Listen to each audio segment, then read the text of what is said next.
You are now watching the Buffalo FAMBase first-round coverage of the 2022 NFL Draft on the official multimedia network of BillsMafia. You are now tuned into a Rust Belt Report special, with your hosts Ryan Caughill and Justice Radford. The panel, Zach Vaughn, Jake Jordan, Justin Goddard, Brian Alverson, Charlie Gross, Adam Zientik, Mikey and Tommy, Adam Jordan, Bryce Jordan, and Jason Malloy. Special guests as well. Enjoy. Welcome everybody to the Buffalo FAMBase 2022 live NFL draft show.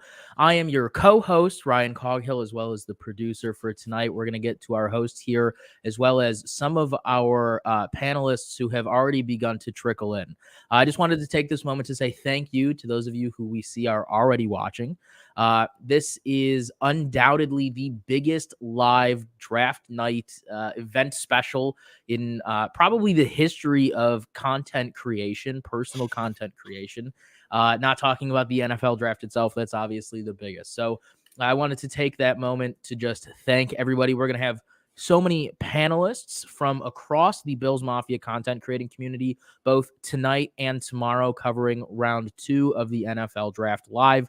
And then, of course, you can follow Buffalo FAMBase as well as all of us here tonight, as I'm sure we'll all be covering rounds 3 through 7 later tomorrow evening, as well as through Saturday. So we have some amazing guests. Like I said, we're also going to have some special guests, including possibly some access to some of the NFL teams, as well as possibly talking to people on the ground in Las Vegas. We don't know what's going to happen when it comes to stuff like that, which makes it a lot more exciting, which means you need to stay tuned.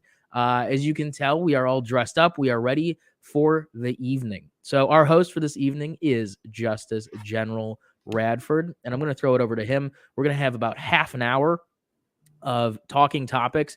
Then we're going to get ready for the NFL draft starting at 8 p.m. Eastern.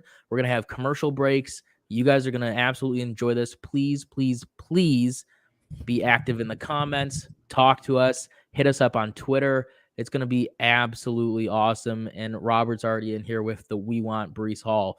Contentious topic already. I'm going to throw it over now to the main host of the evening, Justus General. Justus, take it away, man. What's going on, everybody? Man, thank you so much, Ryan. Again, thank you, Ryan, for all. Listen, ladies and gentlemen, this was Ryan's idea.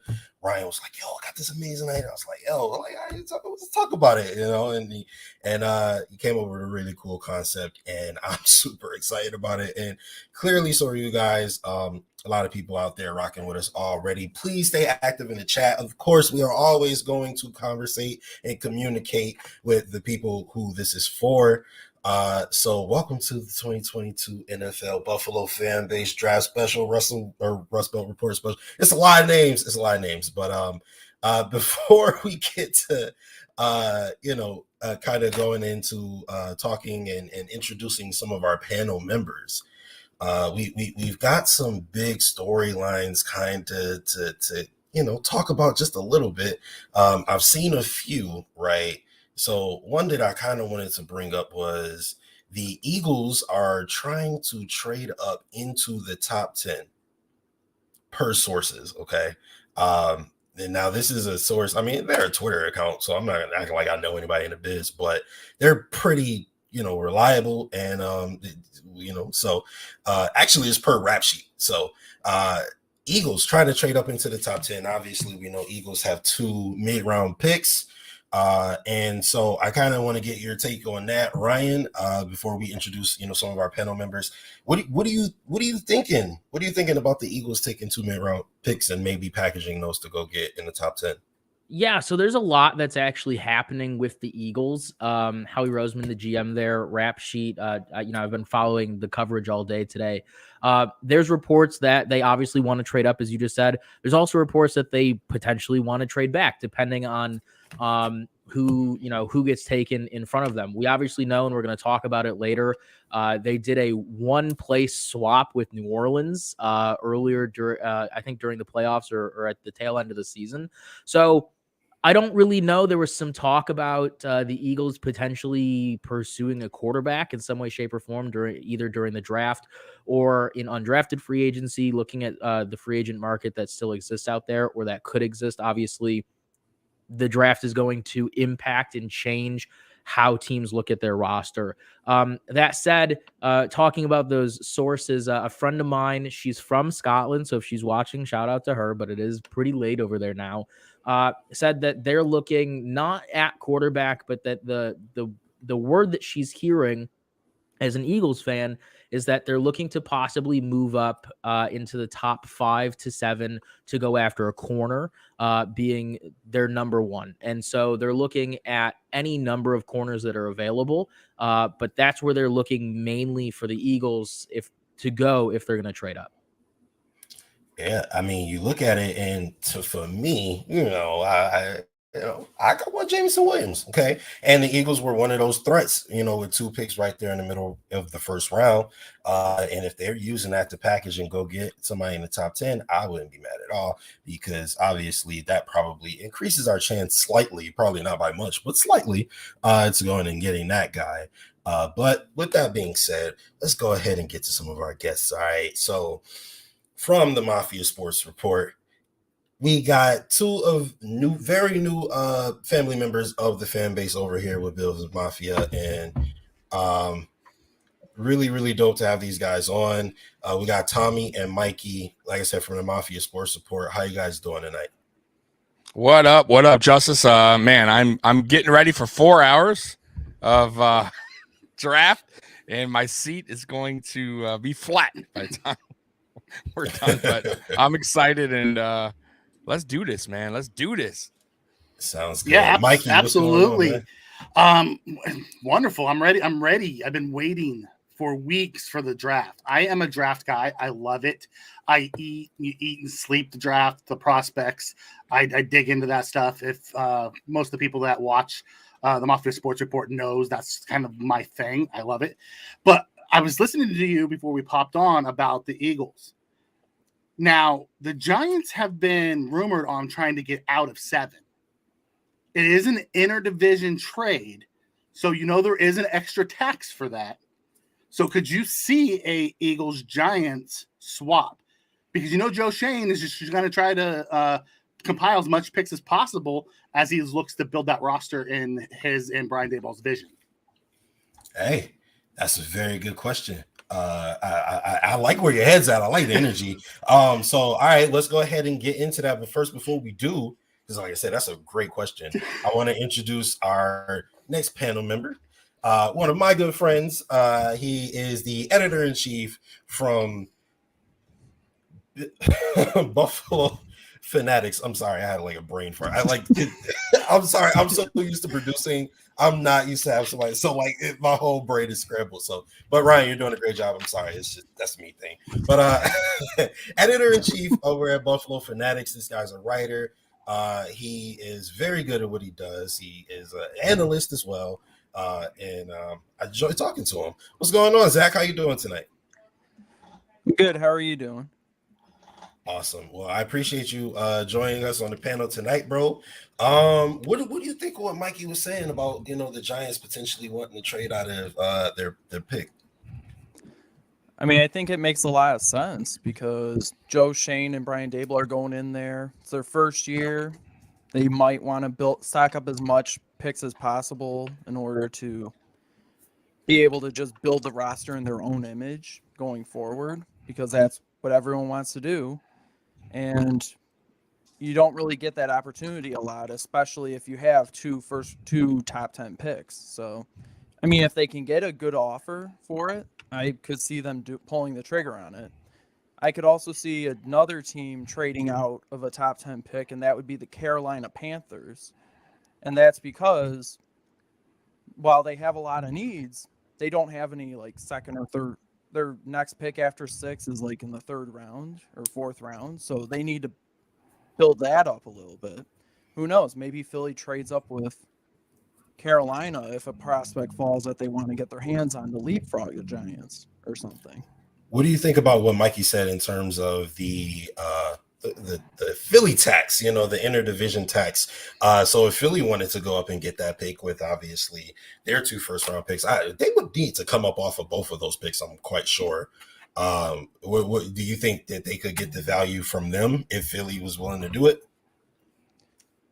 I think they very well could. I mean, obviously, you would prefer to not deal with your rivals, but it's also not unheard of.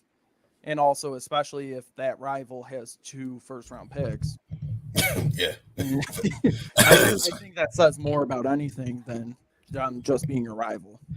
Yeah, I definitely feel that point. Well, so for those of you guys who don't know, Joe Schoen is the new general manager over at the New York Giants. He was the former assistant general manager with Buffalo.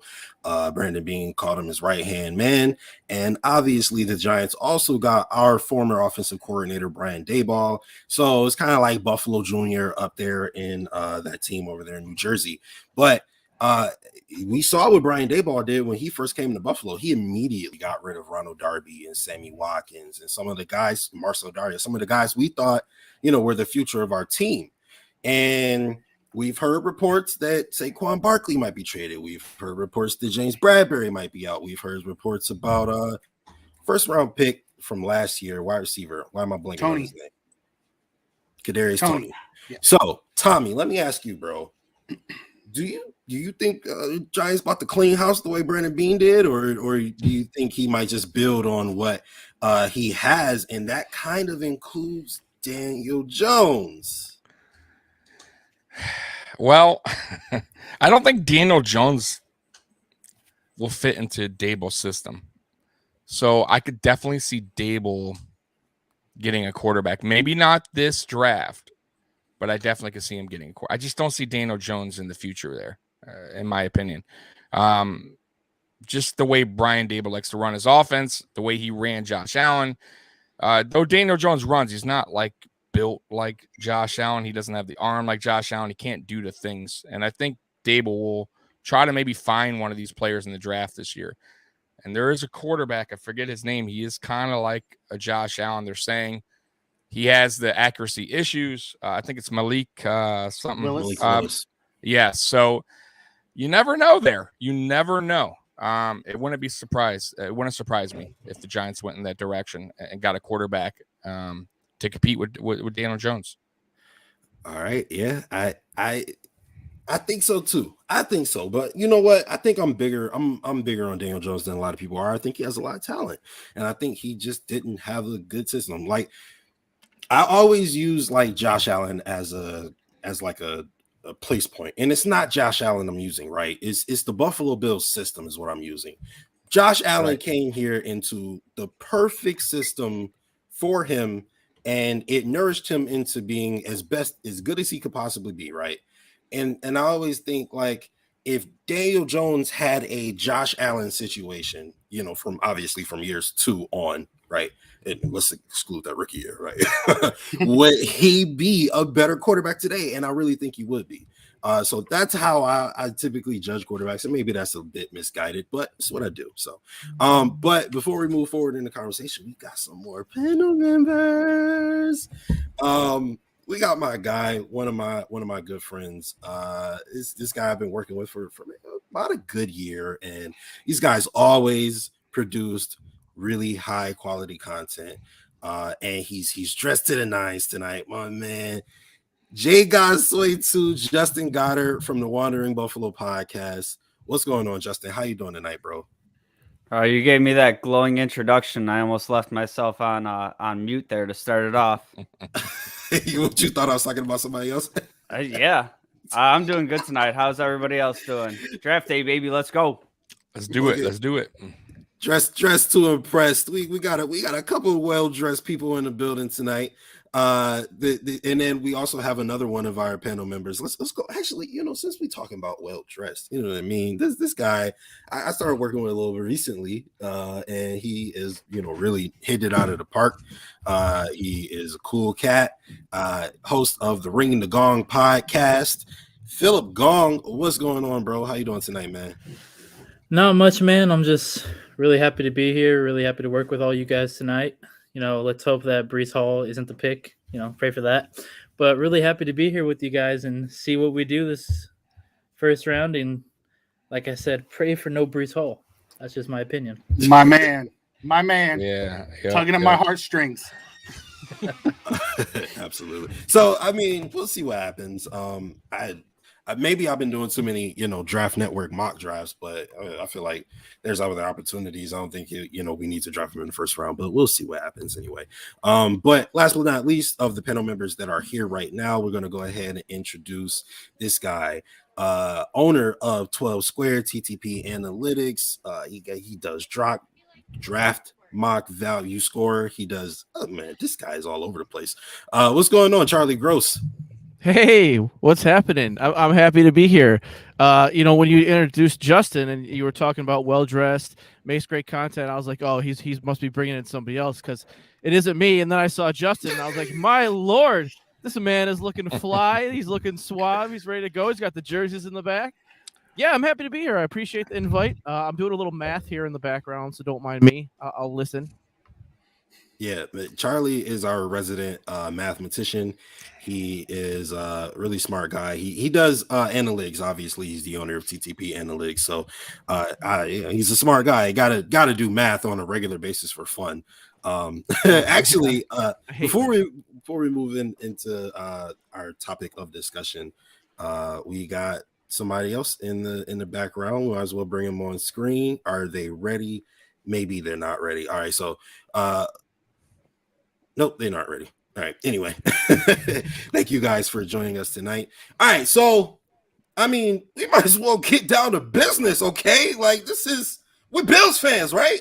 We Bills fans, So, we got a lot of people in here. A lot of people usually trans out to a lot of opinions, okay? So, the Buffalo Bills have the 25th pick in tonight's NFL draft. They are coming off of a season where they just lost in the divisional round to a team that got wiped up off the floor with in the AFC Championship game the next week. But, obviously they went down to the final second or 13. And, they show potential, So I want to ask you guys, with that 25th pick, what do the Buffalo Bills do with it in the first round? I'm going to get to my man, Justin Goddard. What are you thinking the Buffalo Bills should do with that 25th pick? So I'm kind of all over the place with what I want to see them do here. And it all, for me, depends on how the board is shaken out. I got my eye on Andrew Booth Jr. Big time. But that's really if I see some of these other guys go off the board. If we see Jameson Williams start slipping a little bit, maybe we can trade up into the late teens and snag him up. I'm all for that. I'll give up some capital. I'll look at next year capital. I think cornerback is the most obvious need on the team, but having the opportunity to put some more weapons into the holster of Josh Allen there, I'm never going to complain about that myself. Absolutely. And so you kind of mentioned Jameson Williams. All right. That's my biggest draft crush right there. If he can be out 8 weeks, I don't care. See, and people call me crazy, but I kind of want to know, what are you willing to give up for Jameson Williams exactly? So I mean, I've been looking at a lot of stuff like pertaining to trade up values and all that. I see a ton of people, looking at give up whatever, but you can't give up next year's first round pick. And to me, I think especially with the way the NFL is trending now, that there's a little bit of an overvalue on draft picks, and not saying like top 10 picks, those are obviously always going to be valuable. But if your goal is to be making it to a championship game every year, competing for a Super Bowl, being right up there, if you're talking a 31, 32 pick, I'm personally willing to mortgage that if everything checks out and they're going after one of these guys that they think can be a 5-10 year staple and be that much of an impact player. I you know what? I agree with you. And that 32 pick next year may be basically a second round pick, because let's face it, the Bills are probably not finishing anything lower than 25. So, we'll see what happens with that. I tend to agree with you. We'll see where the rest of the room is. But before we do, actually, Ryan, can you throw that back up? Because I got a question I want to direct to my man, Charlie Gross. Elam versus Booth, who you want, man? So that's interesting to me because Elam's really pretty much a straight man corner. He hasn't really played much zone. So it's not a question of like, can he do it? It's you just haven't really seen him do it. And Booth, the issue obviously is that he's got a lot of injuries, right? They brought him in obviously for a 30 visit, if I'm not mistaken. So they're going to check the medicals on that. And if they're not comfortable with the medicals, they're not taking that guy.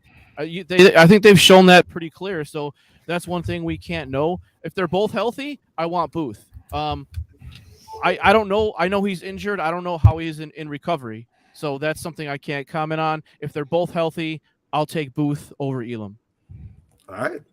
We obviously have heard about, Andrew Booth Jr.'s injury problems. So we'll see what happens with that. We'll get back to kind of what maybe one of us wants versus, either or. But if you guys have any more either ors, please throw them in the comment section below and give us a thumbs up and a like because of these handsome gentlemen.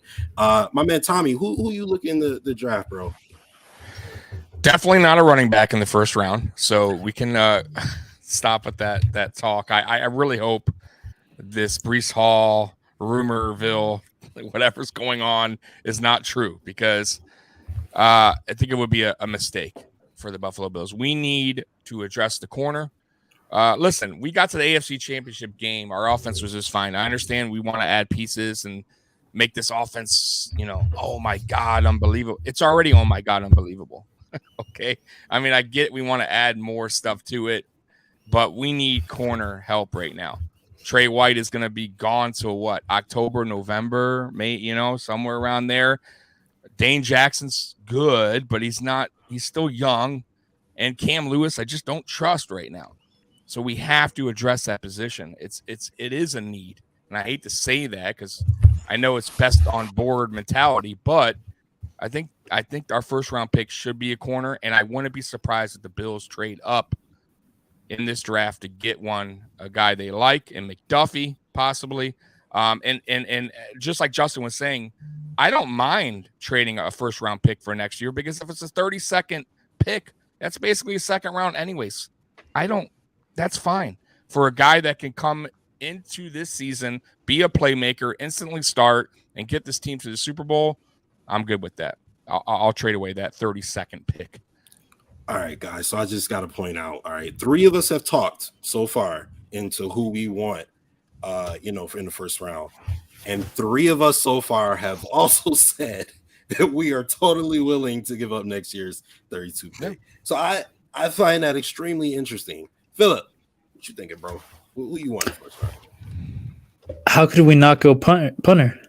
I think that's just the best obvious pick right there. Matt Riza, punt god, take the punt god round 1, and then just call it a night. Right. Trade all our picks for him. Yeah, exactly. Hey, you know what? Jacksonville's dumb enough to trade us the number 1 pick for our number 7. Let's get up there and boom. But in all seriousness, though, I'm not going to go the Andrew Booth way, even though 2 I would go with, since that's been the answer for the majority so far. Someone who I would probably be willing to go with is Tyler Linderbaum. I like him mainly because of his flexibility on the offensive line. Not only can he play center, he can also play guard.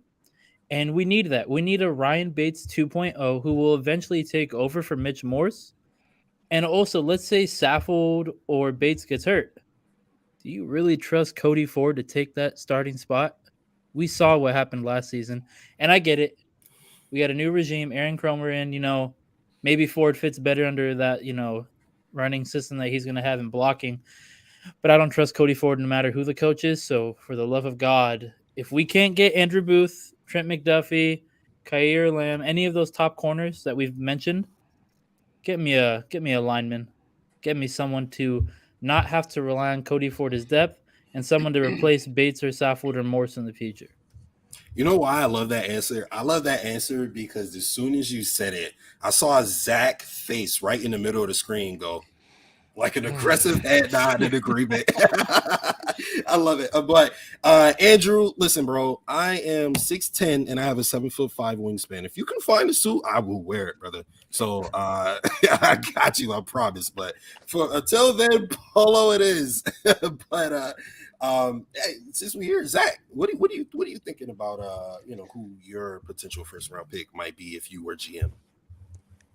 Well, I think, like Philip just said, offensive line is a long-term need because Roger Saffold's a good guy. He's a good player, but he's also on a 1-year contract. He's 34. So you know that you're going to need a long-term solution at left guard. And also Mitch Morse, again, another good veteran player who's closer to his retirement than he is his prime, especially considering his medical history. Like, we don't know what'll happen if he gets one more concussion. So you need to start planning ahead for that. So I also would be in favor of Tyler Linderbaum or Zion Johnson if he slips into the late teens, maybe trying to scoot up a couple picks to get him. I don't see it happening, so I'd say Linderbaum. But cornerback 2 is also that big need. Andrew Booth, Trent McDuffie. I only putting this name out there because it's just sort of like a fleeting thought. But considering how the Bills went to freakish traits over production last year with Greg Rousseau, maybe Tariq Woolen just ends up being an out-of-nowhere pick for the Bills because he has that big upside. I'm not saying I'd be in favor of it at 25. Second round, definitely. 25, it's just one of those things where I think, Zach, would you trade back? Yeah, you gotta pay him, Jack. That's the problem. The other big one. Yeah, I'm team No, trade back all the way. By the way, I said I was asking Zach, would you possibly trade back into like the top of the second? Actually, yeah, that would probably be. If I had to list my top 3 options at 25, it would be corner, trade back, offensive line, because you trade back if you could get an early second round pick, because we all know that there will be one of those quarterbacks that everyone expects to go in the first round that's still available and a team that's desperate enough to leapfrog to get that 5th-year option. So, but can I do that? Can I butt in there real quick and say something though? So let's say hypothetically he trades back, right? So let's say Brandon Beane has a board. He sees he has, let's say, 20 guys that he feels are first round evaluations. They are off the board. He trades back. You don't know what his second round evaluations are. So what if you go back in a second and the guy's not there that he wants either? Then we're stuck, right? Now we're taking a player that we missed on, right? Like now we're just taking somebody. Like I don't want to trade back. Like I think that would be a huge mistake in trading back because it's not guaranteed the guy will be there now in the second that you're thinking is coming down to the second, right? On your board. The idea I think behind that, then you're just dropping. If they're all out of first round grades and they've got 27 second round grades and they trade. Well, you don't know that. You don't know that though. I know, but I would hope that Brandon Beane would know how many second grades he has. Right. Yeah, that's true. But let me ask you this though. So as aggressive as Brandon Beane's been so far in the offseason, what makes you think you want to be aggressive in the draft and trade up? Because I don't know. I think the things that they need, there's a lot of depth. And I don't know if there's any one thing. They need speed at wide receiver. There's lots of guys who are fast that are, day 2 guys, even day 3 guys. Like everyone's obsessed with Jameson Williams, and like there's other guys who run fast. I mean, I'm not. But corner, you think we're set in corner though? Real quick, guys, because we have to get to something real quick. But I really like this. I really like this conversation, so I'm going to put a pin in this. But Ryan, can you go ahead with your segment? Yeah, I'm going to take over hosting duties here for a second, and I'm going to start the conversation off with Charlie, and then we can pop around just because I think Charlie's a fantastic place to start with this.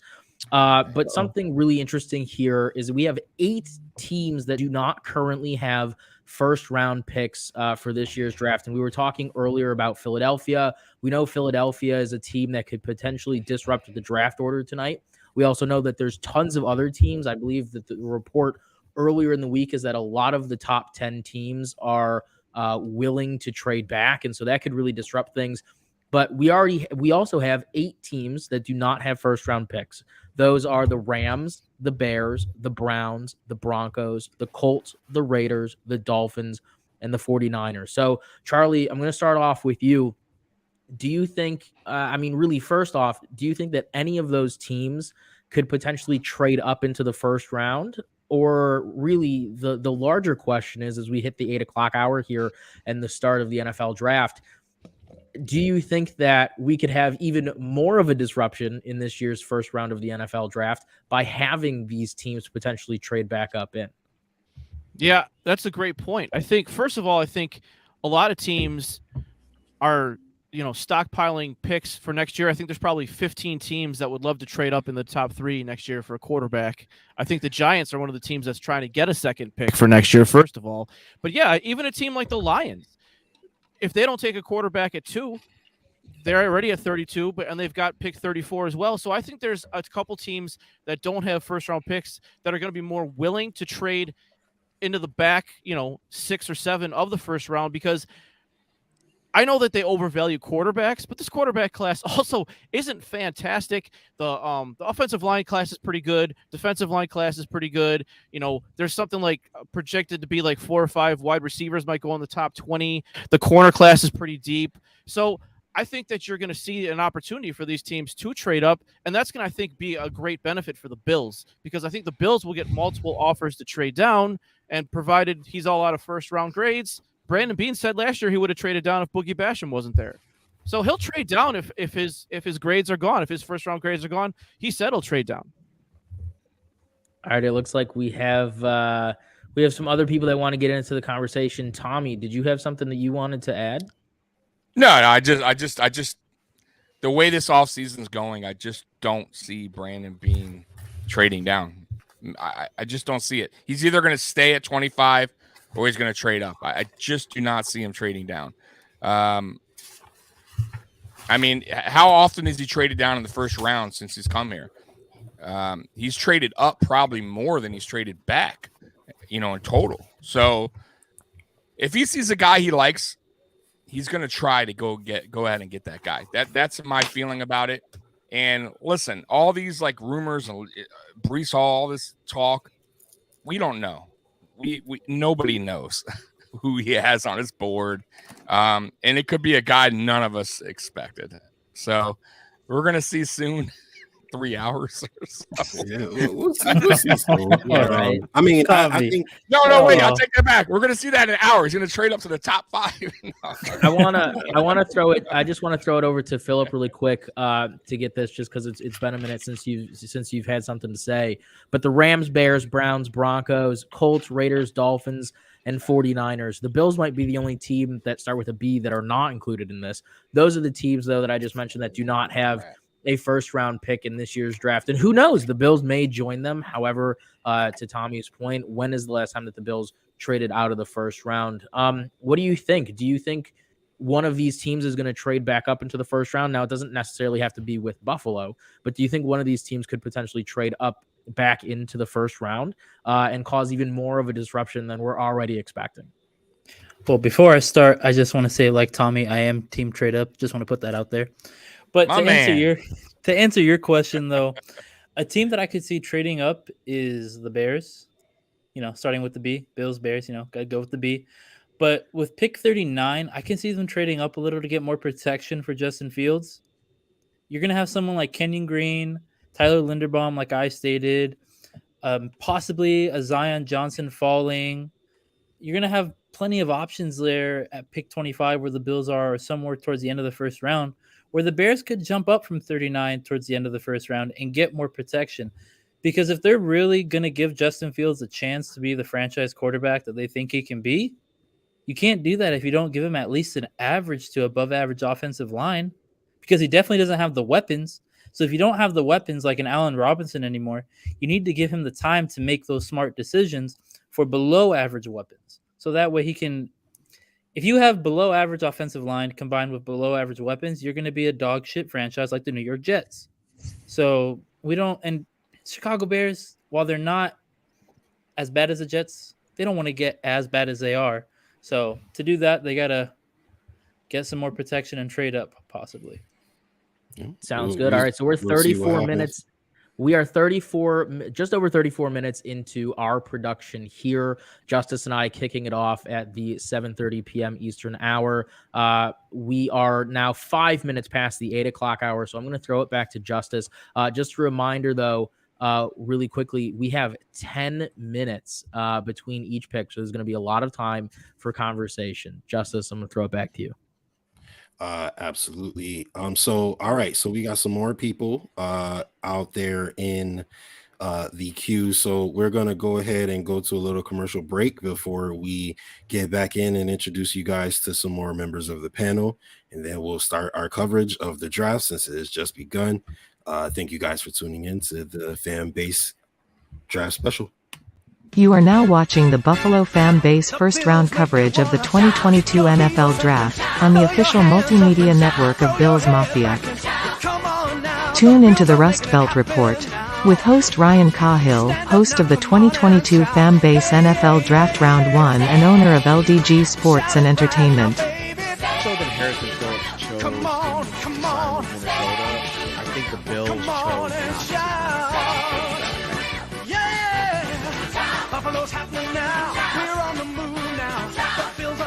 Tuesday nights at 7 p.m. Eastern.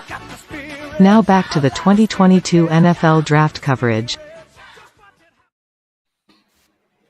Okay. Sorry. Hosted by my man, Let's go Buffalo. Caughill. So we're gonna go ahead and introduce some more members of our panel tonight.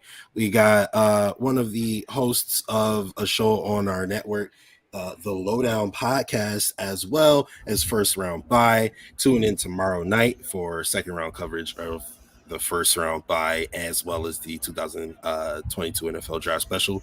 My man Jake Jordan, he will also be joined by some of his brothers tonight, Adam and Bryce. So we'll probably see those guys a little bit later. What's going on, Jake? How you feeling tonight, bro? I'm feeling pretty good.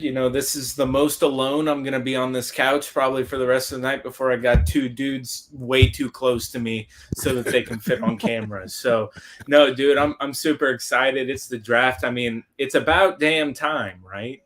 Like, we have been waiting for this day, and we are finally here. You guys have been holding down the fort for 37 minutes, and man, I've already heard the slander on one of my teams. I got to cover the New York Jets, so I'm ready. I'm ready for us to get this started, man. There's a lot of stuff to talk about.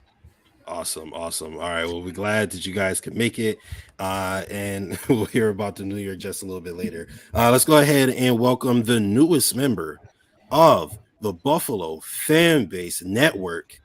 One of a very talented guy. I got a chance to listen to some of his work recently, and man, he's got the voice of like a podcast god or something. I don't know, man, but he seems like a really, really dope guy. super podcast excited guy, to have crazy. you. See, listen to that. Y'all heard that? Like, bro, come on now. Like, man. All right, but anyway, what's going on, Rob Crippen? What's up, bro? Man, I appreciate you, Justus. How's everybody doing tonight, man? Happy draft day, y'all. You're good. Happy draft day. Happy draft It's day, absolutely awesome. I remember Justus sent me your name and I checked out the podcast. I think the exact thing that I sent to Justus was like, this guy has the voice of a smooth jazz radio. And it's absolutely like some like podcasts you turn them on. Yeah, back in the day, Al Woods and stuff like that. Smooth jazz. Yeah, exactly. Don't put them on late night. Yeah, exactly. Put people to sleep. Quiet storm. The quiet storm. Yeah, Al. I appreciate it. No, I appreciate it. I'm really excited to be here tonight. I got a chance to talk with Justus this morning, and shout out to Jay Spence, the king over at Buffalo Rumblings. He got us linked up, and I did a stream with him a couple weeks ago, and it was just phenomenal. I started my podcast, as you see, Nickel City Crew, right before the wild card round against the Patriots. I called it Perfection in the Park. what a wonderful day that was. And I just love it. I love sports. I love the Bills. I'm passionate about it. It's been my passion since I was born. To be honest, I was born into it. Buffalo born and raised, moved down to Charlotte in 2006, and I'm here and season ticket holder. So I'm dedicated. I go back for the Bills. I love my Bills.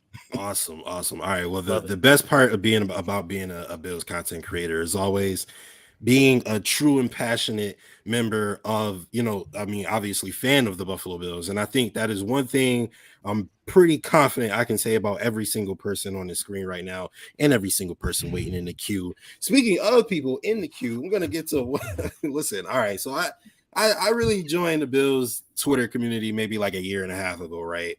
And it was like, all right, this has been one of my favorite follows for the entire time.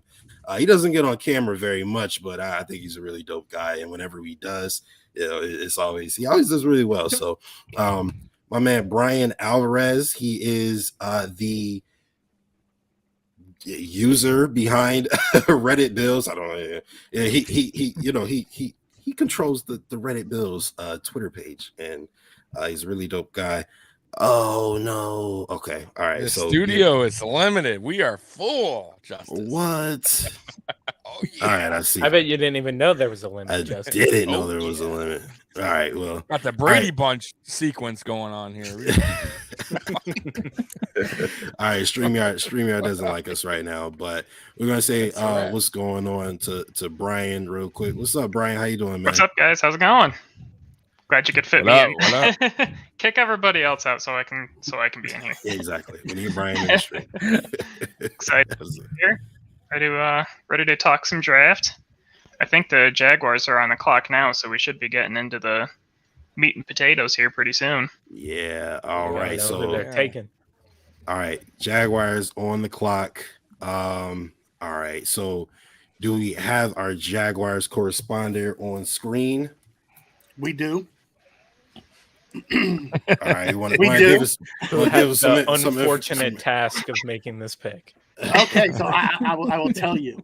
I went back and I looked at the Jaguars offseason moves, what they did. They brought in Evan Ingram at tight end. They went and signed Zay Jones and Christian Kirk to ungodly contracts. When I looked at it, I see why Stephon Diggs and all those guys got that 25, 26 million when you're giving Zay Jones and Christian Kirk almost 20. Then they brought in Brandon Scherf on the O-line. They brought in a couple corners and Darius Williams and Xavier Howard, and they brought in Arden Key as a defensive end. So their main needs were offensive tackle, edge, and interior O-line. They just re-signed their franchise left tackle, Cam Robinson, to a big deal. So I don't think they were going to go in the first round with the offensive tackle. You don't take the number 1 overall pick to stick him at right tackle. You just don't do it. I have a feeling it's going to be edges between Hutchinson and Walker. And the more I've listened and knowing Trent Baalke, he goes a little bit different. I'm actually on the West Coast. So Baalke was a 49ers GM for a long time and always went against the grain. I have a feeling it's going to be Trayvon Walker, number 1 overall. Yep. Oh, okay. So originally it was Aidan Hutchinson. A lot of people, thought Aidan Hutchinson. That's who I would take. I'll be perfectly honest. That's who I would take if I had the choice. But knowing Trent Baalke's background and his draft pedigree before, Walker fits a lot of what he did with the 49ers previously, and then what he did when he went to Washington, and he was second in command in Washington for a long time. Trayvon Walker just kind of has that athletic ability that he thinks he can get more out of. All right, I like it. We'll see what happens. This is really the first time in a really long time that the number 1 overall pick is, not really like evident. Yeah. So,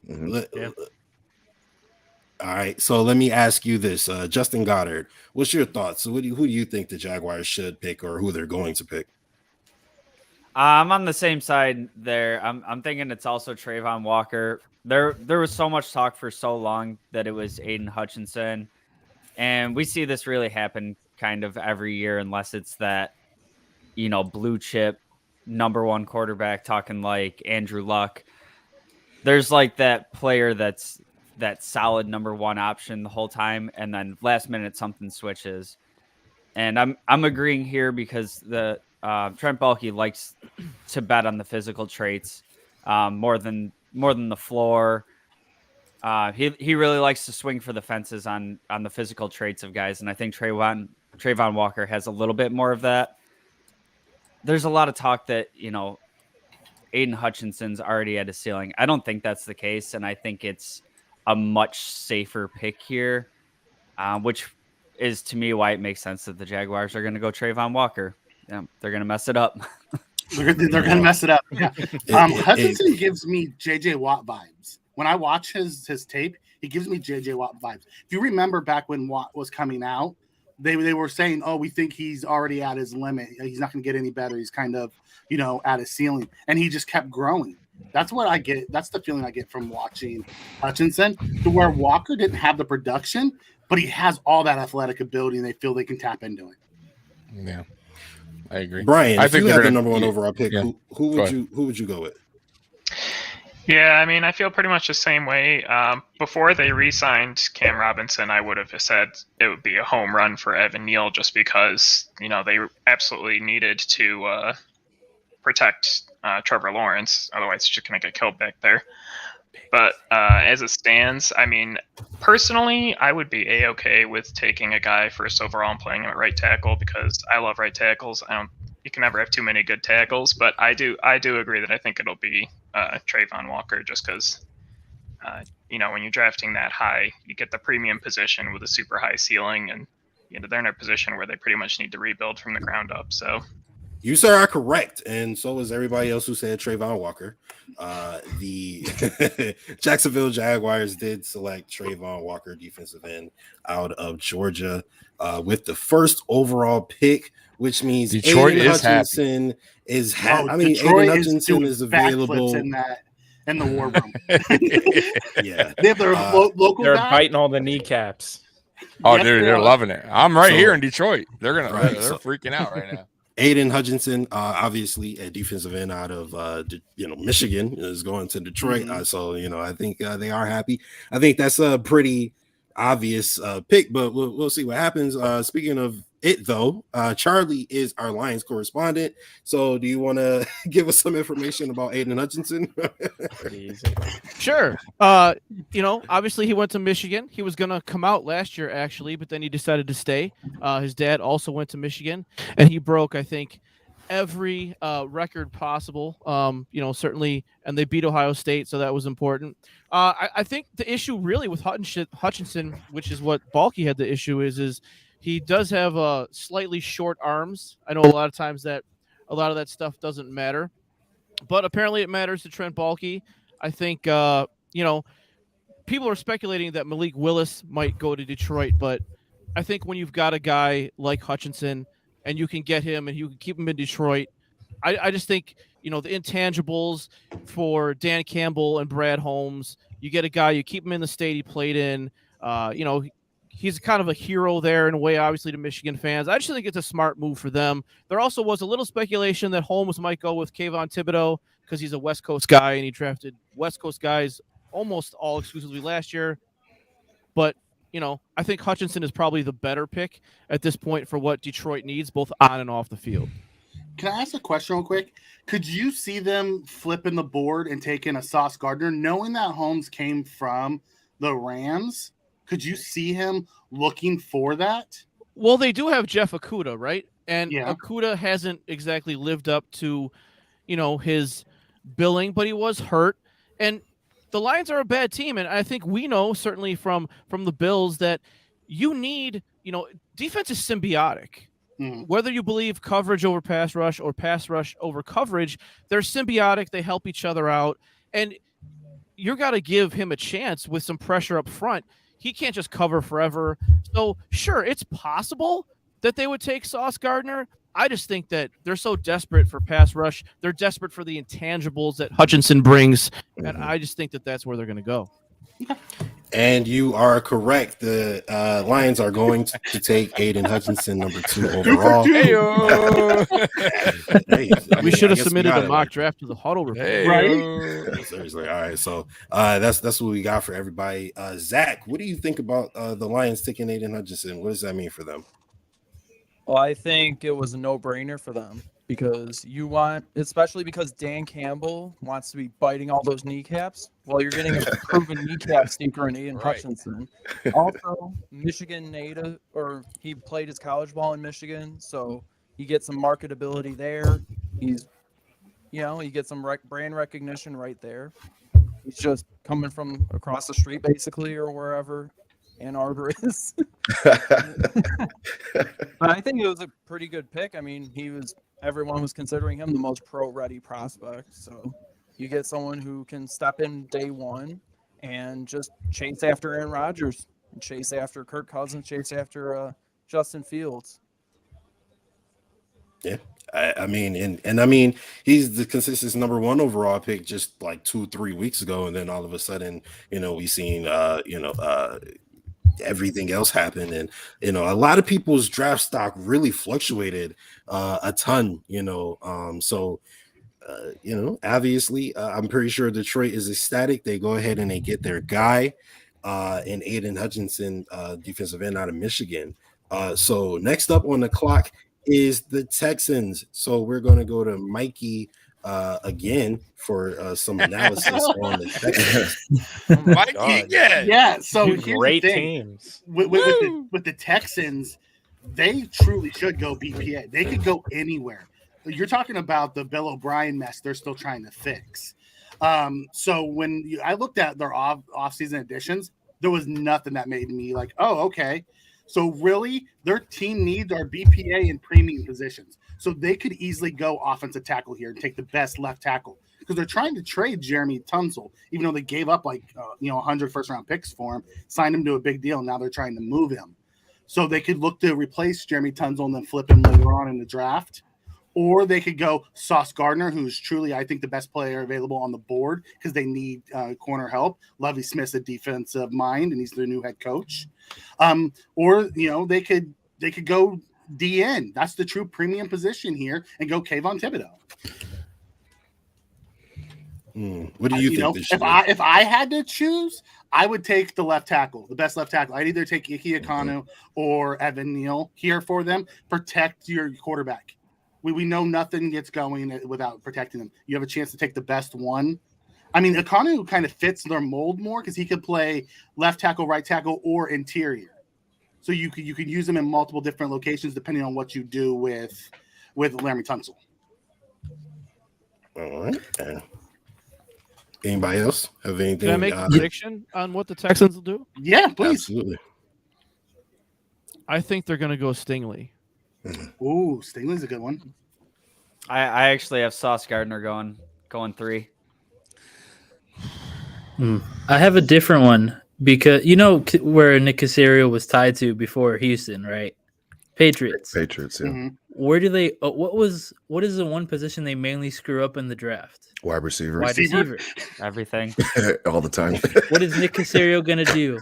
Screw They're Bill gonna Belichick. take Drake London. We're taking Jameson Williams with the 3rd overall pick to show you that I know how to draft a receiver. Oh wow!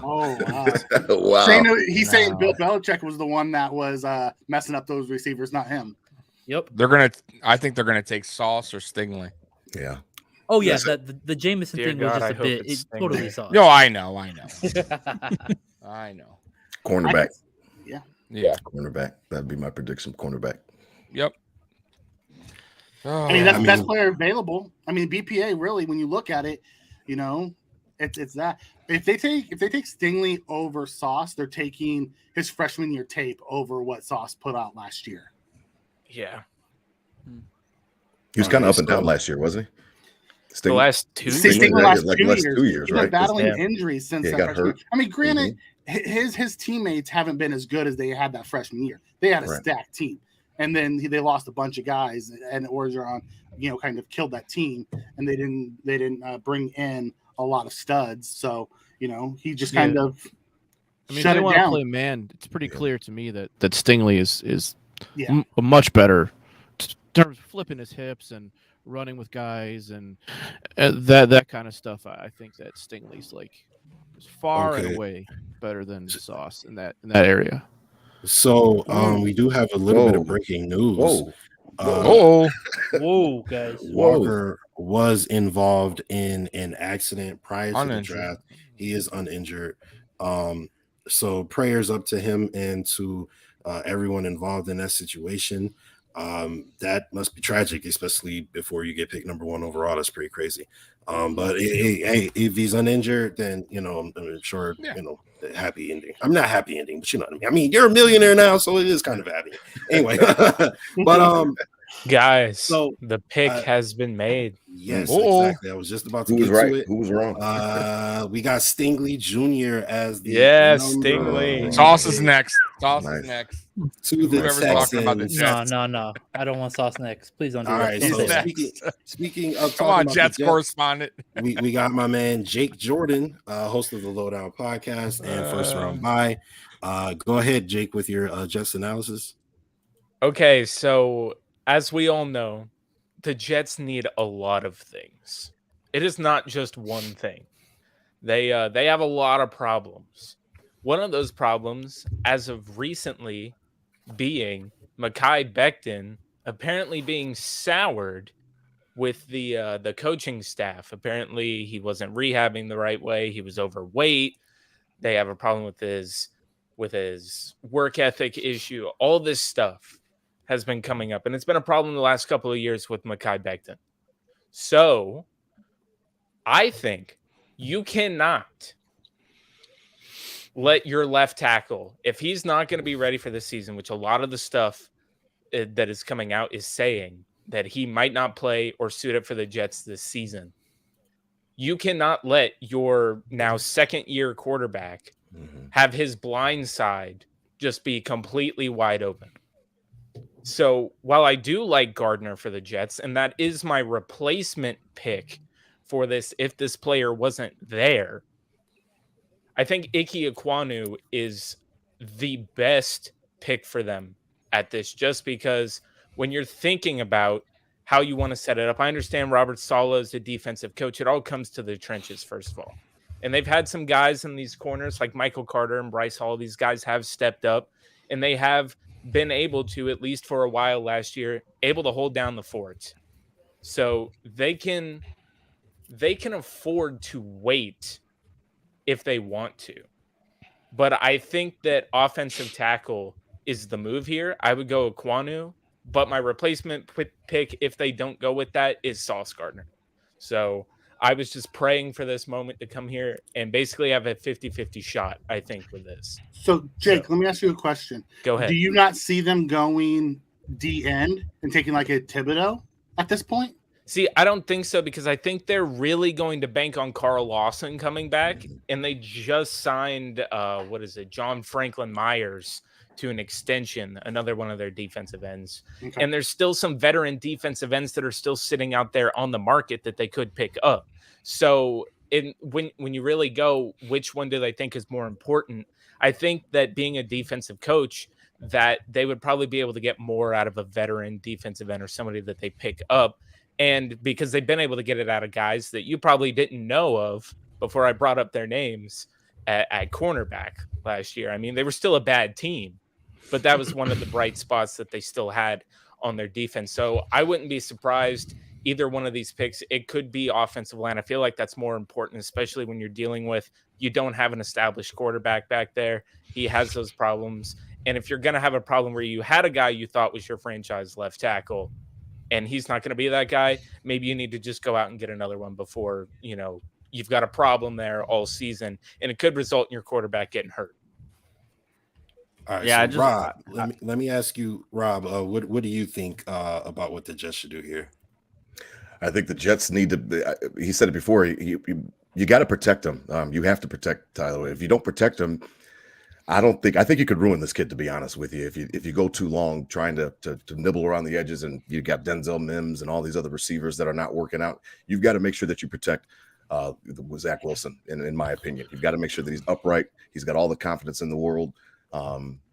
You can get behind the 8 ball quickly with a quarterback if their confidence is shattered, and I think that's what the Jets are teetering on. They're kind of playing with fire. If they go edge rusher, Kayvon, a lot of people don't like his motor. I don't know why that comes up a lot. And I know sometimes in the draft, there'll be different disparaging comments on people's character, and then sometimes it's not fair. But this is something about on the field production, on the field motor, want to, different things like that. I don't like that pick at all. If they go with, he's got tremendous upside, but it kind of reminds me of Maben a little bit. Like you got that bend, and it looks like you've got that speed. But do you really want it? And what happened with Maben? He went into other interests, and I hope he's happy in his life. But and he's a painter or whatever the case may be. But like he didn't really love football enough, to be honest, and it showed. I remember, I think we remember Eric Wood and him got into it, back. So I think that they should stay away from Thibodeau and just shore up the line. I mean, they're having that same problem right now with their left tackle, Mekhi Becton. All the red flags with Becton coming out was, overweight, worth ethic. Those were all major flags in the draft, and they took him anyways. That's right. So, maybe they've learned their lessons. Who knows? And Thibodeau reminded me when I watched him a lot of Von Miller. He can play with his hand in the dirt. He can stand up and rush. Very scheme versatile. I think he's probably the best. He's the best speed edge, Von Miller type, I think, in the draft. Now obviously we don't know, about the off-field stuff. We're not privy to that. We can't take these guys out to dinner, or anything like that. But based on what I saw, I would have taken him over Walker, to be honest. Yeah. True tape. Thibodeau is probably the most gifted pass rusher in this draft.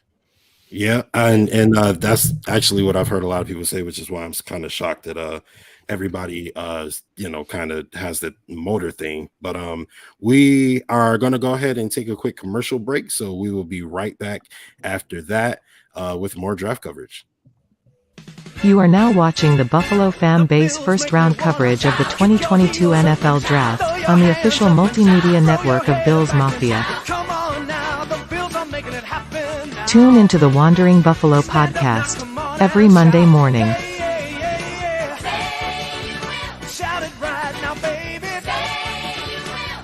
With your hosts Justin Goddard and Andrew Chang. Produced by Jakob Merkel.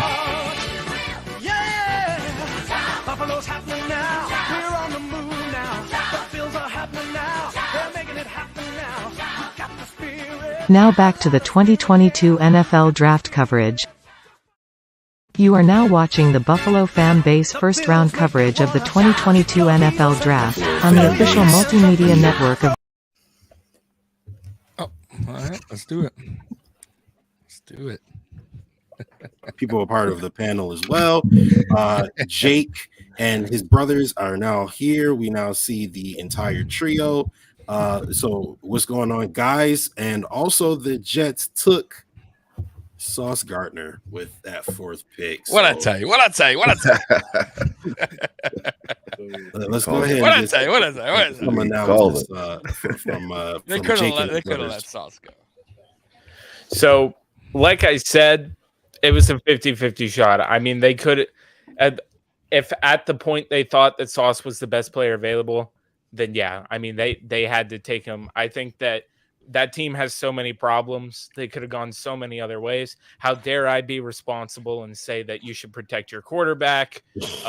Maybe the Mekhi Becton situation isn't as bad as maybe all these screens that have been thrown up is. But now I feel like that, that's a good situation for the New York Giants now with the problems that they have. And of course, that is the second team that I have to. You got the New York teams. Yeah, I got both the New York teams. And honestly, I picked them because I'm like, I actually, I know these teams pretty well. And then I realized that they both had 2 first-round picks. Wait a minute. You mean the Jersey teams? Come on, man. Yeah. Right. Only one New York team. Come on. Metro area teams. That's what they are. But no, Sauce Gardner, he's a good pick for the Jets. I mean, they've been looking for a replacement for Darrelle Revis since he left. So they're really hoping that Sauce Gardner can be that guy that they can leave on an island with your best one-on-ones now that you're in a division with Tyreek Hill and Stephon Diggs. And you do need a guy that you can at least put over there and hope that he can be respectable on it. So Sauce Gardner was I think, again, a 50-50 shot, and it was a good pick for the New York Jets. Go ahead, Phil. Can I just say the cringiest joke that I just heard related to Sauce Gardner? Oh, boy. New York, apple sauce. Oh, I just read Yikes, that. that's disgusting. and That's That is really cringy. I better not that see might that in the get us headlines. flagged. Oh, you know, my you know, It's gonna be the I New York feel like Post headline. the Oh, Jets have no. become We got to turn the off new screen now. place for all the cows to go and Yikes. die. You know, Yeah. can you imagine Sauce? Because he walks in the best corner that they have, and he has to line up against Stephon Diggs as a rookie, and everyone's talked about how he hasn't given up a touchdown, you know, in his career. Oh, he going He's to give up about to one get now. burned. He's about He to get going to give up killed. one this year. Destroyed. Brian, what do you think? What do you think? I mean, what do you think the Giants should do here with their pick? Yeah, the Giants are in a difficult situation because, like we already know, they didn't exercise Daniel Jones' fifth-year option. So I think it's entirely possible that with a new coach, new GM, they're going to want to go for the new face of the franchise, a new quarterback, and a guy like Malik Willis. Or they could just go BPA and take a guy like Evan Neal. Because I do think, I'm not super familiar with the Giants, but I do think their tackle is pretty old, right? So they might want somebody younger in there to be the cornerstone of the franchise. So go ahead. I was about to say, being the Giants correspondent, the tackle that you are thinking of, Andrew Thomas, they are still looking for somebody to put on the bookend with him. And apparently the Giants and the Carolina Panthers were both very high and met with Charles Cross. Now, that out of Mississippi. And, I would think that they would just go the best one available. Again, I think Charles Cross, with the amount of smoke that they've had, I think that this pick is obviously going to be an offensive tackle. And yeah, they didn't pick up Daniel Jones' fifth-year option. That's fine. But you still, if you're going to replace him, that offensive line's got to be there for when the next guy comes in. And they have a real problem at left tackle. And I think getting a guy like Charles Cross, who's somebody that all of the smoke has been that they're very high on, would be a really good pick for them. But if they don't, again, Ekwonu would be another great pick for them. But they got to go offensive tackle here in my mind. I mean, we'll see what happens. Charlie Gross, what are you thinking the Giants do here? I think this is like super interesting, and I love that Dable and Shane are there because I think it tells us a lot.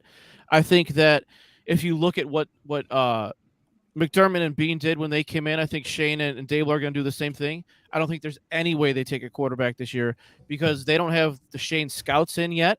They're going to fire their staff on Monday. They're going to bring in the scouts that Shane wants. The Buffalo Bills spent a year scouting Josh Allen. Why wouldn't the Giants do the same thing with C.J. Stroud, Bryce Young from Alabama? I think that they'll probably take – my guess is they'll take Evan Neal to play right tackle because they have Andrew Thomas pretty set on the left side. And then it gets interesting because I think pick 7 and maybe pick 6 for Carolina is a great place where you might start to see trade backs.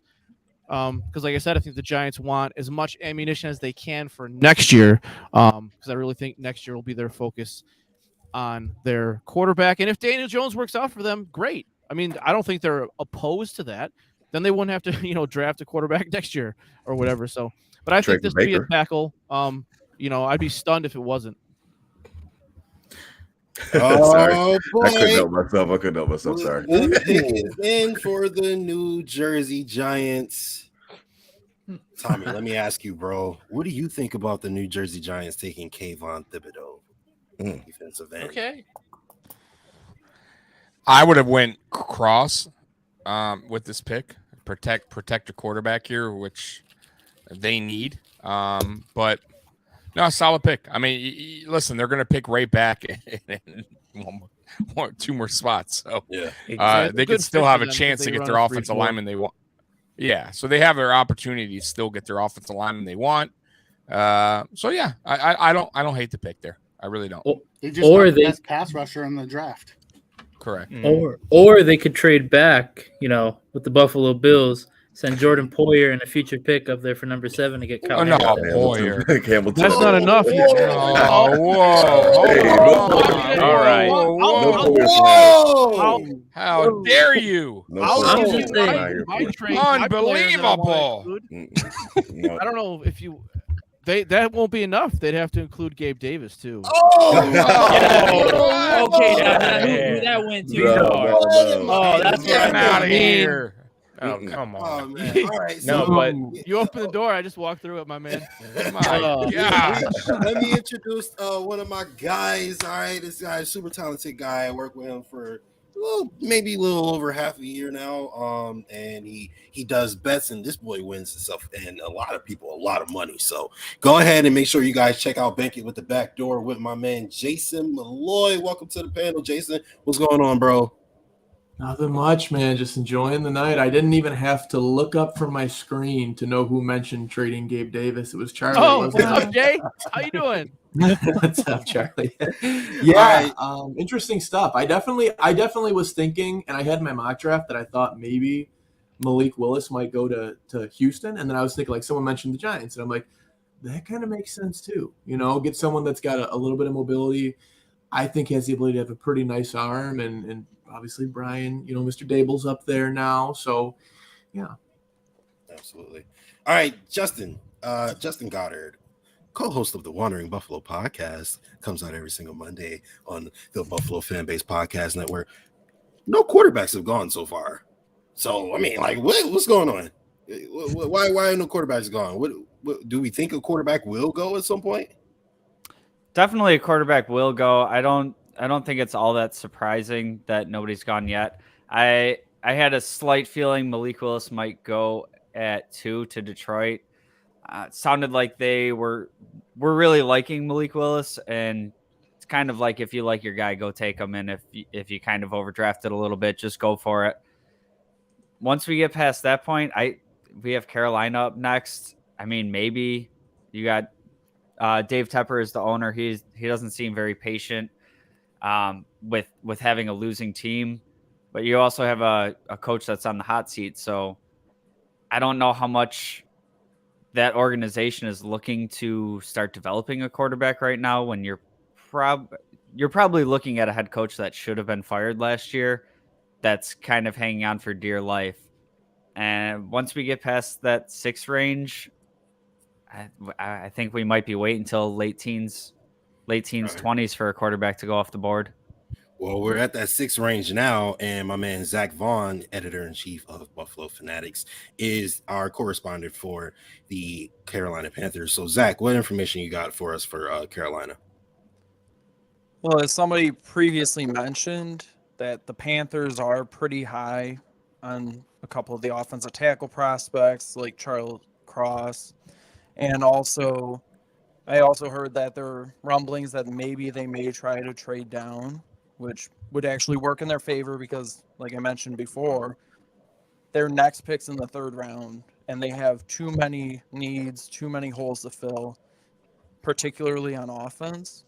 So, actually, it was funny because while I was doing my research, I ran a mock, and for some reason, the Eagles decided, hey, we're going to give you both of our 1st-round picks to trade up to number 6. I think they ended up trading up for Stingley, who evidently already went number 3, but so that's not going to happen. But if they could get a couple of day 2 picks and a trade back like 4 or 5 spots or something, they may take that.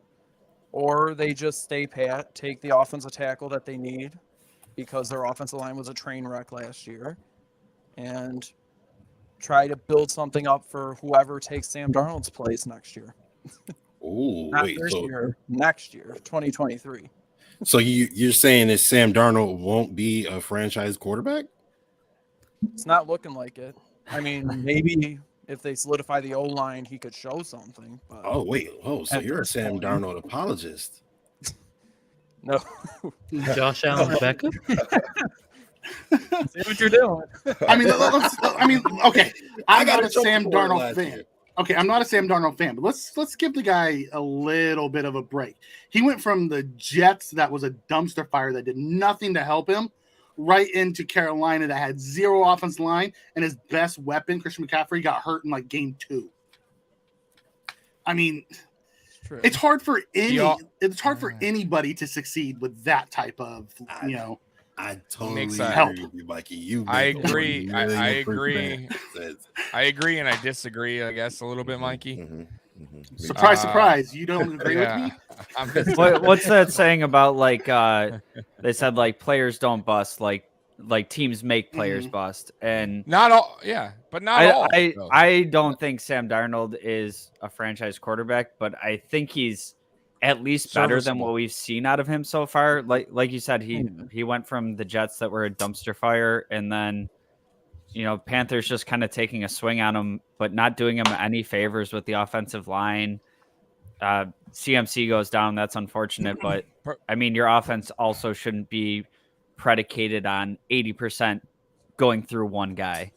Problem is, though, not every quarterback can bounce back, going from a bad start, like psychologically. You understand? So 100%. I'm not 100% sure if Sam Darnold could get back to the point where he was coming out of college. The confidence.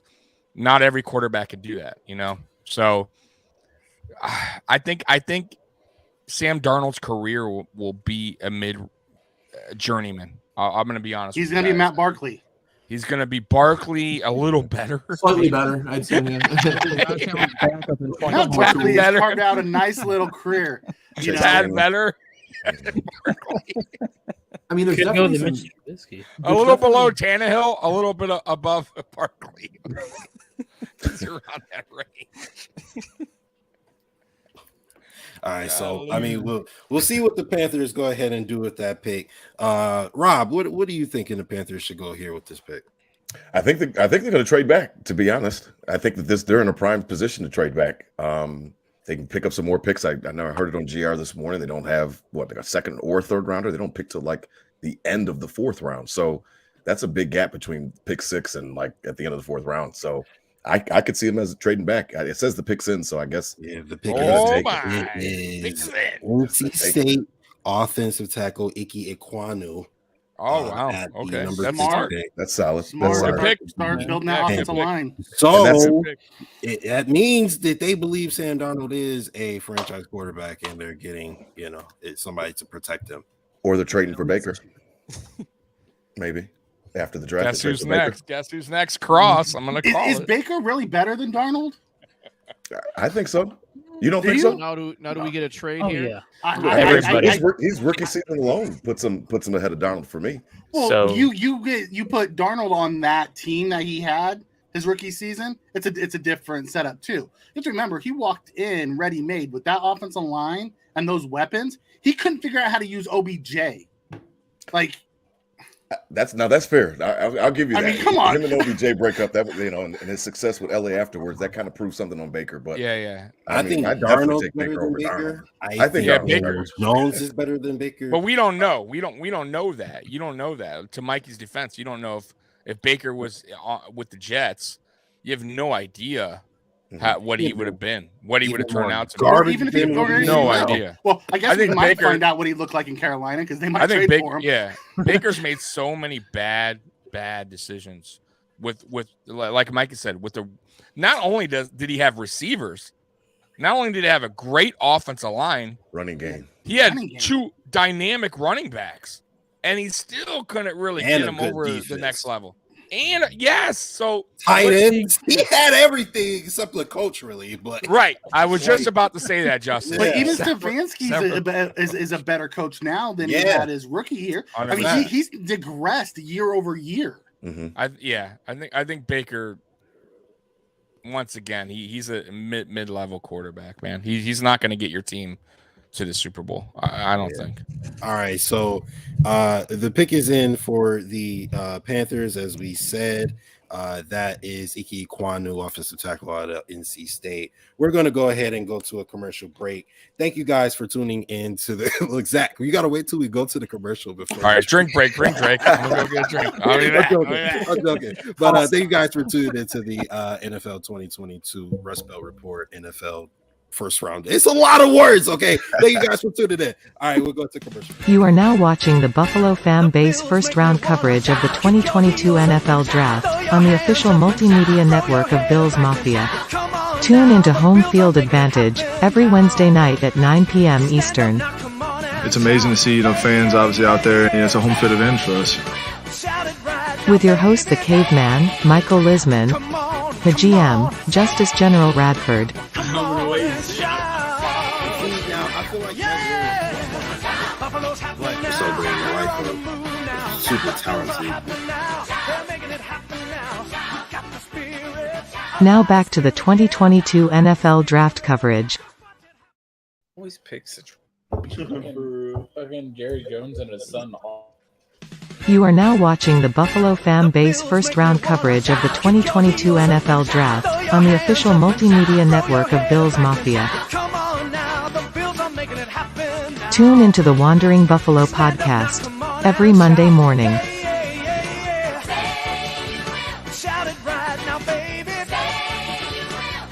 With your hosts Justin Goddard and Andrew Chang. Produced by Jakob Merkel.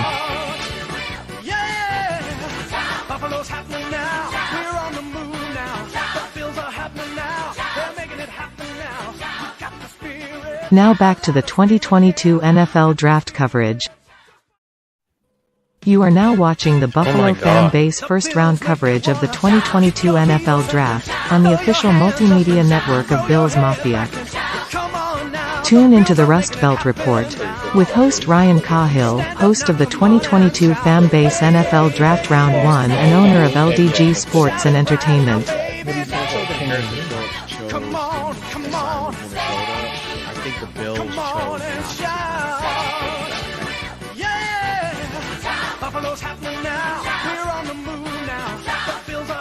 Tuesday nights at 7 p.m. Eastern. Now back to the 2022 NFL Draft coverage. Welcome back to the 22 NFL Draft coverage. Jake, we heard that. Oh my God. Heard what? Just like, we heard it. It's all right. But speaking of Jake, Jake is our Giants correspondent. I sure am. So the Giants, what do you think they're going to do with this second pick here? They're taking Charles Cross. So, like I said, with my first pick on my paper, if you could see it, if the light wasn't so bright, my replacement pick was, my picks were Charles Cross at 5 and then Sauce Gardner at 7. But if Sauce Gardner was gone, like he was my replacement pick for the Jets, I had Kayvon Thibodeau. So in reality, they took Kayvon first, and they're going to pick Charles Cross here at 7. So I definitely think this is kind of like one of the last pieces that they need to. Again, we know what the tackle market is. And this is just kind of one of those positions where if you can just get a guy, whether it's for Daniel Jones or the guy that they're eventually going to replace him with, I think Charles Cross is that guy. And the fact that the Carolina Panthers decided to go with Ekwonu, I think that the two teams reported to be the highest, the Giants and the Panthers didn't go with that. I think Charles Cross ends up as a New York Football Giant. Let me ask you this, Jake. Sure. Let's say Kayvon Thibodeau wasn't picked at pick 5, right? Sure. Do you think the Carolina Panthers take Ekwonu, or do you think Thibodeau would still be available here at this pick? I think they were going to go offensive line regardless. So that's kind of why if Sauce fell, he was going to make it past this little gauntlet too if they didn't pick him first overall, because I kind of had it in my mind, and from everything that I could read, is that the Carolina Panthers really wanted to get a offensive lineman. See, I read something recently that said actually, they were give me one second. They take Evan Neal. Okay. All right. So I actually read something, Jake, that said that the Panthers were looking to put someone across from Brian Burns. So I think Kayvon Thibodeau, with that talent, could have trumped their offensive line needs. And from what I was understanding, it wasn't so much that the head coach wanted it, but the GM, the owner, wanted another edge rusher to put the pressure on. Sure. In that in their division. So that came out like 2 days ago, I think. I'm surprised too about the Evan Neal pick. Now, don't get me wrong. I love him as a prospect, but kind of like some players recently, some things have come out that are possible health concerns with the hip and them thinking that maybe, him as a player, maybe that was going to cause him to fall. But I believe they believe in him more as a prospect. And I think that he was probably the best tackle in the draft. But, that was the kind of things that was holding him back for some teams. I definitely like the pick here. Again, they're going offensive line, Bobby Johnson and them. They're really trying to shore it up. They kind of have a problem still at center, which I think they will still address at some point during this draft, because apparently the only addition that they've really brought in for center is John Feliciano, and we all kind of know that's solid, but not a long-term option. So, that's Bobby Johnson's boy. Well, that's Bobby Johnson's boy. He's starting his center. He's starting his center. They found us. They found him a spot at when he was healthy enough to play in Buffalo. So. All right, so the Giants take Thibodeau with their first pick, and then they are now done for the draft. They take Thibodeau with their first pick and Evan Neal with their second pick. So they beef up on both sides of the ball. Jason, what are you thinking about the Giants and their beefing up their offensive and defensive lines? It's important. As far as it goes with the Giants looking for a quarterback, I'm not really sure that I think that they understand they need a quarterback. I just don't know that they liked any prospects enough. I mean, I would have thought that Malik Willis would have been a good, I don't want to say a replacement for Daniel Jones, because Daniel Jones there's not really much there to replace. He hasn't really done much, obviously, but as far as a replacement for Eli Manning, I guess I'd probably say, I think he'd be a good replacement, someone that you could really start to build with, but Brian Dable didn't like him, evidently. And obviously, I would imagine that Joe Schoen and Brian Dable are working hand in hand on what they're going to do as far as picks, similar to how Bean and McDermott, at least how I think Bean and McDermott work here. As far as offensive line, it's going to be important. No matter who the running back is, if it's Saquon or anybody, you're going to want to have that, and you're going to want to have time for Daniel Jones, obviously. If you know his limitations, and you're going to still try and go out and win as many games as you can this year, especially being a Brian Dable-led team. I'm pretty convinced of that. You're going to need to give him time, because you have limited options, you have limited weapons. It was important to have to be done, obviously, and I think that if there were two guys that they liked, they would have went with two guys in the first there, with 5 and 7. So yeah, I think it makes sense. It had to be done. One of the two picks, in my mind, was going to be off the offensive line somewhere. So. Yeah, absolutely. You kind of had to, beef up both of the trenches. The game is won in the trenches. So I think that they got two really talented players, and they, were lucky enough to get those two in the top 7. But we're going to go ahead and move into the Falcons, and our Falcons correspondent, Mr. Zach Vaughn, back on the board again. What you got for us for the Falcons? So I know you just posted that comment about someone asking if Malik Willis would go here. I think it's a potential option, but at the same time, they did sign Marcus Mariota this offseason. They gave him a 2-year commitment, and they have a more pressing issue, which is wide receiver, because they have Calvin Ridley, who's suspended, Kyle Pitts at tight end, Cordarrelle Patterson, who's running back / receiving back / wide receiver, and then fill in the blank. Nothing really else. So I think what they could do is they draft one of the top receiver prospects, either Garrett Wilson, Jamison Williams, maybe Drake London, and then maybe they take a quarterback in the second round, take a flyer on one of those Sam Howell or one of the other guys in the second round. But they need to get wide receivers, and they need to build that up. So the pick is wide receiver here. All right, so our Falcons correspondent thinks that the Falcons are going to go wide receiver here. I think they have Marcus Mariota as their quarterback right now. I'm a big fan of Marcus Mariota. I think he's really talented, and I think he's got a lot of upside. And I think, if he got some talent around him, I think he could do, a lot of damage. So, Philip Gong, we're gonna go to you. What do you think the Falcons need to do here? I agree with Zach. They're going to go wide receiver, and I'll be surprised if they don't go with Drake London, mainly specifically because of his size and Arthur Smith's scheme. With Mariota and Smith back together, they have Kyle Pitts, Cordarrelle Patterson, like he stated. They have big. All their weapons are big. They're good blocking pieces in the offense. And Drake London, well, maybe he needs to fine-tune his blocking skills. He's still big enough where he's going to block a smaller cornerback from getting into stop the running lanes. So Drake London with that size, I think that's where they're going with pick number 8 here. Wide receiver Drake London. Drake London. Oh, okay. Garrett Wilson. Garrett Wilson. I think they're gonna take the all around receiver in Garrett Wilson. He can run. He can go deep. He can play slot. You know, they need that. They need that true weapon in the receiving core. Mikey says Garrett Wilson. Gong says I agree. Drake I London. agree. Is Garrett Tommy Wilson. you agreeing with Mike? Also, we got another Garrett Wilson. Let me ask Brian. What you thinking?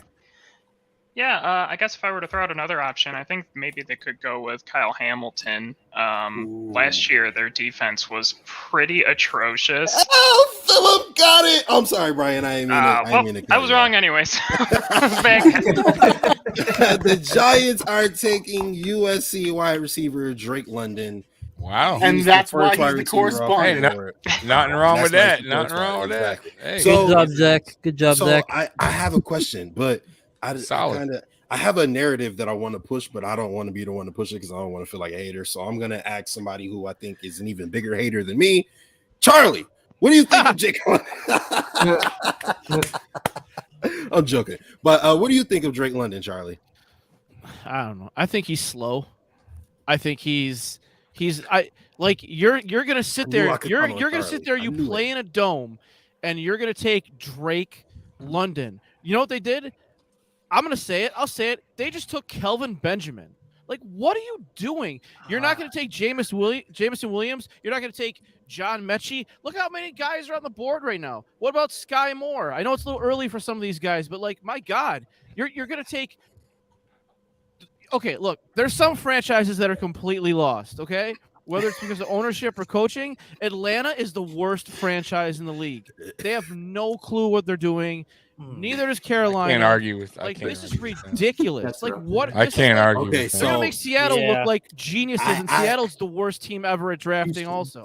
I have to point out the absolute disgust that I saw come over the face of Zach Vaughn when he said that this was a Kelvin Benjamin. Zach, what do you think of Drake? Come on, man. Oh my God.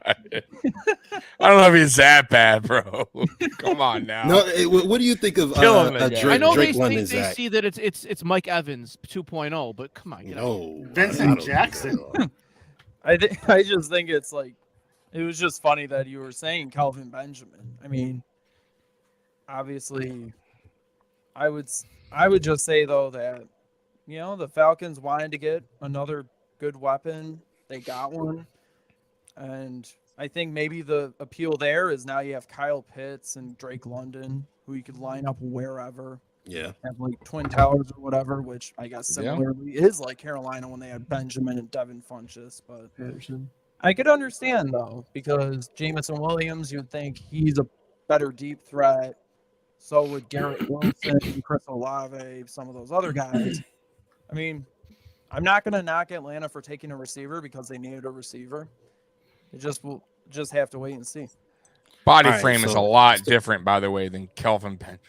No, but I mean, I don't. Yeah, all right. Yeah, but my point is they're going for that same thing. Like, Drake London can't separate. Neither could Kelvin Benjamin. Like, that's my point. Is like, so if you're looking at the traits, they're just like, oh, we'll just throw the ball up to the guy. It's the Julio Jones. Like that's my point. Is like, I know he doesn't sit there and eat cheeseburgers and donuts at training camp, probably, but there's it's no the same separation. concept. Yeah. All right, so I want to get to first let's welcome on my guy Adam. He is the host of the Bill and Buffalo podcast, and really cool guy. So welcome to the panel, Adam. What's going on, bro? I got to join in right as we were talking about Kelvin Benjamin, and I got a little bit of PTSD because I didn't know where I was coming from, but I got a little shaky there. I mean, a biscuit away from a tight end. Let's go. So I imagine we're all Drake London fans, right? I'm sorry, Adam. We're not. I apologize. No, we're not. But before we go any further, we're going to let Tommy get to his Seahawks take, which, I mean, probably won't be much of a take because I have to announce that they just took tackle Charles Cross. I think they're going to take Charles Cross. let's get Tommy's analysis on the Seahawks. Great pick. They go with. Hey, I'm glad I can help, guys. Honestly, before the pick was announced, the Seahawks are in total rebuild mode. Legion of Boom, the Legion of Gloom. Honestly, I had a tough time with this. They need a lot. It's just not. Honestly, they need a quarterback. They need offensive tackles. They need offensive linemen. They need an edge. They need a corner. Defensive tackle. They need a safety. They need everything. So it's like, I was like, who do you pick here? So, yeah, cool. Charles Cross. Isn't it crazy how hard Russell Wilson I had him on my carried that list. team for so many Right? years? I was just You gotta protect Drew Lock, though. I mean, let's go, baby. Drew Lock. Drew Lock is their savior. Drew Lock season. But I will say this: look out for Seattle coming up to get a quarterback in this draft. I do not think Drew Lock is in. I think they're going to tank. They're going to go back. Of course, they're going to play. Tank. They're going to play this year out with Drew Lock, and then hope they get a high enough pick to grab one of the top two guys Bryce next Young. year. Yeah, All right, Bryce guys, Young or well, CJ Stroud. I want to get the opinion of our guys Adam and Bryce. So the Seahawks, obviously, if we look at what they just did, I mean, they drafted a tackle, but they traded their quarterback to go get this guy.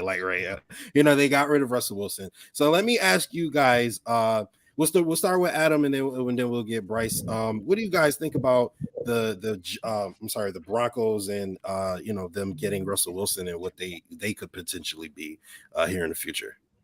I mean, for me, seeing the Broncos get Russell Wilson is really great. More than one There's Adam. two Adams in here.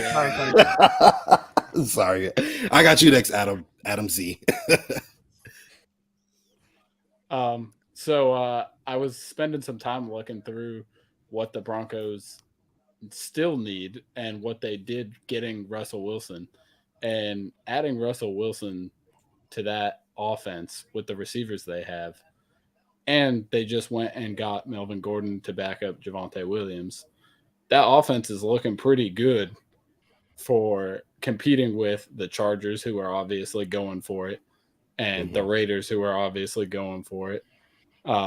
So looking at it, I was doing some digging, and they got rid of Shelby Harris in that deal. So I know they don't have a first-round pick, but the Broncos are definitely going to be looking to add defense in this draft because, let's face it, now they got to try to stop all these offenses that they're going to be seeing. So what do you think? What do you think about the Seahawks picking up an offensive tackle when they've got so much more shit they need? Well, I mean, when you look at Drew Lock, he was running for his life in Denver, and now he's going to be running for his life in Seattle. They should have got Jordan Davis. I'm gonna be honest with you. Yeah. At that pick, in my opinion, like you said already, the Seahawks need everything. They're in. They need everything. You're right. 100%. Yeah. So, where do you start? Adding Drew Lock in there, it's not going to solve the problem. They're obviously going to be tanking for a quarterback. Correct. Yeah, absolutely. Bryce, what you think, bro?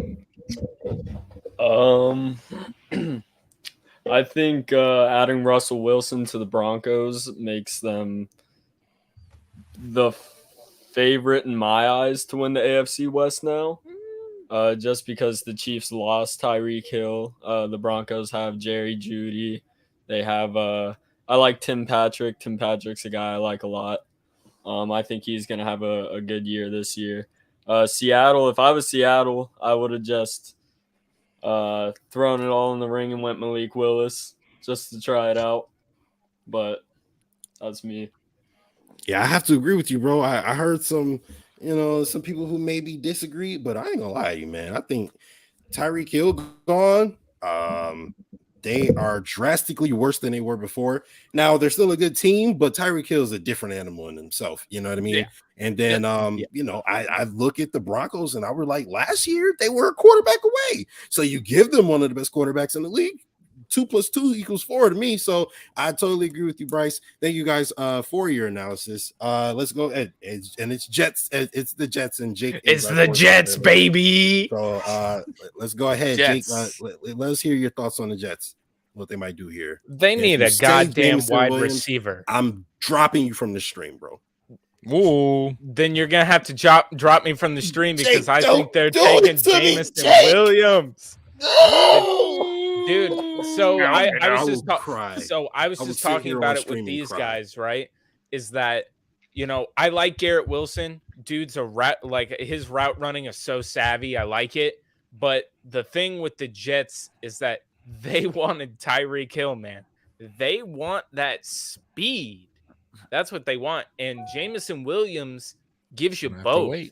So I think that if you are the Jets in this situation, if he's going to be ready by what they're saying, maybe he'd be ready even to suit up by week 3 if the recovery is going it the way the upside you get from that to be able to pair with your young quarterback. I think it's exponential. I think Jameson Williams would be the pick here because it's exactly what the Jets are doing, unless or wanting to do, unless they're going to trade for Debo right now. So, I mean, that could be a possibility. We'll see what Yeah, happens with that. rumors.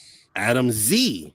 The question went off the screen, but that was a pretty good question. Who's going to be the first team that makes a trade in this draft? Just who you thinking? Who you think it might be, bro? Buffalo. Yeah, I was gonna say the Buffalo Bills, just because I want it to happen, because I'm really sick of waiting. I absolutely despise waiting. And you know what? This is a great world to live in, right?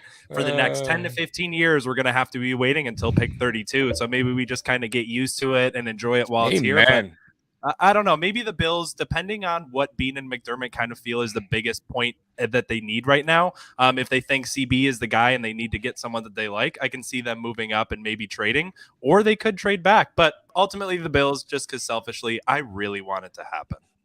Now, Adam, if I'm looking at this pick, my man Ryan, the producer, is doing an amazing job. Shout out to Ryan. He'll be back here shortly, as a matter of fact. But if we look at this, it says that they got this pick from Seattle, which, if I'm thinking about it, means that they got this pick for I'm blanking on his name. Jamal Adams. Oh yeah, that he's so garbage now. I forgot his name. Jamal Adams. Linebacker Jamal Adams. Linebacker. I mean, as much as I hate to say it, how badly did the Jets win that trade? Now looking back on it. They dominated the trade, and it's weird to say the Jets have won anything because the last time they did was with Joe Namath. I'm sorry, Mark Sanchez, but the butt fumble just kind of ruined it for me. It's just going to be really exciting to see whatever the Jets do here to come in third place in the AFC East. So I'm really excited to see whatever they come up with. The Jets go wide receiver Garrett Wilson. Okay, all right. Oh, Jameson's alive. Yep. So I had a feeling that could happen. I don't blame him. My replacement pick was Garrett Wilson. And I think that's just got to come down to the medicals, man. I think when it came down to it, it's like, all right, well, who do we feel the most comfortable spending this pick on? And if we're not going to trade for Debo, are we going to get a guy who just tore his ACL? What's he coming back like? I know tearing your ACL, the way that they've got medicine and stuff now, it's not as serious as it used to be. But still, you don't know if you're getting that same top-end speed from Jameson Williams that you were getting in college. I think Garrett Wilson, again, is a good pick for them because he's a savvy route runner and he's going to still be able to help Zach Wilson. So I think the Wilson to Wilson connection will be real, but they're still going to be third place. I think that was a mistake. And the mistake is they went corner, receiver, and ignored O-line again. You got to be able to protect your quarterback if you want him to get the ball out. Jets going to Jets. Jets going to Jets. You got the Jets in third in the East? Yeah. I'm being polite. I mean, if I guess they're expecting Zach Wilson to, be magic and, man. dodge Jets all the defenders. Jets are last in division, All right, bro. Justin Goddard. We're looking at Zach Wilson and Garrett Wilson now. What do you think is in store for the Jets for the next however many years? With this duo, if they stay together. So I think a couple guys just said it. It's great, like they're loading up on sexy picks, right? But I mean, we saw Zach Wilson running for his life last year. He didn't look like an NFL quarterback. He had some flashes, but they struggled to protect him. And now you have Corey Davis, you have Garrett Wilson, Elijah Moore, Michael Carter at running back looked pretty good last year. But we're hearing about these issues with Mekhi Becton, and they weren't protecting him last year. So, like, if I'm a Jets fan for tonight, I'd be I'd be psyched about these picks. They're fun, they're exciting, they're skill positions. But I like the Giants approach more, where they're taking over, they're building from the trenches. They want offensive line, they want edge. It's just more sustainable, and it gives you a chance to actually look at your quarterback versus like, cool, you have a lot of sweet weapons, but you have a second and a half to get it out to them. So I don't see them coming out of the basement anytime soon. Learn from the best, my friend. Learned from the best. All right. So before we kick it over to our Washington Commanders correspondent, Adam Z, I'm going to welcome back the co-host of this production and the host of the Rust Belt Report. Obviously, my man Ryan C is going to come back and he's going to take over for a bit. Boo! We want Justus back. Yeah, muted. Get this guy out. Get him out of here. What's he doing? Yeah, you're muted, man. All right. Ryan, you're muted. Ah, Oh, I see you can't kaboom. No, I'm sorry, but you know what? Justus said he needed a break, and I gotta be honest. Anybody that's ever produced, it's like running a marathon. Like I'm physically hurting right now. It's absolutely insane. But as we just got done talking about the Jets take Garrett Wilson at wide receiver, let's throw it over now to pick number 11 for who's on the clock in the Washington Commanders. Ooh, So I got the pick there with number 11, and I could really see maybe a trade back here. The biggest needs that I could see from them are offensive guard, corner, and wide receiver. For offensive guard, they just lost their 5-time Pro Bowler Brandon Scherf. And then the next day, they released Eric Flowers. For me, if they stay there, Tyler Linderbaum kind of stands out as the top interior lineman. If they decide to opt down because they want another guy like Texas A&M's Kenyon Green. For corner, the Commanders had the worst or one of the worst pass defenses in the league last season, although some of that could be due to edge rusher. The Commanders surrendered the most passing touchdowns and the 8th fewest passes defended last season. With Gardner off the board, they might want to wait. Adam, I've got some good news for you, bud. We have a trade. Oh, you man, this guy traded back with the Saints. This guy, he knows. You know what? I'm good. I'm good. Good like that. Clearly, my I'm good. Ooh. So So, was not they traded for me. traded Oh, back that's with the Saints or with the Steelers? There's a little confusion. Saints. there. What's- The Raptors Saints. All right, or so the with the Saints? Saints, we talked about the Saints a little bit earlier. Who do we think do we have the Saints person on right now? Right here. All right, so Philip, what do you think that the Saints are now going to do with this pick? I think this pick is clear cut and obvious. Well, I'll be honest. When they were at 16, I had them taking Chris Olave out of the University of Ohio State. Wide receiver is a big need for them, in my opinion. It's one of the biggest needs on that roster. And now that they've traded up, it's clear they're trading up for someone even better. Jamison Williams. Jamison Williams is going to the New Orleans Saints. Oh my! Justice is upset. Yeah, He's Justice the is perfect. El Fuego he's right the- now. He's the I think perfect they're addition trading up to for a Michael quarterback. Yes, Michael Thomas in the slot. Oh, Jamison Williams with the deep ball. that'll shake up and- the draft. I like And that. LASIK Jameis throwing that deep ball with his eyes fixed. I'm just saying that just makes Yeah. too much sense. Plus, well, I don't know what they're giving up. So they could have just given up both 16 and 19, I believe, were their 2 picks. They could have just And given Jameis up both Winston. to move up. I like Charlie. Draft a quarterback. Let's mix Yeah, this draft so up. all right, so Malik Philip, Willis. Mix it all up, baby. you're talking about Jameis Winston throwing this ball, and I want to talk about Michael Thomas here in a little bit, just because obviously Michael Thomas was out last year, and we're talking about the potential if they go ahead and draft a wide receiver. You now have Michael Thomas with some of these big name wide receivers, Philip, you were throwing out there. But Charlie, you had just mentioned that you think that they're potentially going for a quarterback. Why do you say that? Yeah, I think a lot of the quarterbacks this year fit what they're used to. I've said that I don't think Drew Brees ever had the strongest arm. He won mentally. I think the same thing with Peyton Manning for that matter, and a lot of guys. And to me, there's a lot of guys who, don't have the strongest arms this year, and I think they fit really well into the Saints type of offense. They play in a dome, right? Like Matt Corral, Kenny Pickett. Willis. I think there's a lot of guys who fit sort of what the Saints are used to running. They lost Sean Payton, but everything else is pretty much the same, So I just think, why are you trading up for a wide receiver? Really, like we said, it's a deep class. The draft is 7 rounds long. I know sometimes teams forget that, but I really think it's just a quarterback.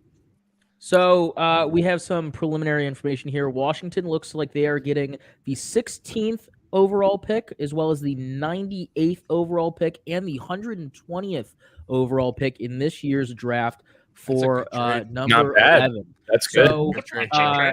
Adam, for Damn, Washington, how does this change how you're looking at Washington? Because they just got a haul of picks for this year. I don't know. There must be someone on the board they really like. Like I said, I was talking about Tyler Linderbaum. Maybe they see that there's kind of been no movement there for their interior O linemen. Maybe wide receiver wasn't a position they needed, or like Charlie said, maybe it's just such deep of a class that they thought that, hey, there's 3 or 4 guys that we like. We're kind of cool with any of them. Or for corners, kind of the same way. There's a couple guys kind of sitting there, and maybe they're just thinking, hey, we'll take next available. I know that for corners, Trent McDuffie and Andrew Booth Jr. are there. Either way, if they do wind up taking a CB, I imagine us collectively and maybe Bean and McDermott might start sweating if CB is on their mind. But this really opens the door a lot for them. All right, so we do have some additional breaking news here. Again, from one of the sources that we're using. It appears there's a rumor currently going around, and this is from the source that we've been using for all the draft picks and for the trades so far. And New York Jets. The Jets apparently rejected a trade from the 49ers involving Deebo Samuel for the 10th overall pick before taking Garrett Wilson. So I think it's smart.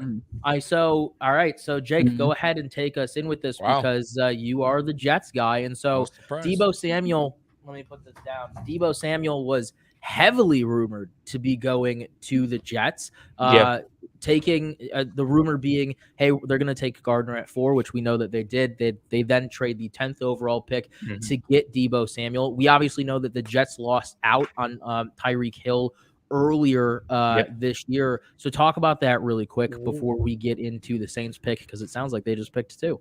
So I really feel like just to make this really quick, the Jets wanted somebody proven because they didn't know about the uncertainties in the draft, because this draft is so like they didn't know who was going to follow them. They didn't know who they were going to be able to pick. And Garrett Wilson must have been that guy that was at the top of their board, so that when they got that trade call offer, they had to weigh, well, how much are we going to have to pay Deebo as opposed to what can we get from a rookie and be able to develop him and not have to have that, cap casualty that might happen if you don't get the same Deebo who's been producing in a Kyle Shanahan system.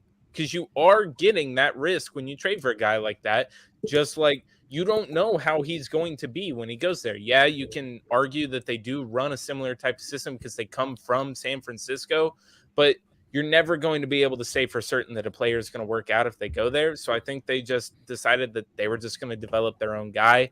And it's a cost-saving measure as well, and they're going to be able to rebuild the right way and not, possibly take the risk of taking on Deebo and him not being what they thought it was going to be. And supposedly the 49ers were asking for Elijah Moore back in the trade, too, along with the 10th overall pick. That's a no. So we know the Jets really like Elijah Moore. They may have just said, nope, not giving up him. Oh, yeah, the pick is in, by the way. So, yeah, just as reported, Chris Olave now drafted by the New Orleans Saints from Washington, and it does look like we're going to have some more. I mean, these picks are coming a lot faster than I think a lot of us. They are.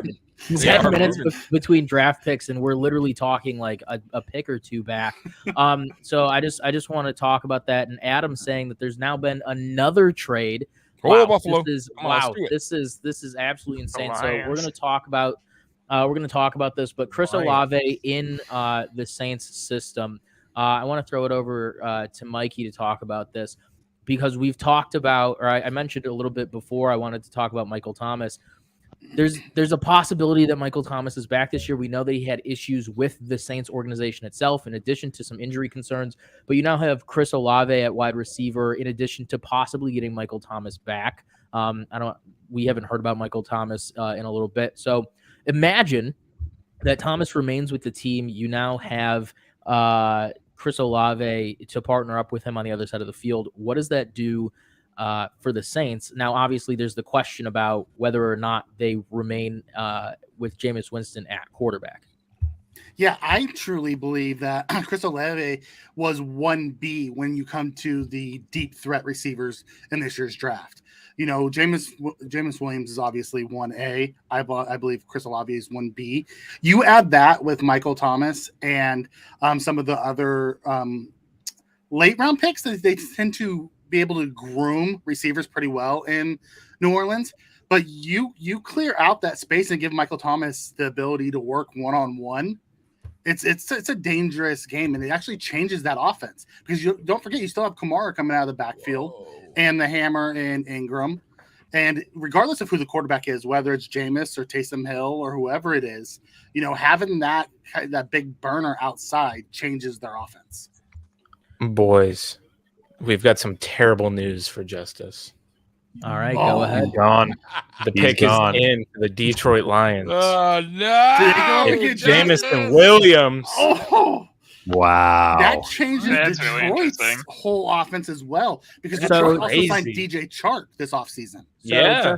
Just as Jake announced, the Lions traded up to number 12 with the Vikings for wide receiver Jameson Williams. Now, Charlie, with the Lions here, Jameson Williams in this new and continually being rebuilt Detroit Lions team. I don't say that as a joke. I mean, they're literally in year 2 of a rebuild.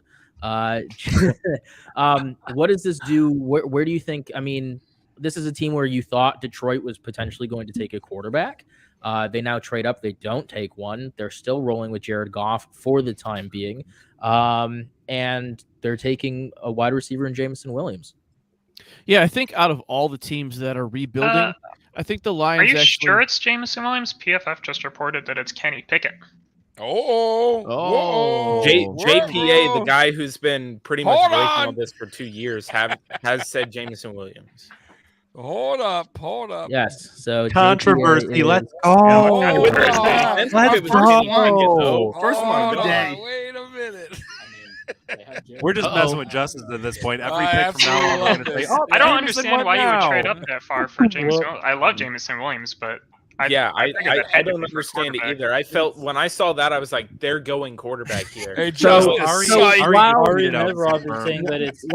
while waiting for this, I'm going to throw it over to Philip here, who announced some news. In the, it's Jameson Williams. Private chat in the private chat. It is Chiefs versus Chargers, week 2 of Thursday night football. Thank you, Philip, for throwing that in there. And it looks like we have confirmation that it is wide receiver Jameson Williams. So Charlie, Jameson Williams. It is not a quarterback, but Jameson Williams heading to the Lions. Lions still rolling for Jared Goff for the time being. And as soon as I get the trade information, I will let everybody know. Yeah, like I was saying, I think they're kind of rebuilding it the right way. Nowadays, not many teams really tear it down, but I think the Lions were comfortable tearing it down. I think they're comfortable with Goff because, let's face it, Goff did take a team to the Super Bowl. I don't think they're under any illusions that they're going to the Super Bowl, but Brad Holmes was big into scouting Jared Goff, and I think this is the right way to do it. Again, I think another team that's waiting until next year, I don't know how they're all going to fight each other out for the quarterbacks next year, but they're perfectly fine with Goff. You're adding weapons, you're adding pieces to your team this year. So then if you do get the quarterback next year, you've got all these things already set up for him. You know, you've got your a year with the pass rusher. You got a year with Chark and Jameson Williams as the wide receivers. They got Swift at running back. Penei Sewell last year. So I think they're doing a lot of things well in order to set themselves up for future success. And there's no rush.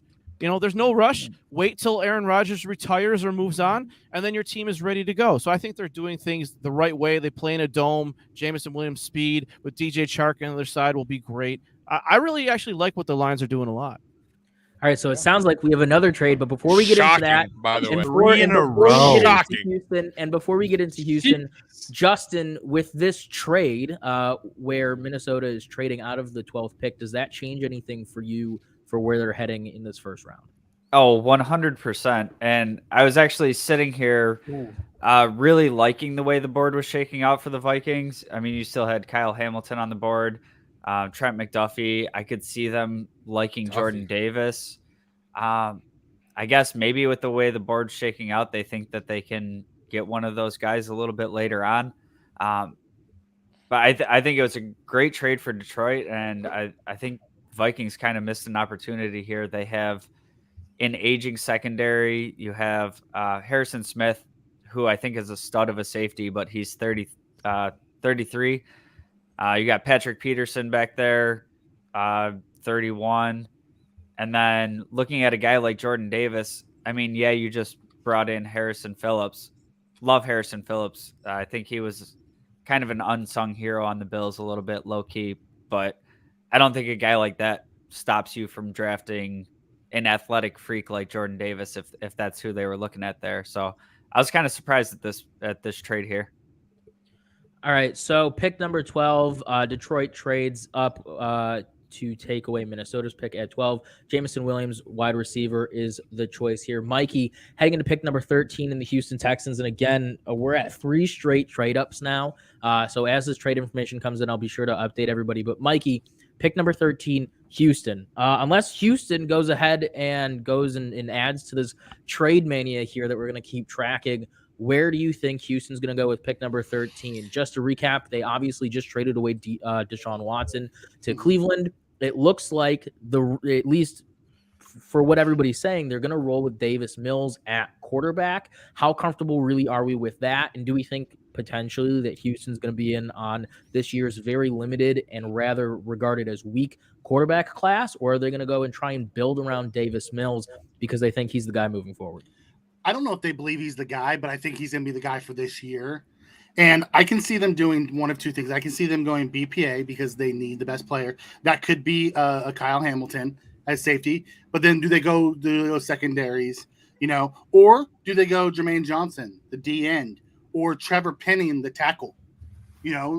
Trevor Penny's been rising up boards. And if you're looking to replace Laremy Tunsil, who's been on the block, you're going to need to have someone in place to take his spot if they do trade him. All right, so pick number 13 now belongs to the Philadelphia Eagles, who at the very beginning of the show, we were talking about how Howie Roseman, the GM there, was going to be the guy to watch. The Eagles going ahead and getting the number 13th overall pick from the Texans. In exchange, they're getting the 15th, 124th, 162nd, and 166th overall pick from this year's draft. So the Eagles getting number 13, the Texans getting a massive haul, all picks from this year, 4 of them, in fact. So do we have our Philadelphia expert here tonight? That would be me. Yes, sir. All right. So yeah, Philadelphia not only getting 13, but getting 4 additional picks. I don't know if this blows up your analysis, your draft report here, but take us through. Yeah, the thing with the Eagles is they're pretty hard to get a read on to begin with. Things are pretty open for them. If you look at them on paper, they have plenty of holes that they could fill, but they also finished in second in the division last year. So we know that Fletcher Cox is getting older and is running out of his contract, so I would have to guess that they'll probably go like Jordan Davis. So to your exact draft analysis right there, JPA Football, who we've been using as our exclusive draft analysis provider tonight, says that at number 13, the Eagles are taking Jordan Davis. So good pick. So go ahead and take us through what do the Philadelphia Eagles get out of Jordan Davis heading into this 2022-2023 season? Yeah, so the Eagles were kind of weak in the trenches last year. Obviously, when you're in the NFC East, everything is a boxing match. So they were pretty close to the playoffs last year, and I think Jordan Davis gives them a huge jolt of energy on the defensive line. They were second to last in sacks last year, and we know Jordan Davis, big guy, but also huge pass rush threat. So I think it's a great pick for them, and obviously they felt pressure to go up and get him by moving all of 2 spots up, so they must have been competing with somebody else to get him. So I think it's a stellar pick for them. Not only is it a stellar pick for them, but for Houston, they're obviously getting 4 massive draft picks here. So I know that we have Baltimore up next, but Mikey, those 4 additional draft picks that Houston now has for this draft, which I don't know, maybe you guys can correct me if I'm wrong, but it seems like in both of these trades, getting 3 or 4 draft picks all from this year. I mean, I know that this is a pretty deep draft at all positions other than quarterback, but what are you guys thinking? Mikey, I'm going to go to you first, and then, hopefully we don't go to a commercial break. I want to get thoughts from everybody else. But Mikey, what does this do for this year's draft? I know we're looking at more than just the first and second round, but does this change a lot? Do you think Houston could potentially trade? What are you thinking? So they go from having 12 draft picks this year now to having 16 draft picks this year now. So they already had a haul to go with this year. They become more of a player for trading around, back up and in to higher rounds, or trading out and into next year. So they have all kinds of options. Having 16 picks in 1 year gives them the ammo to do whatever they pretty much want to do.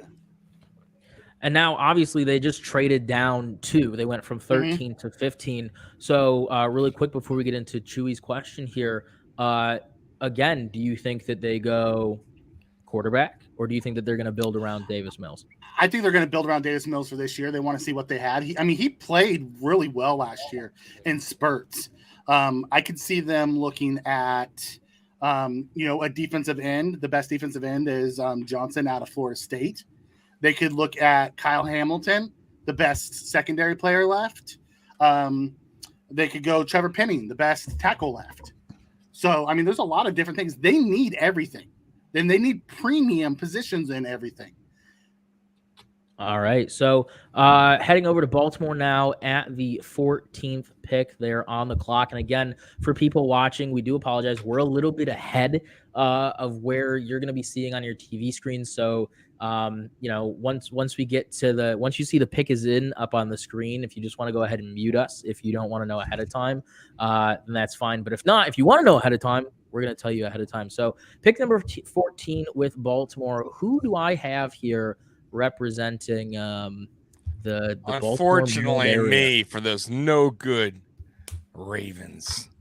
Their time is ticking, fellas. They need help on the offensive line. They need help at wide receiver, but I'm going Trevor Penning here. They definitely need help at that position desperately. Center, offensive line. Lamar Jackson cannot be under pressure like that, taking too many hits. Even though he's a scrambler, he's just it's going to take a toll on him. They know that. Also, the wide receiver. I want to be shocked if they go wide receiver here, but the main guys that I had on my board are gone, so I have him going Trevor Penning here to replace Orlando Brown, who they traded. Ronnie Stanley's been injured. Or they can move. Yeah, or they can go Tyler Linderbaum here as well. They could too. From a center standpoint. Yes, 100%, Mikey. I like that too. 100%. So I want to throw it out, and I want to go to Justin first. Every time that we go to a team, we hear, "Oh, it might be Tyler Linderbaum. It might be Tyler Linderbaum." And I had him in a bunch of my mock drafts. I think we all did. We recognize that he's the type of guy that can fit in at multiple places on an offensive line. But Justin, do you think that there's a reason why Tyler Linderbaum just has not been taken yet? Is it because of these trades, or is there another reason? So for me, Tyler Linderbaum, I think he translates to the NFL as a pure center. And I actually had, I guess, his ceiling being pick 14. This is about the earliest I saw him going. And if he's not going at 14 to Baltimore, I might even go as far to say he slips into the second round. Oh, yikes. He's just a little bit undersized to be playing in other positions. And the Ravens really love big guys on the offensive line, so that would be uncharacteristic for them to go with. I'd be really surprised if Linderbaum was taken in the first round. I think he's very small. He's got short arms. He's only a zone center. I don't think he offers any positional flexibility at all. I think that he could be a mid-second round guy. You'd have to have a specific offense for him to run. I think to me the problem with Linderbaum is if he's going to be center specific, there's only so many teams that need centers, and there's only 32 of these guys in the league, and most of those positions are pretty well filled in the NFL. So you take some of his limitations and and you project that out across The how pick many is teams here. actually have the need. All right, who And- is it? Brr, drum All roll. right, so we do have the Ravens draft pick here. Safety Kyle Hamilton I at was number way 14 off. Good to the Lord. Baltimore Ravens. Great pick. Total opposite side. So Kyle That's a Hamilton great pick, at though. 14 It is. to He's the a hell of Baltimore a Ravens. player. Now we're going to talk about, hopefully we'll be talking about Tyler Linderbaum tonight. Obviously, we don't want anybody to not be drafted in the first round. That's an extremely prestigious thing to be taken at. Pick number 15 from the Philadelphia Eagles from Miami. We're going to get to that next after this commercial break. You are tuning in to the Buffalo FAMBase 2022 live NFL draft. I want to thank everybody here on the screen and everybody behind the screen for being here. We're going to see you after the commercials. You are now watching the Buffalo FAMBase first-round coverage of the 2022 NFL Draft on the official multimedia network of BillsMafia. Tune into Justice for All.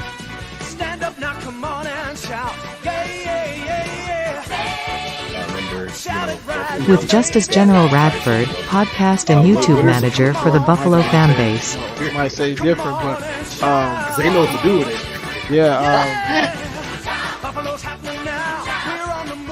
Every Tuesday night at 9 p.m. Eastern. You are now watching the Buffalo FAMBase first-round coverage of the 2022 NFL Draft on the official multimedia network of BillsMafia. Tune in to the Overdue Bills podcast, Mondays at 7 p.m. Eastern. With your hosts, Aaron Radford, Preach, Sam Harris, Matty Ice, Matthew Coaster, Mills, Ante Miller, and Mikey D, Michael Daniels. Follow on all platforms at Overdue Bills Podcast. Now back to the 2022 NFL. You are now watching the Buffalo FAMBase first-round coverage of the 2022 NFL Draft on the official multimedia network of BillsMafia.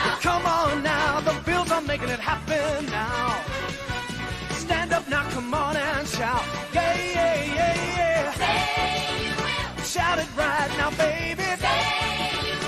Come on. Tune into the Mafia Sports Report every Monday night at 9 p.m. Eastern. With your hosts Tommy and Mike.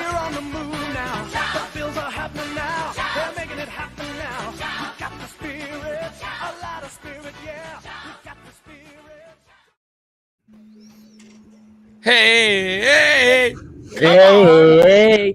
All right, so we're going to get into the next picks here, but I just want to go ahead and I want to reiterate where we have already been. So at pick number 1, Jacksonville took Trayvon Walker at edge, followed by Detroit taking Aidan Hutchinson at pick number 2. The Houston Texans, in their first move of the evening, take Derek Stingley at corner at number 3. The New Jersey Jets, I just want to make sure that we are, correct on our geography there. The New Jersey Jets at 4 taking Sauce Gardner, which was not a surprise. Obviously, what is a surprise is that they declined a trade for Deebo Samuel versus taking him.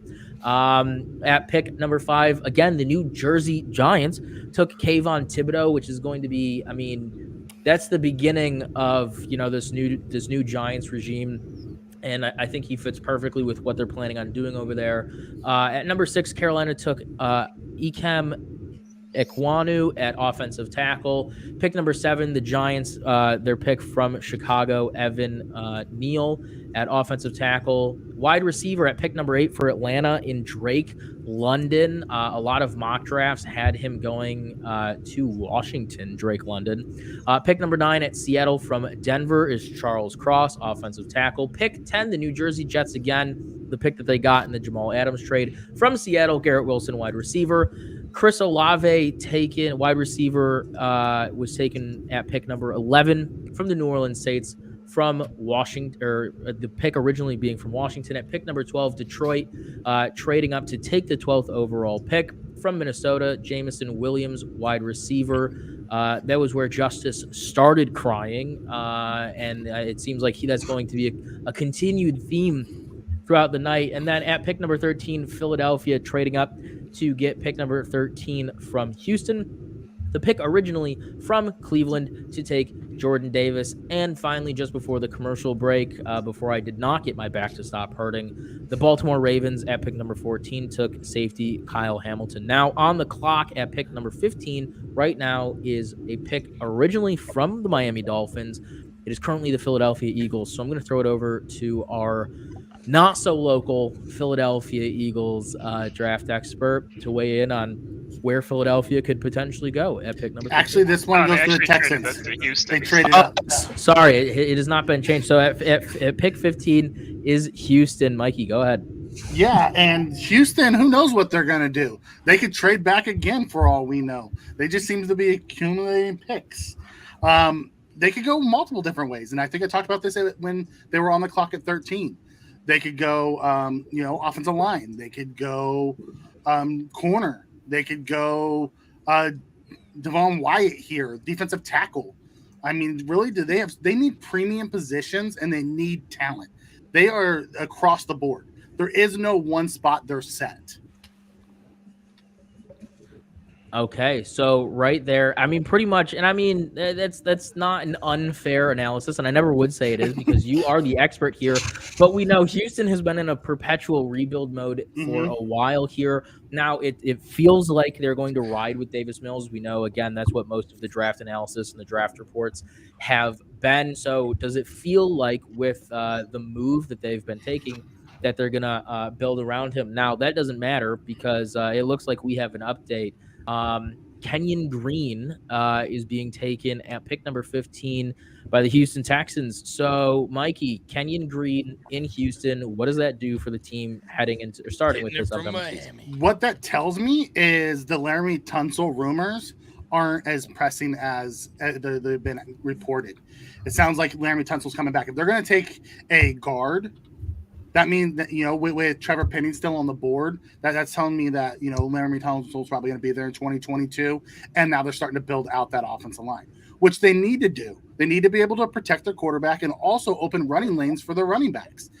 That the best way to protect a young quarterback is to give him a running game and to give him solid offensive line play.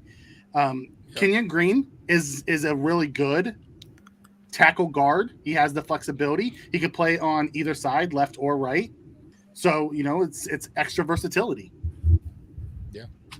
All right. Awesome. Yeah, I agree. Now, Charlie, I want to hit you from an analytics side of this.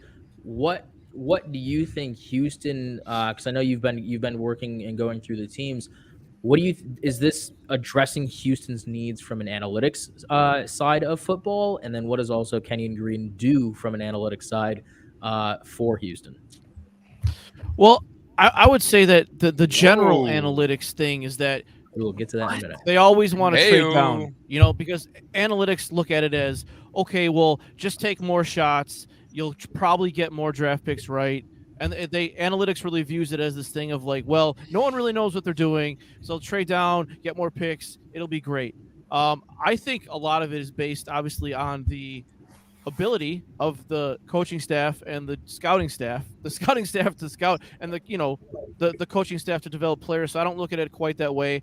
I think Houston is desperate to get back picks because we all know what Bill O'Brien did to destroy, their picks a couple of years ago. So I think they're so desperate to get things back that and I think they're in a rebuild too, obviously, a deep rebuild. So I think it makes a lot of sense for them. They need everything. Mm-hmm. All right, and so as we just saw back up on the screen, Justus, I'm hoping you can throw that back up. We have breaking news.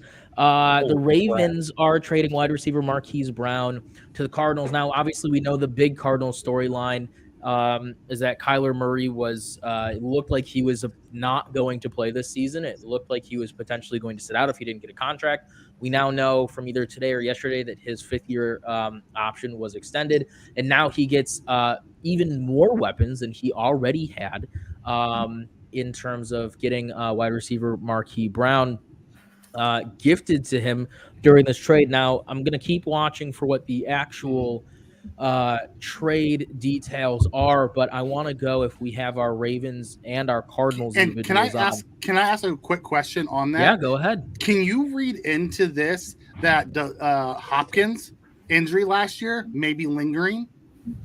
I wonder if Ooh, it's that more is so true. that AJ Green might not be the traditional 2 or 3 that they're looking for. I live Okay. in Arizona, and I listen to a lot of the Phoenix sports talk radio, and a lot of them before were talking about, I don't know about AJ Green. So maybe it is just extra weapons. I know that they had taken a wide receiver last year that didn't get a whole lot of playing time. So this is more of a, let's try to fix this right now. Maybe we didn't get the guy at 23 that Yeah, we're because they wanting. took Rondell Moore, right, last year? Yeah, and he didn't get a lot of playing time. He had a few bright spots, but even when D-Hop went down, his usage didn't really go up a whole heck of a ton. So it'll be interesting to see what Marquise Brown does with Kyler Murray. Sorry to jump in. I appreciate the insight because I don't know that much. Kirk.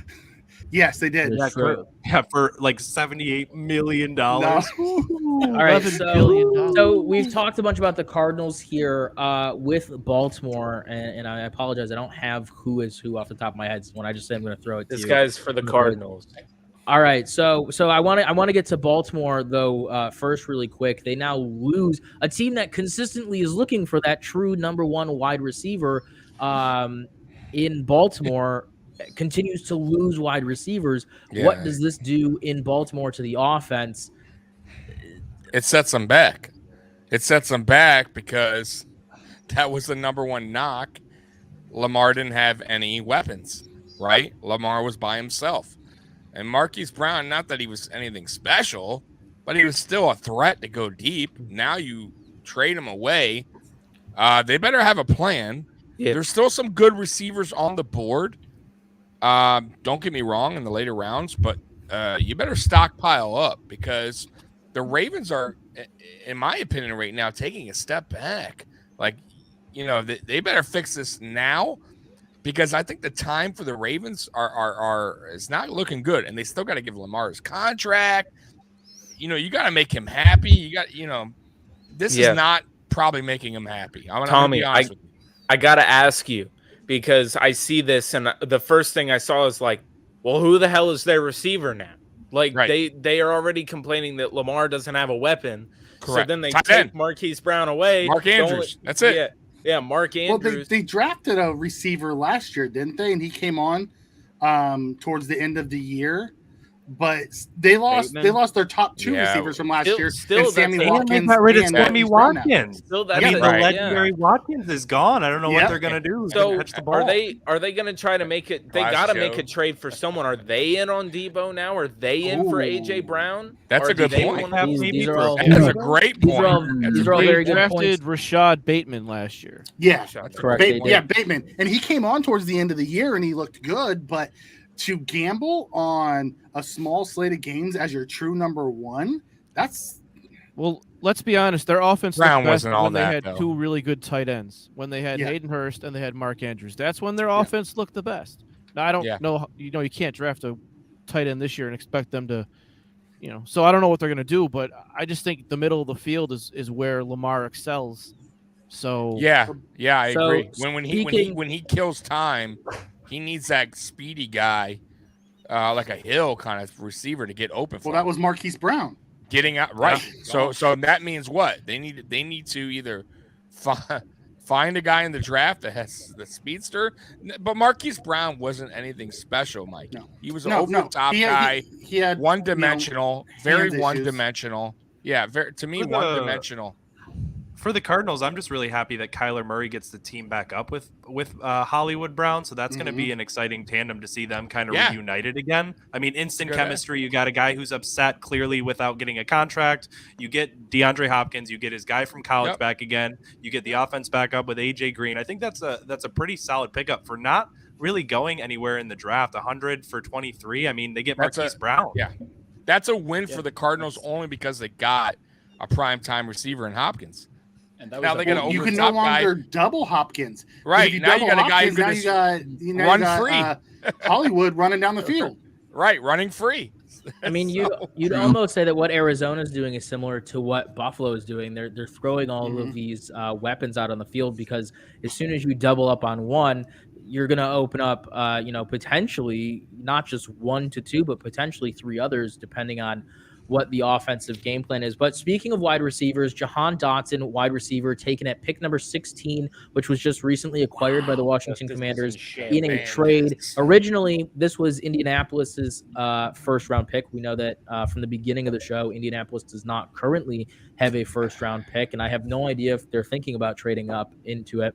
But from Philadelphia, they get the number overall 16th pick. Washington takes Jahan Dotson. So what are we thinking? How's that for the circle of life? Not only did they get the quarterback, they got the first round pick from Indy too. Yep. Yes. Oh my God. Wow. I didn't even realize that. But I'm going to go ahead, Adam, with Washington taking Jahan Dotson. This is a team that is, I mean, you can say pretty. I mean, on paper, and I would say they had some pretty dominating performances last year. They have both big-name players on all sides of the ball. They now add Jahan Dotson at wide receiver. What are we looking at?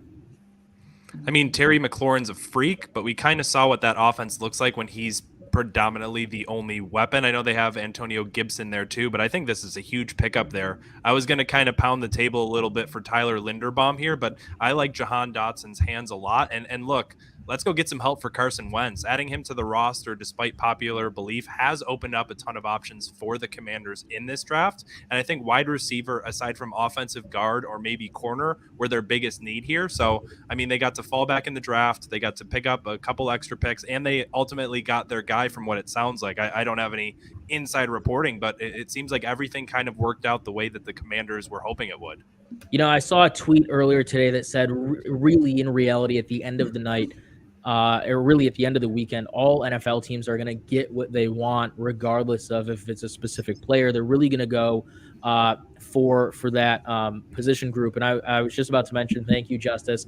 We saw Houston at 15 take Kenyon Green, and a lot of people were surprised Kenyon Green went before Zion Johnson.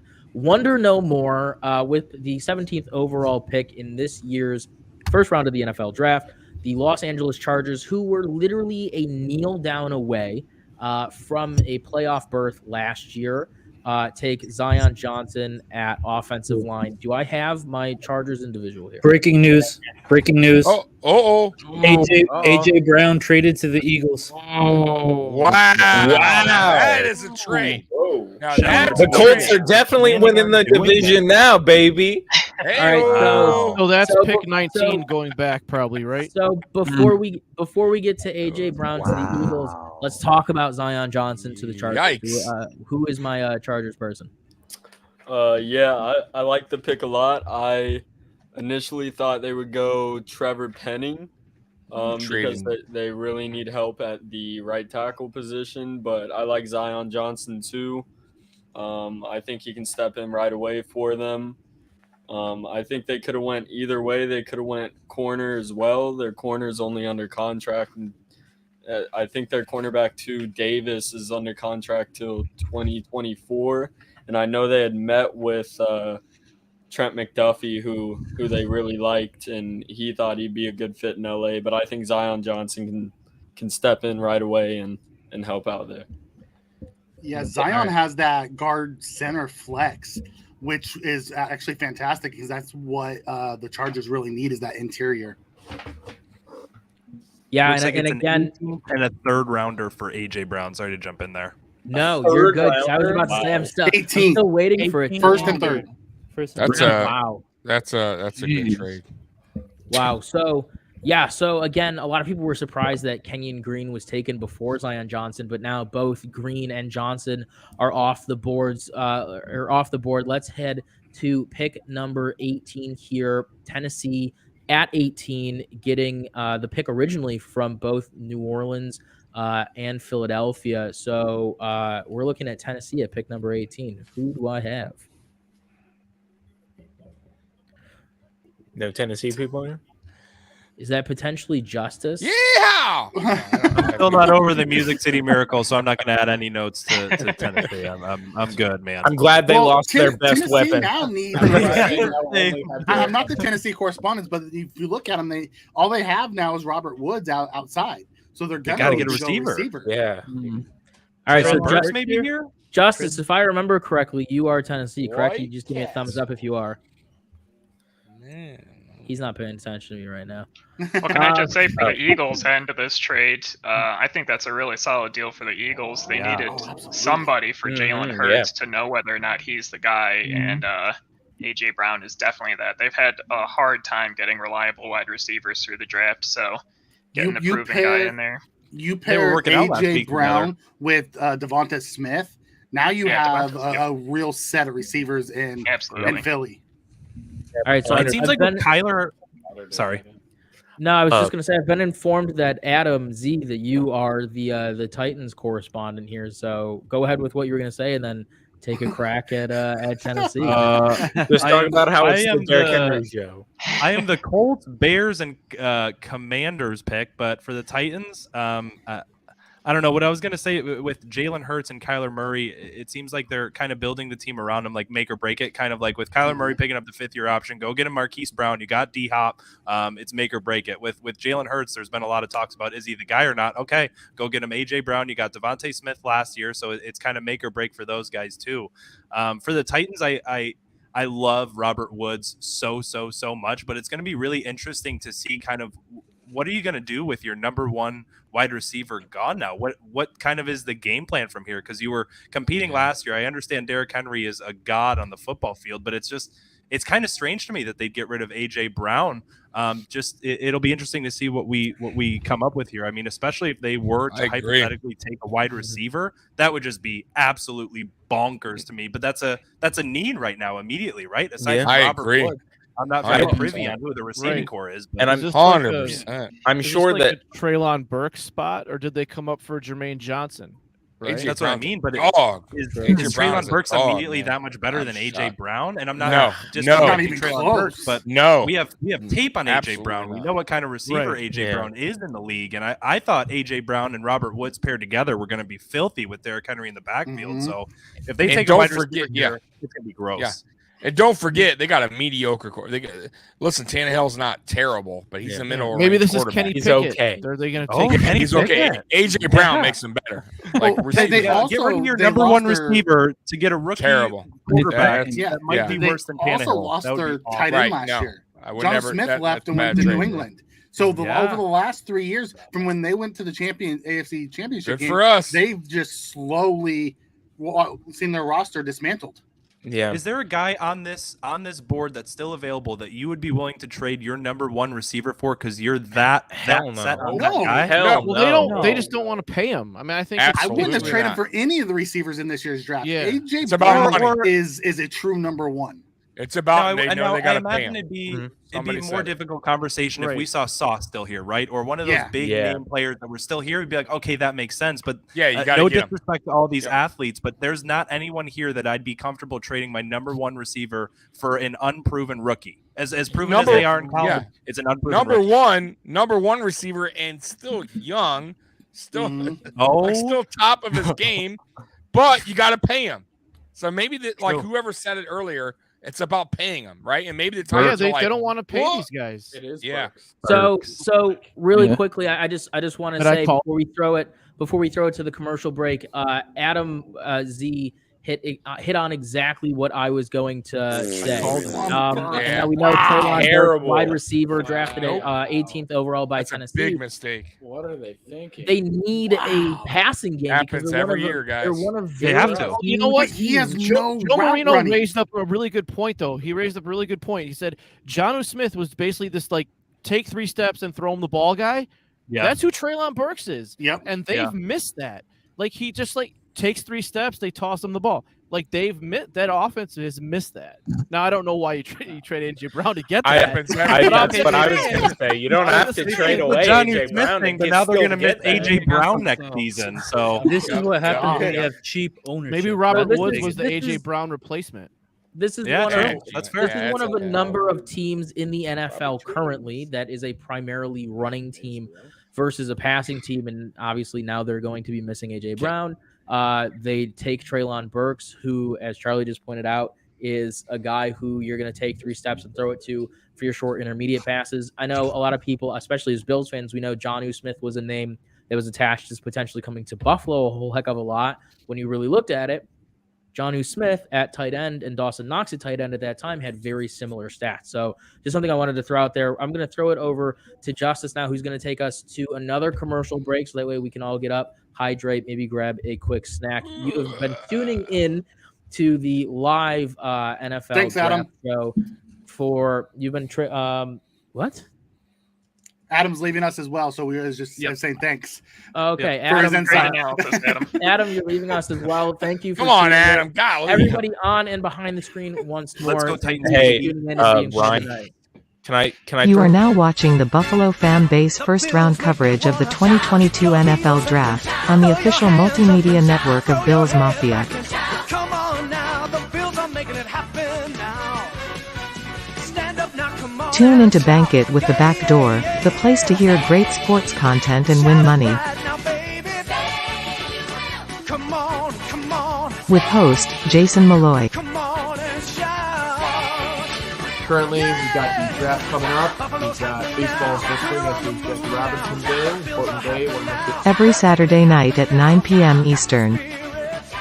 Now back to the 20. You are now watching the Buffalo FAMBase first-round coverage of the 2022 NFL Draft on the official multimedia network of Bills Mafia. Come on now, the Bills are making it happen now. Stand up now, come on and shout. Yeah, yeah, yeah, yeah. Say you will. Shout it right now, baby. Say you will. Come on, come on. Say you will. Tune into the Mafia Sports Report every Monday night at 9 p.m. Eastern.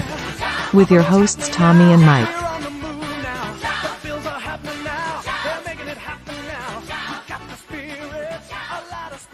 You are now watching the Buffalo FAMBase first-round coverage of the 2022 NFL Draft on the official multimedia network of Bills Mafia. Tune into First Round Bye, your favorite Friday night guys, under the Friday night lights. Tune in tomorrow night for a First Round Bye special, second-round coverage of the 2022 NFL Draft, with your hosts Jake Jordan, host of The Lowdown, YouTube, and podcast operator for Buffalo FAMBase. With Justus General Radford, podcast and YouTube manager for the Buffalo FAMBase. Every Friday night at 9 p.m. Now back to the 2020. You are now watching the Buffalo FAMBase first-round coverage of the 2022 NFL Draft on the official multimedia network of Bills Mafia. Come on now, the Bills are making it happen now. Stand up now, come on and shout. Yeah, yeah, yeah, yeah. Say you will. Shout it right now, baby. Say you will. Come on, come on. Say you will. Come on and shout. Tune in to the Ryan Thomas Takes Sports Show, with host Ryan Thomas, every Thursday morning on the Buffalo FAMBase Podcast Network. You are now watching the Buffalo FAMBase first-round coverage of the 2022 NFL Draft on the official multimedia network of Bills Mafia. Tune into Justice for All. Stand up now, come on and shout. Yeah, yeah, yeah, yeah. Shout it right. With Justus General Radford, podcast and YouTube manager for the Buffalo FAMBase. Might say different, but they know what to do with it. Yeah. Every Tuesday night at 9 p.m. Eastern. Now back to the 2022 NFL Draft coverage. So $100 million over 4 years is the new deal for AJ Brown and his new team, the Philadelphia Eagles. 57 guaranteed. And 57 guaranteed. Let's go ahead and throw it on over to Jake and the boys over there on the couch to talk about this massive deal. So obviously, let's just say that they've been talking about this since at least the first pick, if not prior to today, about doing the trade, because that's the contract stuff is going to take a lot longer, which is why a lot of people were saying that Debo might not even get traded today. Obviously, we know now he was part of a rejected deal, but $100 million over 4 years, $57 million guaranteed for AJ Brown in the Eagles. Jake and the boys on the couch. That's like a podcast. I like that. Jake and the boys on the couch. Jake and the boys on the couch. I'm gonna give it to Adam. I'm gonna let him, because while all the ads were running, we had some strong opinions about this too. All right, go ahead. I want to hear all of them. I made a joke that they should trade for Debo since they like to run the ball anyways, and they can just run the ball 60 times a game. But in all seriousness, I just, like we were saying before, I don't understand the trade besides the fact that maybe their identity is their identity is running the ball. So maybe the GM just couldn't justify it. Couldn't fathom paying $100 million when all they want to do is pound the rock anyways. It's not going to be effective if they have nobody to throw the ball to, because they're just going to stack the box, and you got to have the threats because nobody's afraid of Tannehill. You got to have somebody out wide to keep the defense honest. You don't have AJ Brown out there anymore. I mean, if Buffalo is playing Tennessee, they're going to put everybody at the line and say, go ahead and beat us, Tannehill.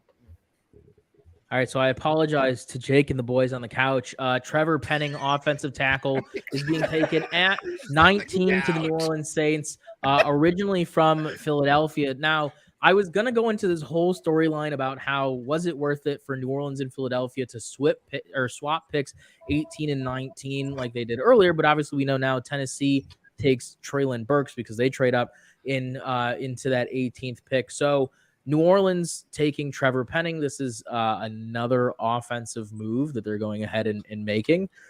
It looks like they're getting protection for the quarterback. It looks like they're getting additional weapons for the quarterback. So let's go ahead and let's talk Saints. Do I have my Saints individual here? All right, there you go. Go ahead. In Go ahead and take us down to the big fresh. easy Bourbon Street. Thank you. With Trevor Penning, it's pretty simple. They have their Teron Armstead replacement here. He's also really good in a power run scheme as a lineman right there. So with the losing Armstead and finding a replacement that was really big for them. So that's just my biggest opinion, was finding the Armstead replacement. That's what they needed. If you're going to have all these weapons for Winston and Michael Thomas, and they took Chris Olave and Michael Thomas, you need to give him time. And he's not going to have time if he's going to be running all around in the backfield trying to get away, because we know he's not that fast. He's not that agile.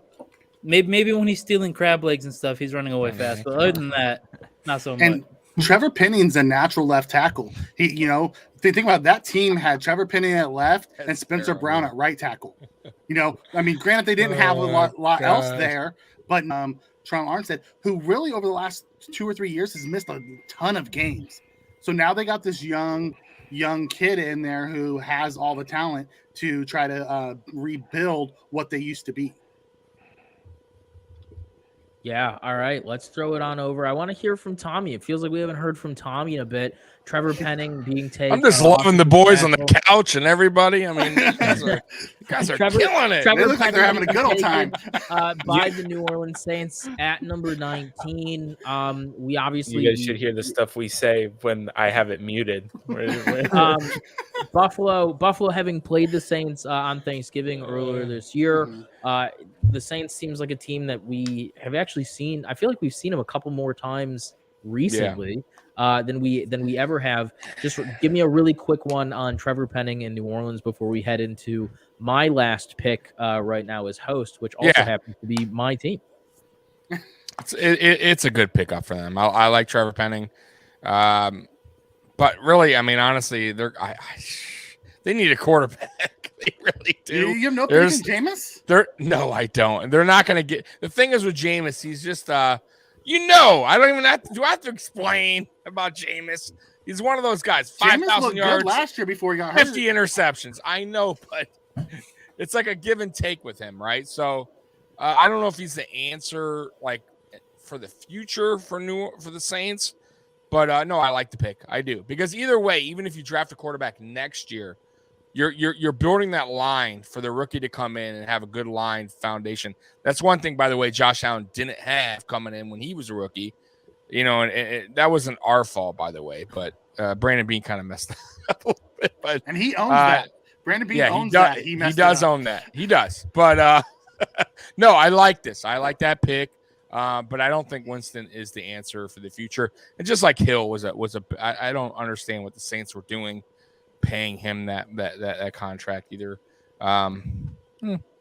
Yeah, that was a good pickup, but they need a quarterback, and they will draft one next year. All right, thank you very much. So speaking of quarterbacks, I'm going to go into this because pick number 20 and the Pittsburgh Steelers is my team. Speaking of quarterback, I think this is where we're going to see our first quarterback go off the board. And a lot of people, I've been watching, again, all of the draft coverage all day. So. The consensus is that 20 is where a quarterback's going to come off the board. And so starting with the big storyline here, Mitchell Trubisky, obviously we know, left Buffalo to sign a 2-year deal with the Pittsburgh Steelers down there in the Steel City. We also know that, unfortunately, there we go. It looks like Kenny Pickett is the pick, who I had on the board. It's who I took in the mock draft earlier today. It's who I wanted them to take. Let me talk about Kenny. Hometown kid, but also Kenny Pickett has the character, and character is a really big thing with Pittsburgh. For those of you that don't know, I lived in Pennsylvania for 4 years. All of my roommates were Steelers fans. And so I could only, in addition to watching Bills games, I was also watching Steelers games. Kenny Pickett has the character. I mean, Malik Willis does as well, but Kenny Pickett has the character that Coach Tomlin is looking for and continues to instill in his players down there in the Steel City. And so I think this is an absolutely perfect pick. Now, however, the one downside to this is that Kenny Pickett, I mean, we know, the whole thing with the small hands. I see Tommy doing the hands thing. I'm not even bringing that up because I think he can still translate well. But better wear that glove. That Kenny Pickett is more of that new age NFL quarterback where he's going to be a little bit more mobile. Whereas before you had Ben Roethlisberger, who, while mobile in the beginning of his career, at the end was not. And so the offensive line was a really big thing for the Steelers to continue to have. So I really like Kenny Pickett. Kenny Pickett was who I had. And if Kenny Pickett was taken before this, I had Malik Willis. And if not, then I had Matt Corral or Desmond Ridder. I had them still going quarterback pretty heavily. But if not, just to let you guys know, I did have Tyler Linderbaum on my list as well as Kenyon Green and Zion Johnson, who obviously were already taken. But wide receiver, really, Pittsburgh needs to go offense heavy in this draft. They always need to go offense heavy. They never do. They always go defensive heavy. So I want to throw it over. Let me ask you one question really quick. As the correspondent, do you see Pittsburgh, because Jermaine Johnson's still on the board, who could have been the perfect replacement for Doug Dupree when he left, opposite of J.J. Watt. So do you think taking a quarterback, knowing that you just signed Trubisky for 2 years, over that other edge rusher, is they're going to get better return on investment now? Or do you think this was a futures pick? I think this is definitely a futures pick. Well, I would expect that, giving Mitch Trubisky a 2-year deal when you really only saw him in the preseason in Buffalo. Mm-hmm. We obviously know that he was in Chicago before that. He did take a very bad Chicago team to the playoffs twice. But at the end of the day, we haven't really seen much of him since his days in Chicago. We got to see him play Chicago in preseason. He got to come in for Josh Allen a couple times. So my assumption is, though, with this 2-year deal, they expect him to come in and compete, if not take that job or the starting job.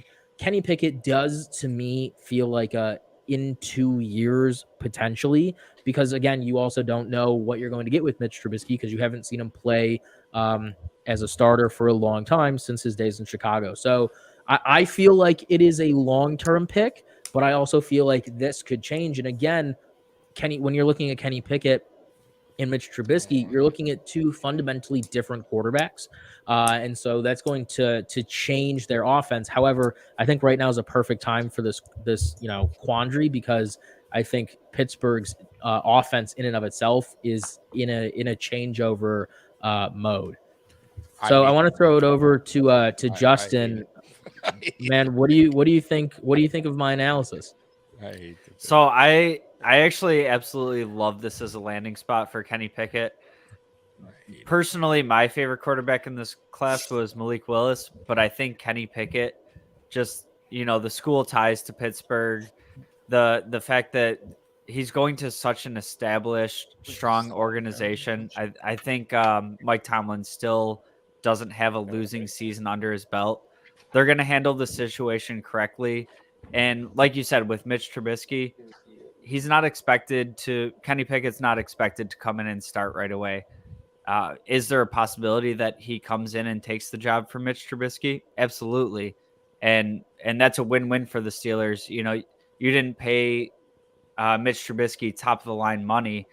So if he comes in and takes the job from him, then you have a quarterback that looks great. And I think Kenny Pickett, I think he has the ability to be a high-level starter in the NFL, and I think he can come into the situation with no pressure and really have some time to develop and really take control of that offense. All right, so it looks like Pittsburgh potentially has their long-term franchise quarterback. Well, what they're hoping is their long-term franchise quarterback pick. We're going to go ahead and go to a commercial break. That's the signal that I just got. And when we come back on the other side of pick number 20 at pick number 21 for the Patriots, Justus is going to be back in the host chair, and I'm going to be back producing. But I will be in and out. I want to thank you guys so much, both, again, behind the screen, but on the screen. You guys have been absolutely great, and I absolutely love that we're doing this. I'm having a lot of fun. So we will see you at pick number 21 with the New England Patriots on the other side of this commercial break. You are now watching the Buffalo FAMBase first-round coverage of the 2022 NFL Draft on the official multimedia network of BillsMafia. Tune into the Wandering Buffalo podcast every Monday morning.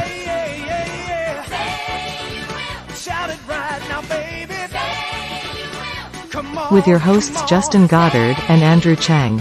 Produced by Jakob Merkel.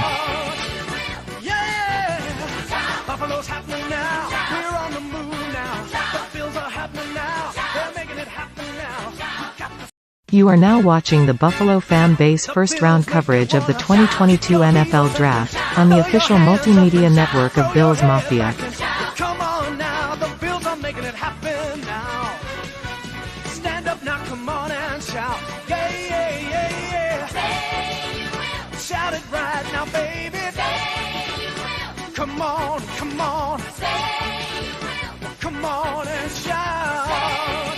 Tune in to the Ryan Thomas Take Sports Show with host Ryan Thomas every Thursday morning on the Buffalo FAMBase Podcast Network.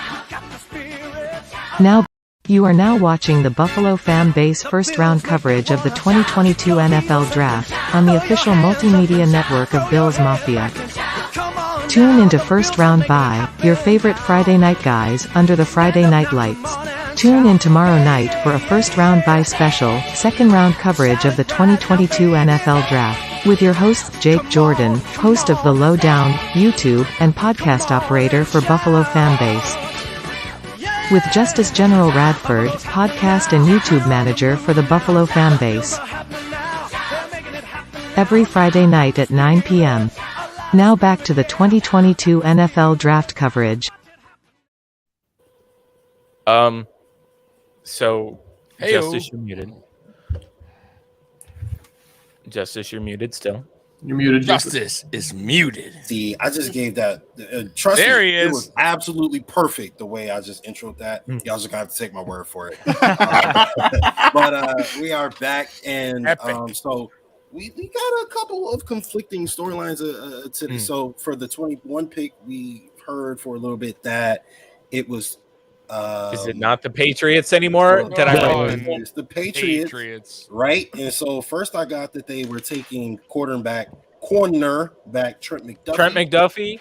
But I also just got word from someone that they are trading that McDuffie's still available to the Chiefs, and the Chiefs are now on the clock at 21. So we'll see what comes to fruition with that.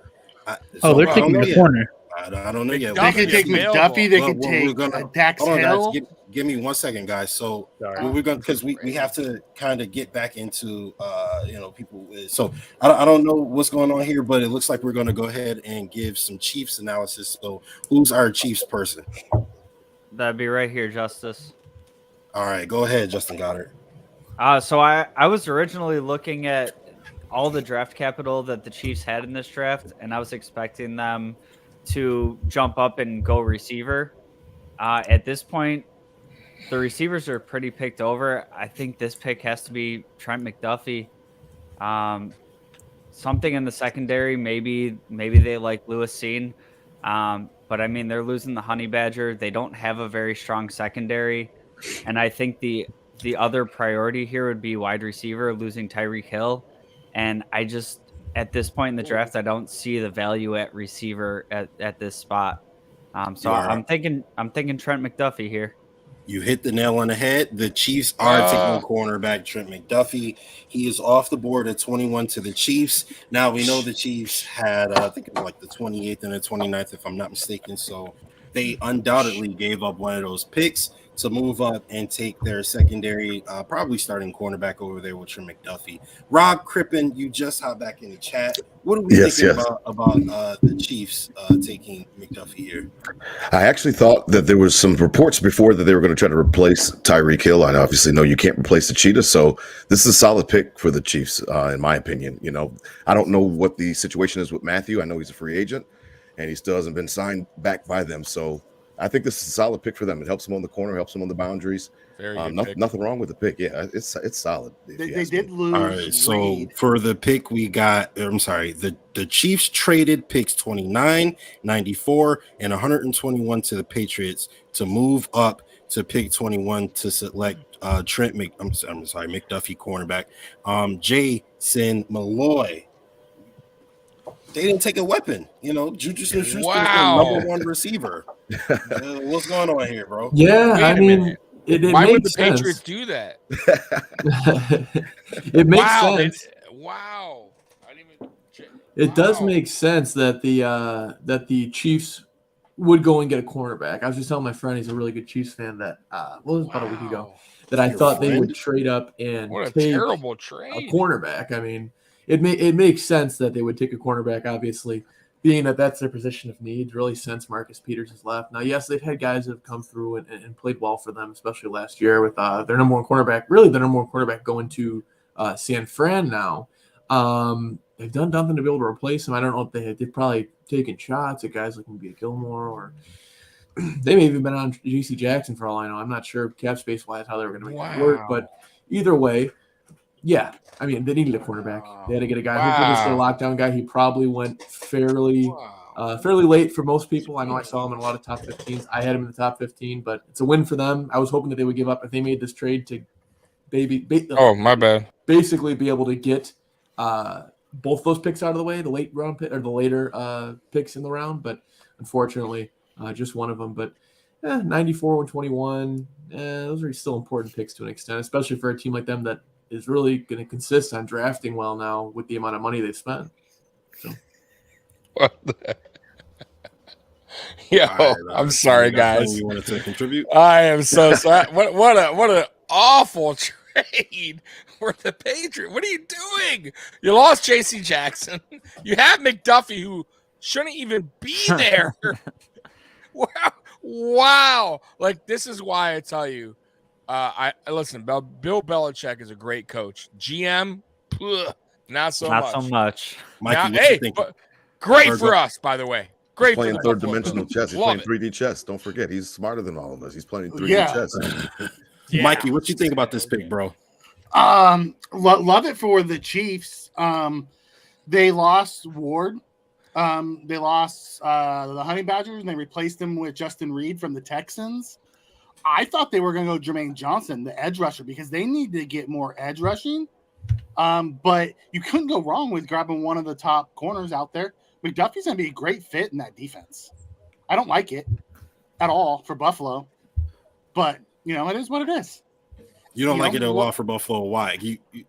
It's because you're just adding more defensive weapons. What the Chiefs really struggled with last year was their defense. Their offense is good. Even losing Tyreek Hill, their offense is still going to be really good. Andy Reid is a genius. Patrick Mahomes is still elite. They still have Kelsey. They'll add in other pieces. They're still going to scheme up ways to score. You let them start building that secondary and that defense, they can become scary, and they have a lot of picks. Okay, so per sources, my man Mookie Hawkins, obviously he's out there in the war room giving us some information. He says that Quay Walker, linebacker from Georgia, is headed to Green Bay. He is the 22nd overall pick for the Packers. Man. All right, Jason. Let's get your thoughts on that. What do you think about Quay Walker going to the Packers? I think that was really just something that I can tell you. He obviously first in the draft board was probably somebody that they weren't going to be able to obtain, but I think they really. I don't know if they want it. And this is like what, the second or third year we're seeing they probably should have grabbed a receiver. I think they wanted a receiver, and there just was nobody that they wanted to take a chance on. But with where they're at right now, I may have just taken a chance on best available left receiver for them because they got to get somebody in there, man. I mean, it's a mess, really. Like, you've got Aaron Rodgers back, but like, honestly, even with how good he is, like, at what cost? Like, Tay is gone, who is, in my opinion, probably the best receiver in the league, with Stephon Diggs being in the top 3, of course. Probably top 2 realistically, but I like Tay. They're going to stock up the defense, I guess. I don't know at this point. They needed to add a wide receiver. There wasn't a tight end that's high enough to be able to kind of slide into there, of course, to be able to make it. At least that's going to make a difference. That's worth a first-round pick, of course. They needed a wide receiver. They went, like the Packers do when they took Jordan Love. Rather than getting wide receiver, they went and they got a linebacker to bolster up the defense, and that's fine. I'm sure it'll be helpful to an extent, but I think they really just need a wide receiver. Breaking news. Can I ask a quick question? Breaking news. Go ahead. Bills trade up. Bills trade up. I knew it was coming. I told you. Get ready for the name. It's live. None of us have ever heard of before. It's going to be an all-pro. The Buffalo Bills are traded with the Ravens. The Ravens are trading pick 23 to the Bills. Brian Alverson, who are the Bills taking real quick? What is that for, though? This is a tough one. I'm going to have to say Andrew Booth. That would be my guess. We know they need that number 2 cornerback. 25 and 130. 25 and 130. Charlie Gross, who are the Bills taking? Well, that's not bad at all. A 4th to move up. It's either Booth or Elam. Booth or Hill. Guys, give me 1 second. I want to get everybody's opinion on who the Bills might be taking here. Jake Jordan. It is 100% Booth Jr. It is not Kyer Elam. Get out of here with that. Is that all of the Jordan brothers are? We are all on the couch. The boys on the couch say Booth Jr. Baby. Bill Gong. Who are the Bills taking? Booth Jr. Tommy, who are the Bills taking? Booth, baby, Booth. Mikey, who are the Bills taking? Booth, Jason. absolutely Booth. Jason. Brees. Oh, oh my God. Sean McDermott told us they were going to trade ahead of Dallas in his press conference. Rob Crippen, who are the Buffalo Bills taking? He said it. Booth. All right, so Charlie, get in the booth. Sean McDermott said that they were going to trade up in front of Dallas in his press conference, and then he laughed. He said it last week. He said, "I'd love to move up." He called the spots. shot. He did. So he didn't flexing on the league by calling his shot. Could the Bills possibly be trading up to take Daxton Hill? No, I would be okay with that. I would be okay with that pick too. Yeah. Whatever they're afraid the Cowboys are going to take. He's a Swiss Army knife. I'm a Michigan fan. He's a Swiss Army knife. He can do it all. He can play in the corner. He can play in the slot behind Nikel. Yep. I'm behind Taron Johnson. He can do a lot. Yeah, he can play outside, inside. Mm-hmm. And he can safety, fill in the either safety. safety. Yeah, God forbid. Jordan Poyer replacement. They like them Clemson boys, though. Hey, we love Jordan Poyer and his family. That's what Brandon Bean said. We're not getting rid of Jordan Poyer. No all way. pro, man. You can't get rid of Jordan All Poyer. pro Buffalo. Buffalo. Buffalo loves Clemson players in the first round. All right. So according to Rex Ryan Coach loves Hawkins, Clemson players. the Buffalo CJ Bills Spiller. are taking Kyer Elam, cornerback. Wow. See, Doesn't I he play called more, it man? sort of. Elam. I called it sort of. And Jake started yelling at me. Is he a All scheme right, fit, guys. Justice? So- Is he a scheme fit? What we're gonna do is I'm gonna bring Ryan okay. Caughill back in. He is going to moderate you guys through the Buffalo Bills pick and so on and so forth. The medicals must not have checked out on it on Booth. I will be back momentarily, but Ryan will be here to guide you guys. It's the through medicals this next for round. Booth. Elam doesn't tackle, man. No, he doesn't. Oh, God. Is he a scheme fit? Levi. I'm a big Gator fan, and I do not like that pick. All right, so as Justice just said, I'm going to take over here just for a little bit because he has to run and do something. Obviously, just to recap what we all just learned, the Buffalo Bills traded up to the 23rd overall pick. to take cornerback Kaiir Elam, who was a pick that, in terms of corner, people, myself included, I took Andrew Booth Jr. last night. Andrew Booth Jr. was the name that a lot of us just threw around. Kaiir Elam. Now, it seems my assumption is, and then we're going to try and go through this as fast as possible. I'm going to throw it to Jake first. Andrew Booth it has to be the injury concerns. It's the medicals, man. It's going to be the medicals. And now correct me if I'm wrong. Was Booth one of the top 30 visits for Buffalo? Yes, he was. So they got an in-depth look at the medicals. Yep. And so it seems like it's not enough. And now this is granted in the past. This is a Buffalo Bills team that has gone and thrown their hands up at guys that have some questionable medical history. Now we know that the Bills pride themselves on having a top-notch medical team and athletic care or health team. This is a reason that we think, a similar reason that we think that they did not take DK Metcalf a couple years ago with neck concerns. And now it seems like Andrew Booth Jr., who basically everybody had mocked to Buffalo if he even fell to 25. And now that's another aspect of the story is Buffalo trades up from 25, 2 picks to 23 to take Kaiir Elam. So does that mean other teams that are looking potentially at corner, we're looking at Kaiir Elam over Andrew Booth? Jake, I'm going to throw it to Jake and the boys on the couch. Yeah, so I'm just going to start it out. First of all, I think I can speak for a lot of people here, maybe not Jason, that I'm just glad it wasn't Breece Hall. First of all, that's a weight off of our shoulders now. I didn't want it to be. I thought it would be. Okay, I'll take that. I know, I'll take that. I'm joking with you, Jason. I'll take that. Yeah, Kaiir Elam, again, a guy that I saw as a second-round guy, but he started raising up people's draft boards as of recently. You saw it all throughout the news, and I thought maybe that was smoke screens for things. But yeah, it was definitely – it had to be the medicals for Andrew Booth that caused the Buffalo Bills to have some sort of concern. And, Adam has watched the Gators football more than I have, so he can tell you. But the first thing he said is he can't tackle. And the one thing that we at least want from our guy who's going to be our CB2, the one thing you could give Levi Wallace is that he wasn't tackles. the fastest guy. Right. He could tackle. Stick his nose in there. That's right. So I trade up, man. That's a bad. I would have traded out instead of picking that. But again, maybe they got some info that somebody else was going to take him and they jumped up. But now I'm looking at Andrew Booth Jr. for maybe the Patriots if he continues to fall. Like that was the team I'm covering. This is something that we're going to have to look at.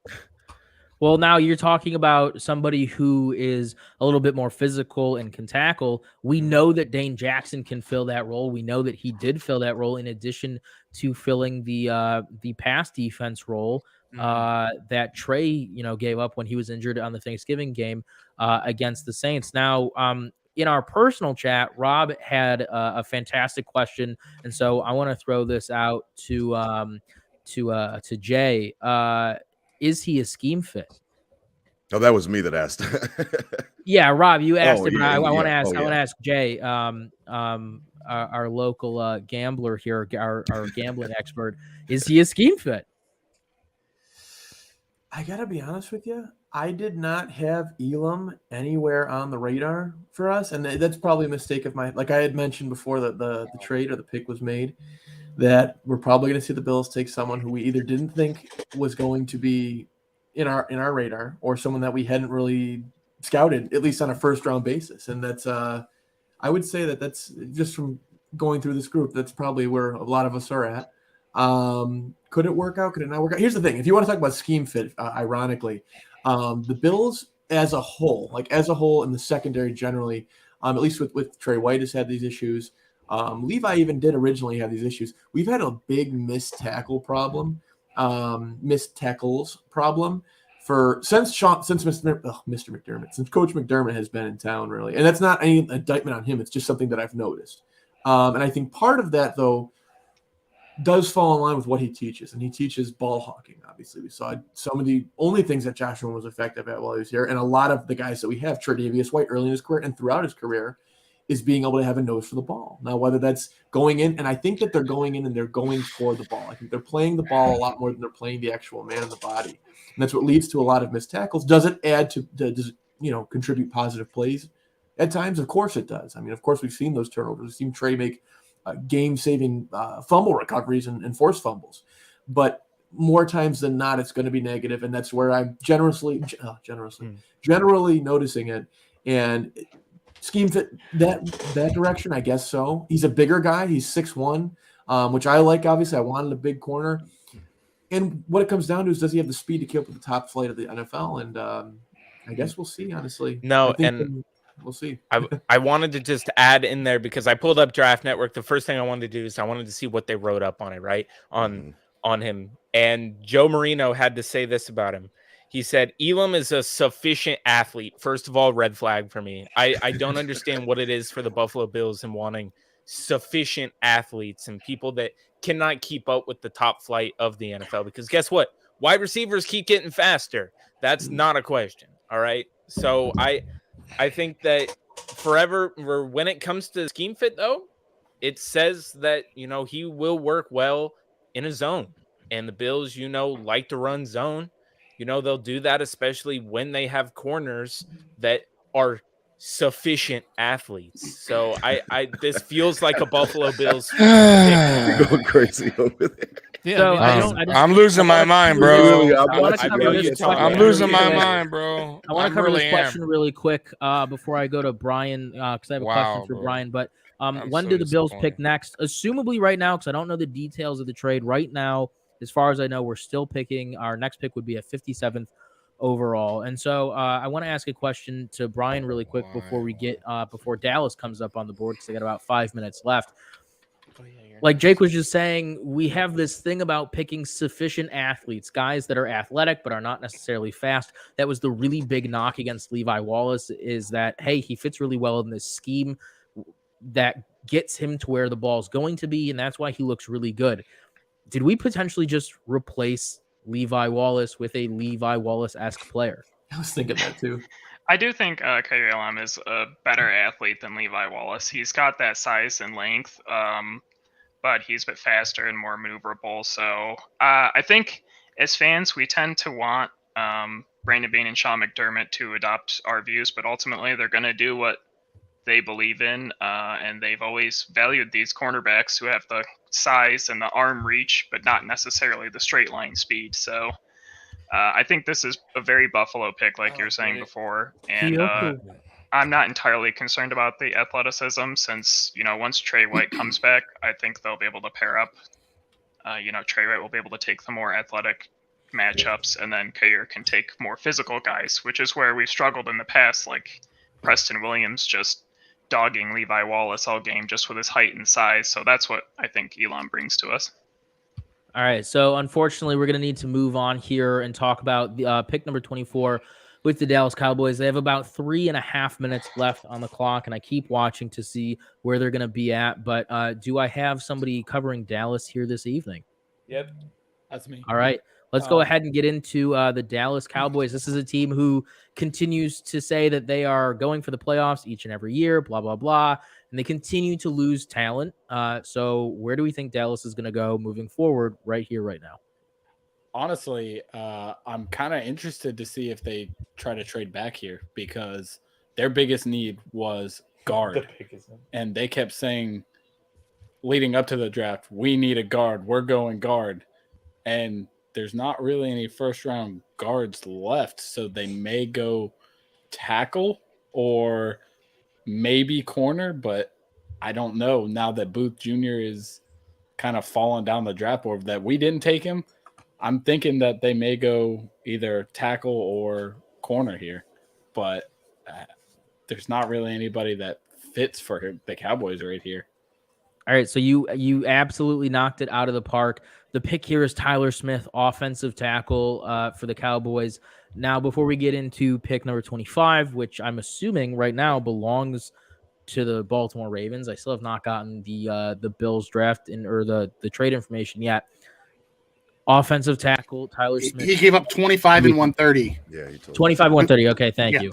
So Tyler Smith, offensive tackle, heading to Dallas.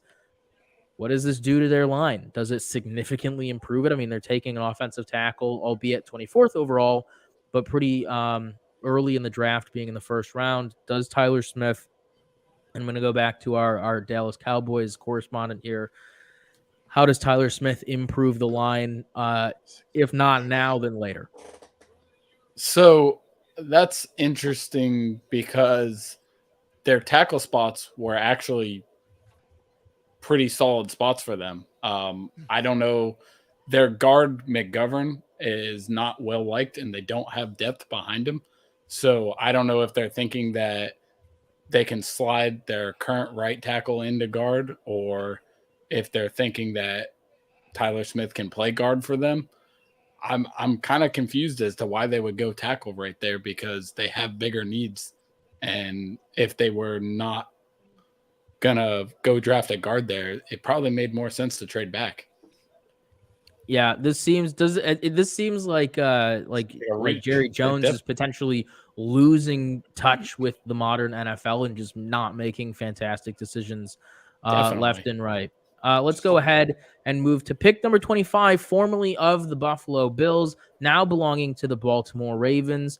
Who has the Ravens? Let's go ahead and talk about it. Anybody? Tommy, that's you. What?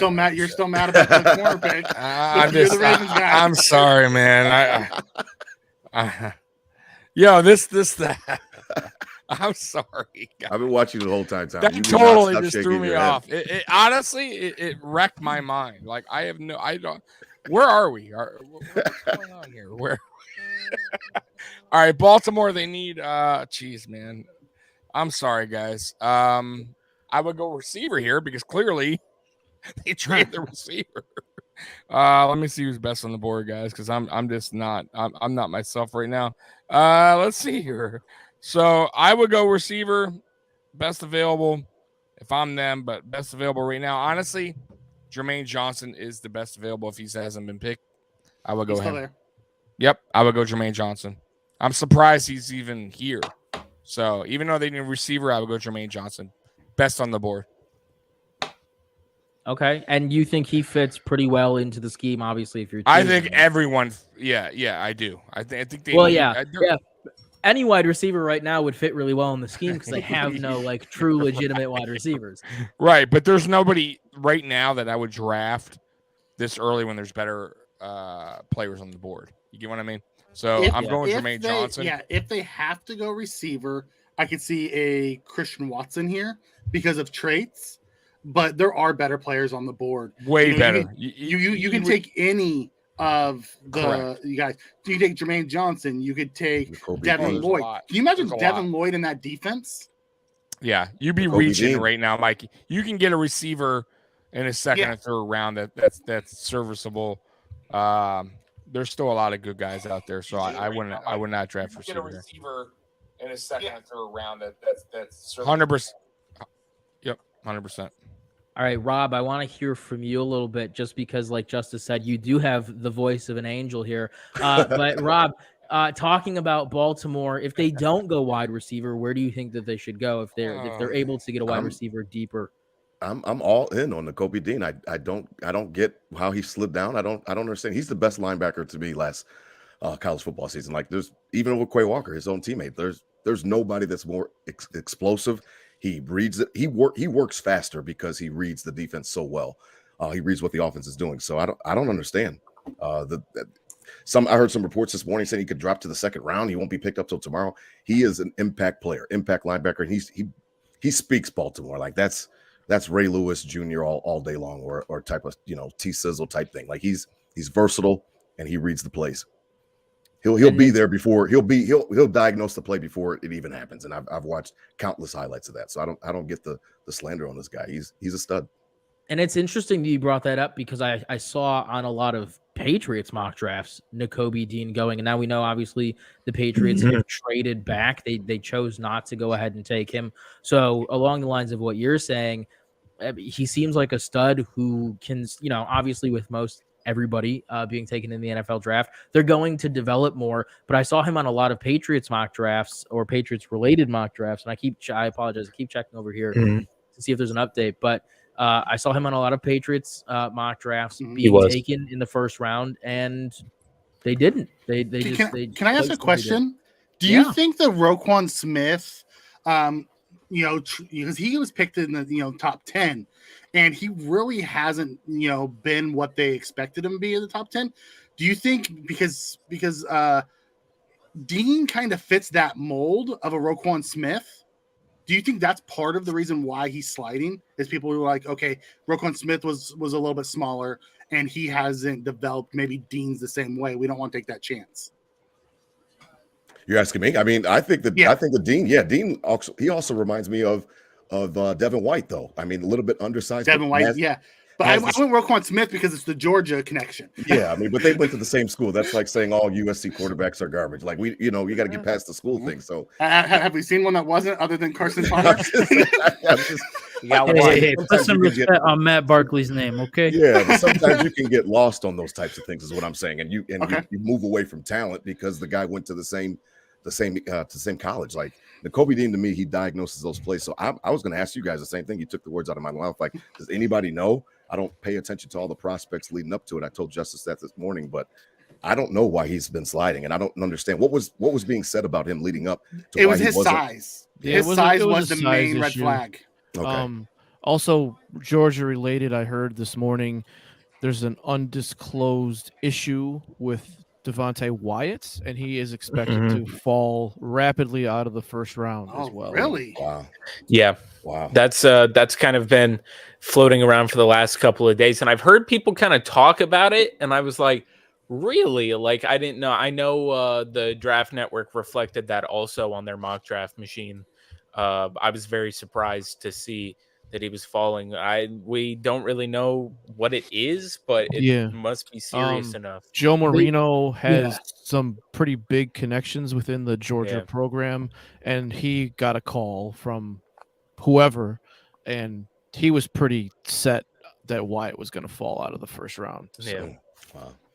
Well, it sounded like he mentioned on the Lockdown Bills with Marino, he had mentioned, like, in the way I listened back to it because I heard him say it, I'm like, oh, let me make sure I heard that correctly.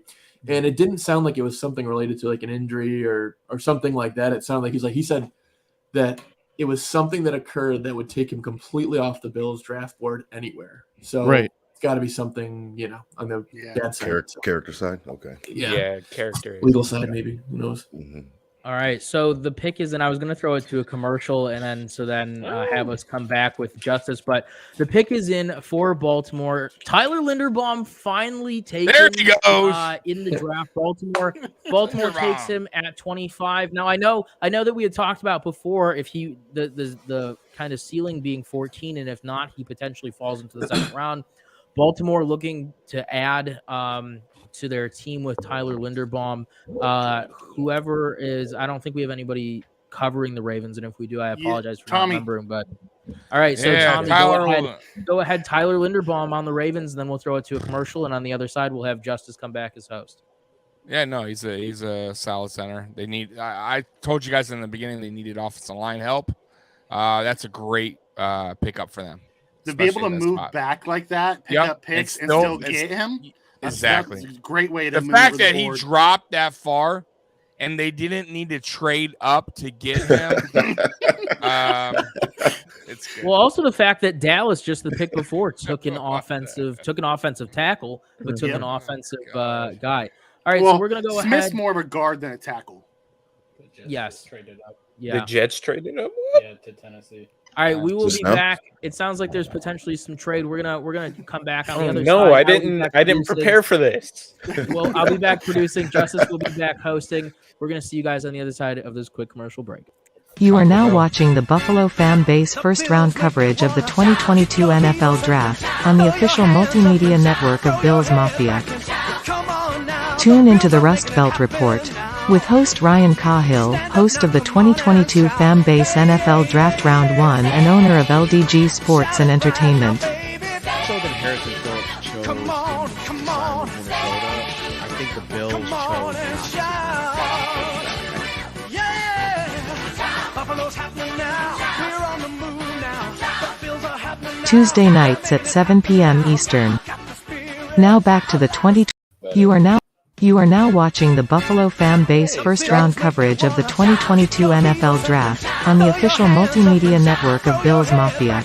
Come on now, the Bills are making it happen now. Stand up now, come on. Tune into Bank It with the Back Door, the place to hear great sports content and win money.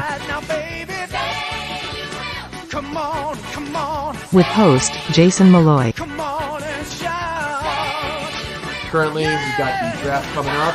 We've got baseball first thing at the Robinson Day, important day. Every Saturday night at 9 p.m. Eastern.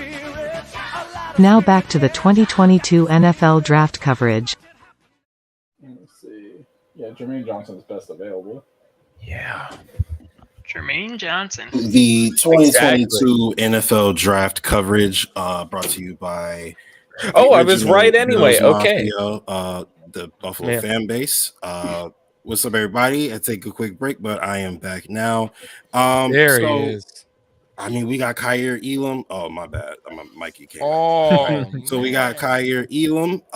And as Ryan said before he left us, there was a trade that happened. The Jets are trading back up into the first round, and they are taking defensive end Jermaine Johnson. Yeah, So, pick. Great pick.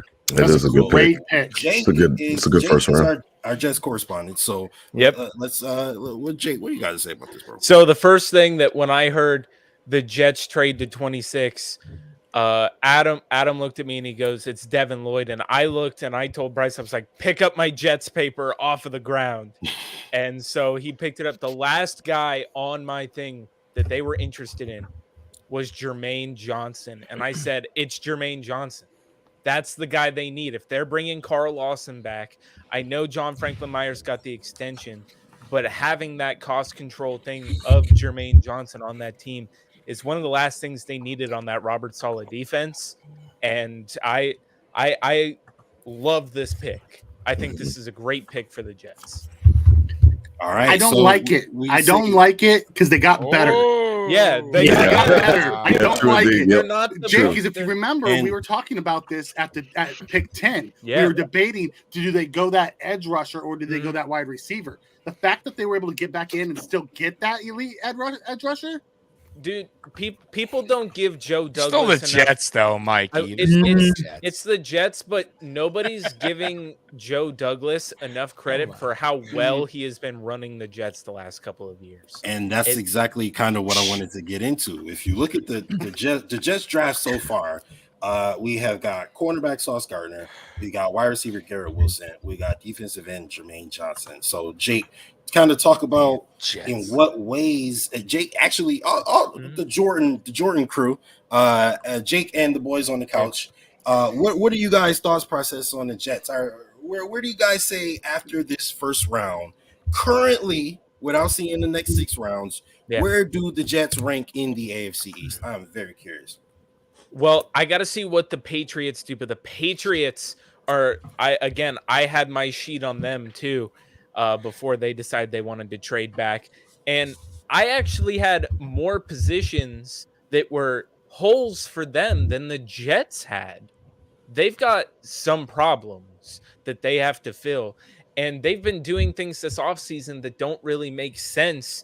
And I got to believe that, Bill Belichick is one of the best coaches of all time, not one of the best general managers.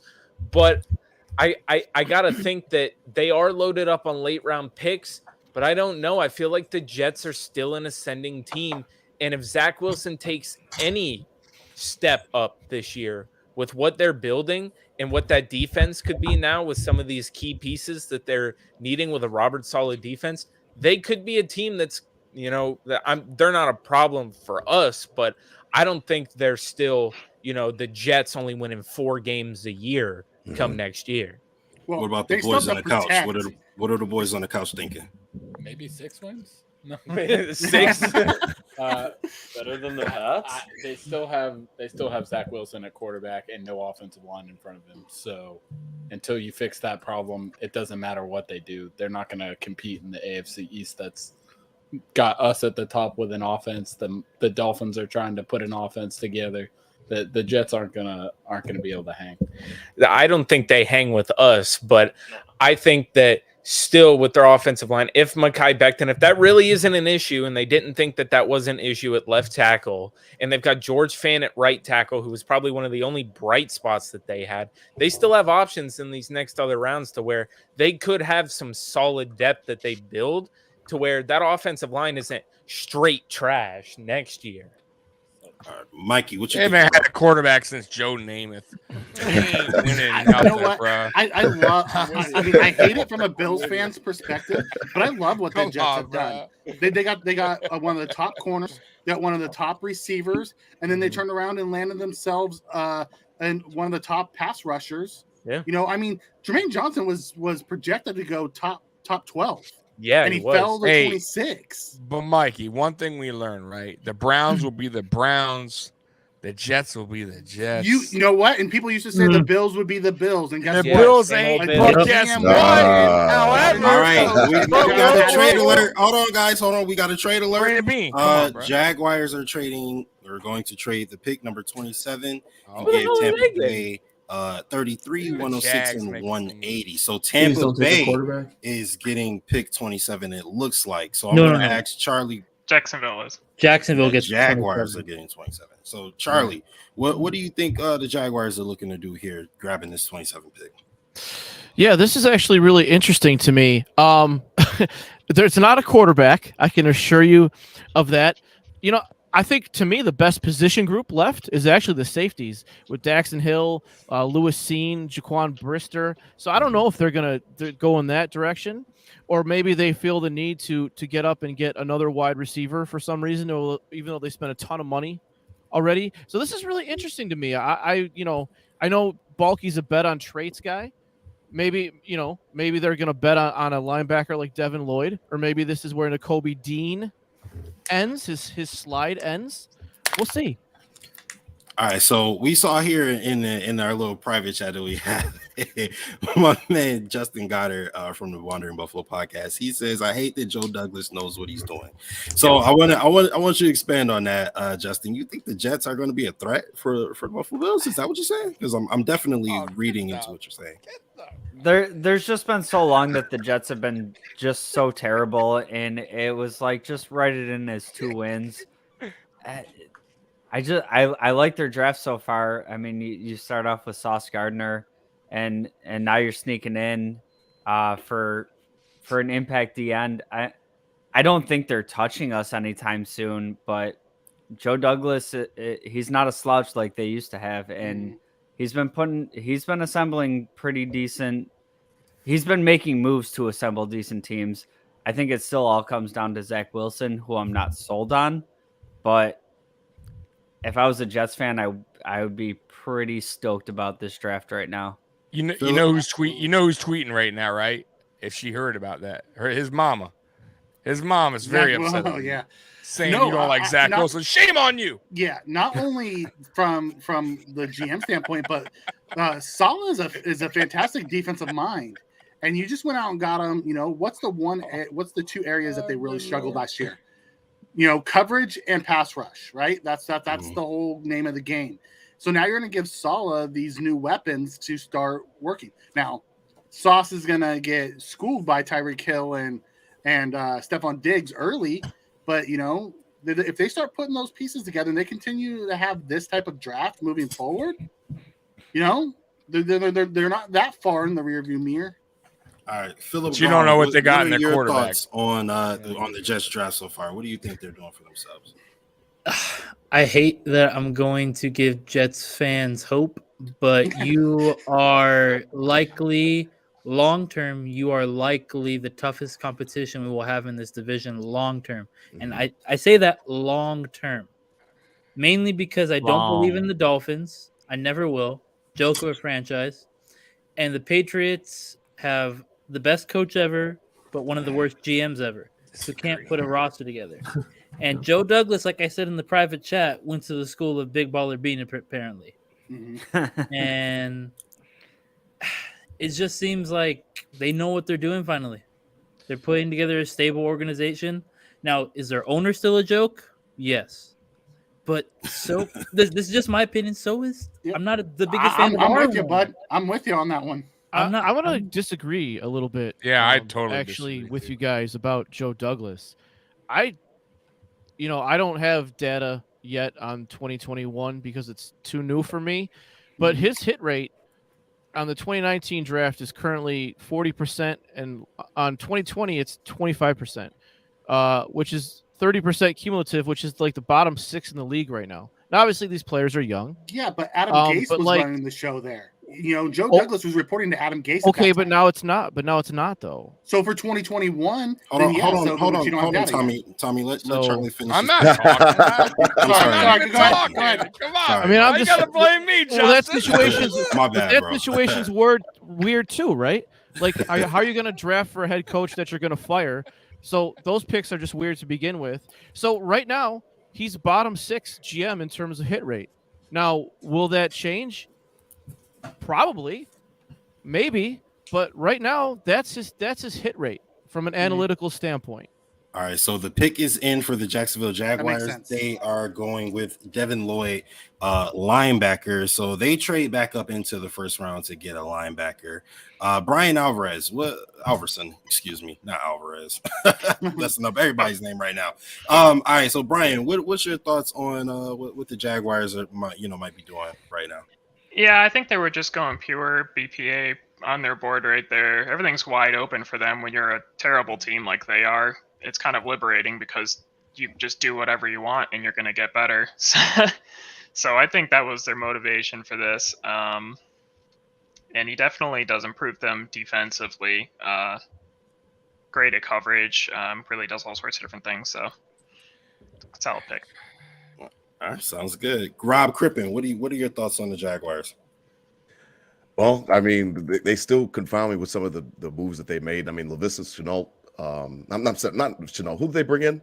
Who was the free agent that they paid all that money to? Christian Kirk. And Zay Jones. And Zay Jones. We all know Zay Jones, Yeah, Mr. Brick Hands himself. So I mean, I give a little bit more credit to Peterson coming down there, and obviously he's going to right the ship. I mean, whatever Urban Meyer called himself, he wasn't a coach of a football team in the NFL, so he's got to bring a little bit more credence to that program. But I mean, the Jaguars are, I mean, like Tommy was saying, I mean, the Jets are the Jets, the Browns are the Browns, the Raiders are the Raiders. Jaguars, I cannot take them seriously. And I just can't. I mean, that Blake Bortles season where they went to the AFC Championship, that was cool, and they were close, and it was all fun, and it was Marrone. I mean, like, I can't take them seriously. I really can't. I mean, Peterson should bring some more credibility, but I don't like what they're doing down there. I really don't. All right, so we got kind of breaking news. So after the Ravens take tackle Tyler Linderbaum, center, excuse me, Lamar Jackson tweets WTF. He also seemed to be very displeased with the fact that they traded away Hollywood Brown. So Lamar Jackson is not happy right now. The Ravens have not paid him at all. They better go get Debo. So I'm really curious let's talk about the Ravens a little bit and what they might be going on there. Tommy, talk to what's going on in Baltimore, bro. I said it. I told you guys when they made the trade what I said. Lamar Jackson is not going to be a happy camper. And clearly, if he's tweeting WTF, that ain't like, come on, I got to tell you what it is. He ain't happy, bro. So why would you do that? Like, this is like when Deshaun Watson lost, his receiver when they traded the best receiver in the league. Right. D-Hop. Mm-hmm. Right. D-Hop. So why would you do that? Like, he's already limited. He's already scrambling like for his life, trying to make anything happen. Big news. Big mistake.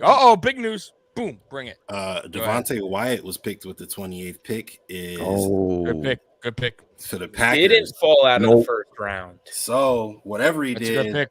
That's either must have been not that bad or it must have been really, really, really, really bad to the point that they gave him like a guaranteed contract and agreed to pay him $1 million in the first year in case he got suspended or something like that. So, we'll see what happens. Hopefully, that's a good pick. I don't know what's going on, but they do take a defensive tackle there. So Jason Malloy, what are your thoughts on what the Packers are doing? You think that's a good pick?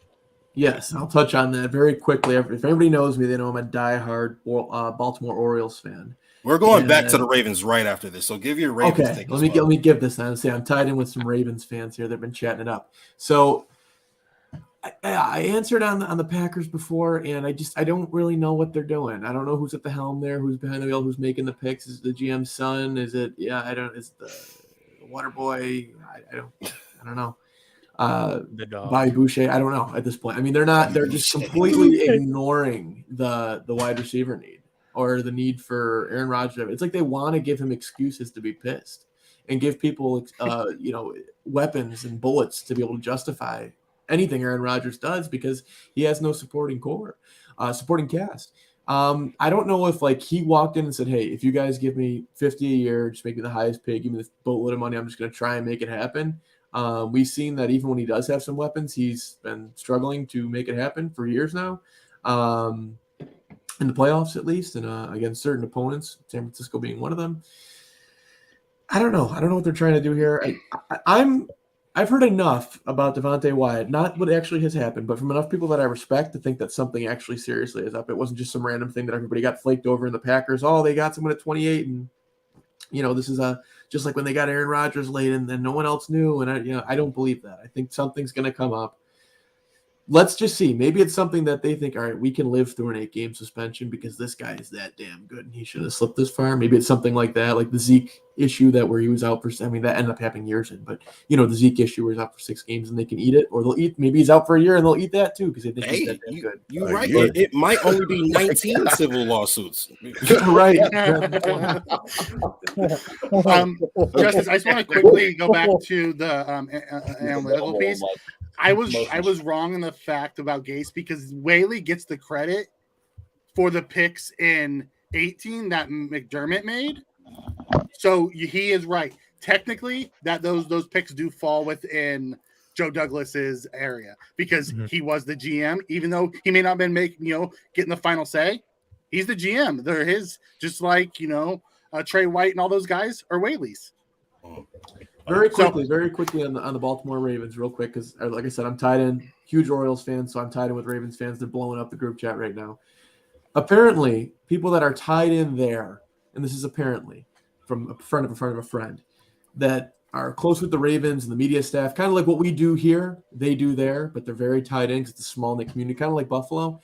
There's a huge push for DK right now. DK is the target, and that's what they're all talking about. That would make sense. So you'd have to give up. It's a lot, quite a bit, and you'd have to and you'd have to work out an extension right away. Like you're going to pay that guy. Well, they do have picks coming, and they've got money too. They got picks coming from the Raiders still too. I get it. From the spend. Trey. Yeah. You're going to need to spend. He's going to want a contract. All right, so I'm curious because the Packers lose Devontae Adams. They get 2 first-round picks, and they don't take a playmaker on offense with either one of those picks. So, Charlie, what are the Packers even trying to accomplish right now? Typical Packers. They just believe in wide receiver depth in the draft class. They have a type of wide receiver that's pretty well known within the scouting community. You remember Geronimo Allison? A lot of people in the scouting, draft analyst community joke about how they love guys who just run straight and who are tall and who can't turn at all. And they, Valdez Scantling and all guys like that. So whatever reason, they just love that and building up on the defense, which is fine, but it's a weak conference, right? You've got Aaron Rodgers for a year or two. Apparently he was fine with the Devontae Adams trade, but it's like, throw the guy a bone. Like, imagine if they never drafted wide receivers like for Josh Allen. Like, at some point, actually, like, what are you doing, man? I just don't understand what the Packers are doing when it comes to that position. I never have. It's bizarre to me. Yeah, they totally looks like they're giving up on their wide receivers, and I mean, I don't know. I'm shocked. They got 36-year-old Randall Cobb, so yeah, exactly. I don't know what they're doing there, but they didn't take a playmaker. Aaron Rodgers is on the Pat McAfee show saying he knew that this is where. Did he go on the Pat McAfee show right now? I think so. Because what are they doing? He said they knew that this was the route they were going in, but the Patriots are selecting offensive lineman Cole Strange. So what? Wow! What really strange. Okay, so strange pick. And then they go get Cole Strange. Jake Jordan, what's going on, bro?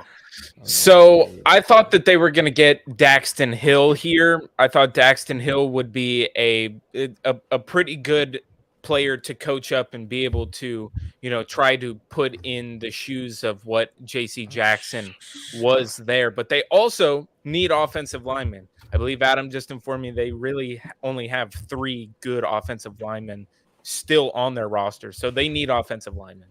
But Cole Strange, the 76th ranked player in the draft out of Chattanooga, this is a reach for me. Yikes. Bill Belichick back at it again. Yeah.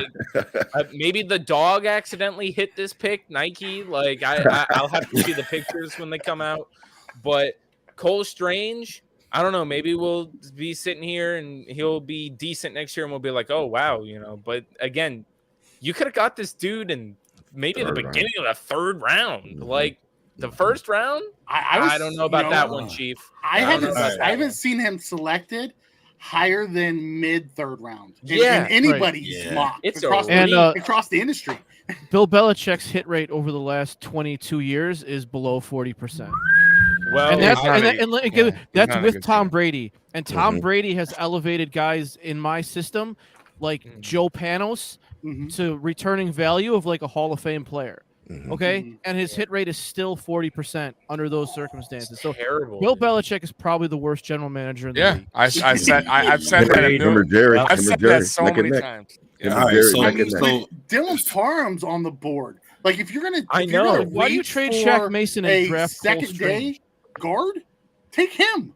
All right, so let me get to Phil Gong. What are your thoughts on this Strange pick? Like his name, it was strange because what in the hell is this pick? Low hanging fruit. That's literally all I have to say. Bill Belichick, failure of a GM, should retire as a GM, and the Patriots are never going to be great again. Then that makes me happy. So that's really all I have to say. Again, just to add in here because I'm reading Joe Marino right. Apparently, he's a really aggressive blocker that has some explosiveness and a great anchor, and he can really move people. And I guess if they're looking for someone who can really move somebody and help block for their quarterback only passing 3 times and just handing the ball off 100 times, maybe it's not that bad of a pick. But again, I still don't get it in the 1st round. But he seems like a player that probably will do well in New England. But if you remember, Cole Strange was the hot name coming out of the Senior Bowl, right? Mm-hmm. He was the low level guy who everyone fell in love with during the Senior Bowl. All right, so Justin Goddard, let's get your thoughts on the Patriots pick here. I'm fine with it as a Bills fan. I mean, I have done tons of mock drafts throughout this offseason, and I have taken Cole Strange to the Bills multiple times in the 3rd round. So yeah, I'm all about that right there. That's Bill Belichick as a GM is a developmental prospect who has talent, but in the 1st round, yikes. Yeah, it's wild. If I was going interior, I would definitely be looking at Dylan Parham right now. All right, I think that's what a lot of people feel. But actually, I have okay. So we've seen 1 quarterback taken so far, right? We've seen no running backs taken in the draft so far. Rob Crippen, what are your thoughts on running back? Do you think we're going to see a running back in the 1st round, or where do you think we might see the first one be taken? It'll be early, first thing tomorrow. When the draft starts tomorrow night. I was so happy that the Bills did not pick a running back. I was so happy they didn't take Breece Hall. So running backs, the value is just not there. They had a spirited debate this morning, And again, in the afternoon show on GR, I listen to it like all the time. And the 5th-year option, you may not even want it for running back, like $12 million. Who knows when the cap goes up years down the road, what it would cost for the 5th-year option. So if you're going to draft a running back that you already know in the end that you don't want to keep, most likely, then that it tells you not to take them. You know what I mean? So I think that's the proof that's in the pudding with this position. And it sucks because the position is, it's a glamour position when I was growing up. I mean, you see Thurman behind me. Like when I was growing up, the running backs were the stars of the teams, not the quarterbacks. And it's changed and they just kind of churn them out now. But it's the way that the league is. It's a passing league. It's smart to get those first round picks with that 5th-year option. It's really smart to use it on premium positions, quarterback. You're also seeing, edge rusher, as they grow. Well, hold on real quick, Mikey, before we get, we do have breaking news. The pick is in for the Kansas City Chiefs. George Karlaftis, defensive end, is the pick for the Chiefs. So before we go any further, I'm going to go ahead and bring Ryan back on to help you guys out. And while I do that, let's get go ahead. I'm sorry, Mikey. Let us know how you feel about this pick. No, Klopp's pick is fantastic, but I want to go back to the running back conversation really quick because I think a lot of it is switching. Is you're starting to see a lot of those old running backs transition to receivers because they've seen how it works. So a lot of those athletes who used to be running backs are now playing receiver moving forward, and we're seeing less and less of that. Moving forward. Now, when it comes to Klopp's pick, I love it. I think we talked about this when they took McDuffie with the Chiefs. I said they needed corner and secondary help and then edge rusher. So the fact that they got McDuffie and then come back with this guy who wasn't supposed to be here this late, he was supposed to be a top 20 pick. It's another good pick for the Chiefs. Damn it. Well, another good pick for the Chiefs means that it's just going to be continually more problems for the Buffalo Bills, as well as the entirety of the AFC, because we know, especially with free agency, the AFC in its entirety got way harder, and it's going to continue to be a challenge. But speaking of the AFC, I don't know, it just disappeared from the screen. I don't know why. But speaking of the AFC, on the clock right now at 31 overall are the Cincinnati Bengals. Cincinnati, the same team who we were hoping to face in the AFC Championship, which would have been here in Buffalo. The expectation is we would have beaten them, and then the expectation is we would have gone to the Super Bowl. We know that didn't happen, and I know all the groans and the throwing the head back. I totally get it. But Cincinnati ended up in the Super Bowl. They did not win, but here they are at pick number 31, and I have Cincinnati myself. It keeps disappearing from the screen. I don't know why. I have Cincinnati myself. And so first and foremost, I don't know if this is necessarily the way that they're going to go, but my number one pick for them, or my wish list pick for them, is to get a good corner to replace Eli Apple, who I think is completely overrated as a corner. I think that they need more help down that end of the stretch. Obviously, we saw in them playing the Los Angeles Rams in the Super Bowl, who is a primarily passing team. Granted, they don't have necessarily those weapons anymore, but Cincinnati needed more help. Eli Apple, in fact, being the guy that blew one of the multiple big plays during the Super Bowl for them. So I don't have a name necessarily right now, and this was the issue with being at like 31. And I assume whoever's at 32 now with Minnesota with the trade is going to have a similar issue. But not having a name, I think corner is a place that they definitely need to invest in. Through that, though, they also need to invest in both of their lines, offense and defense. Obviously, we know Joe Burrow, going back 2 years, gets a very nasty knee injury. I mean, his knee literally got bent into a C, and it was not in the correct way. It was absolutely horrific. He bounces back, ends up in the Super Bowl, as we all know. But getting more offensive line help for Joe Burrow is, I think, extremely paramount. It's something that they should be continually revisiting. And then last but not least, the defensive side of the football. Defense is where Cincinnati has typically focused. They haven't done it well, but it's where they've typically focused. And so I want them to also be focused on the defensive line, but it looks like we potentially have a pick, safety Daxton Hill at pick number 31. There we go. Somebody, Justus updated. I appreciate it. But Daxton Hill, safety to Cincinnati. That does help out with the passing defense.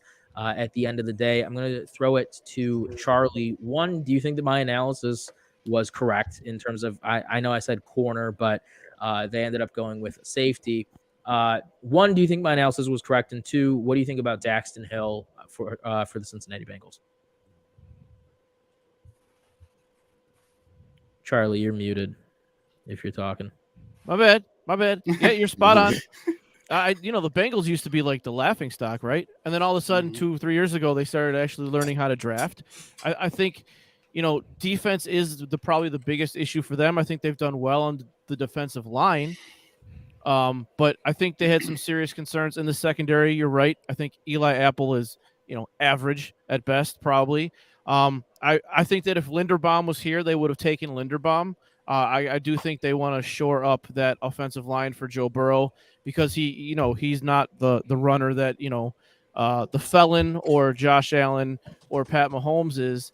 So, yeah, I think it's a good pick for them. And I love Daxton Hill. I think that, he's one of those guys who can just play wherever. You're going to see him line up in all different types of places, outside corner, safety, like we talk about in the nickel. So I think it's really interesting.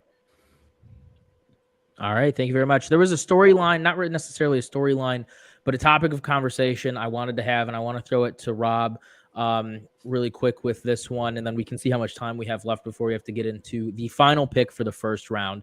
But the Bengals obviously were kind of a dark horse in terms of not only just ending up in the playoffs, but they ended up in the Super Bowl.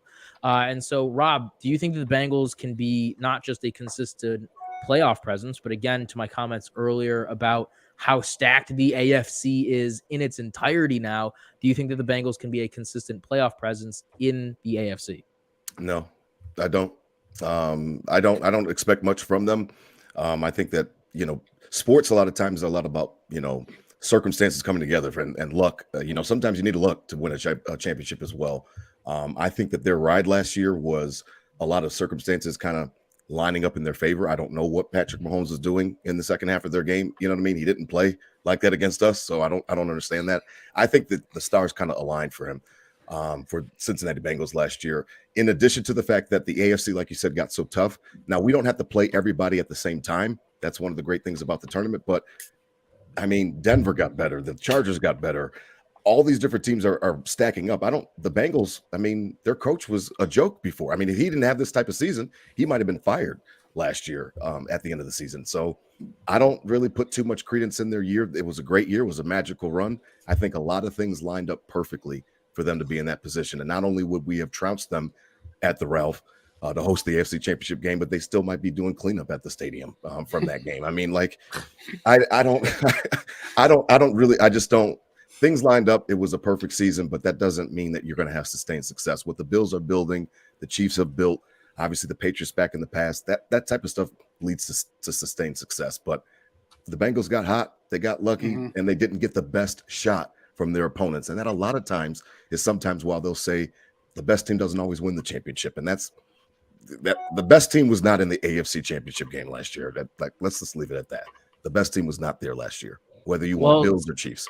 So first off, I love that you still called it the Ralph because that's what I primarily grew up with. I appreciate you calling it that. Now we still have on the clock we have Cincinnati taking Daxton Hill. Before we get to the Vikings with the 32nd overall pick here at the very end, I won't say that Kenny Pickett is the only quarterback going tonight, but with this piece of news that just dropped, Malik Willis will not be a first-round selection this evening per JPA football. So Malik Willis is expected to drop to the second round, which is pretty surprising. However, again, as we talked about throughout the entirety of the show, the trades, both the 8 teams that did not have first round picks, the expected trades with Philadelphia in what eventually happened, this potentially knocked Malik Willis from being a first round quarterback. So again, I will not say that Kenny Pickett is the only quarterback being taken in the first round because I don't know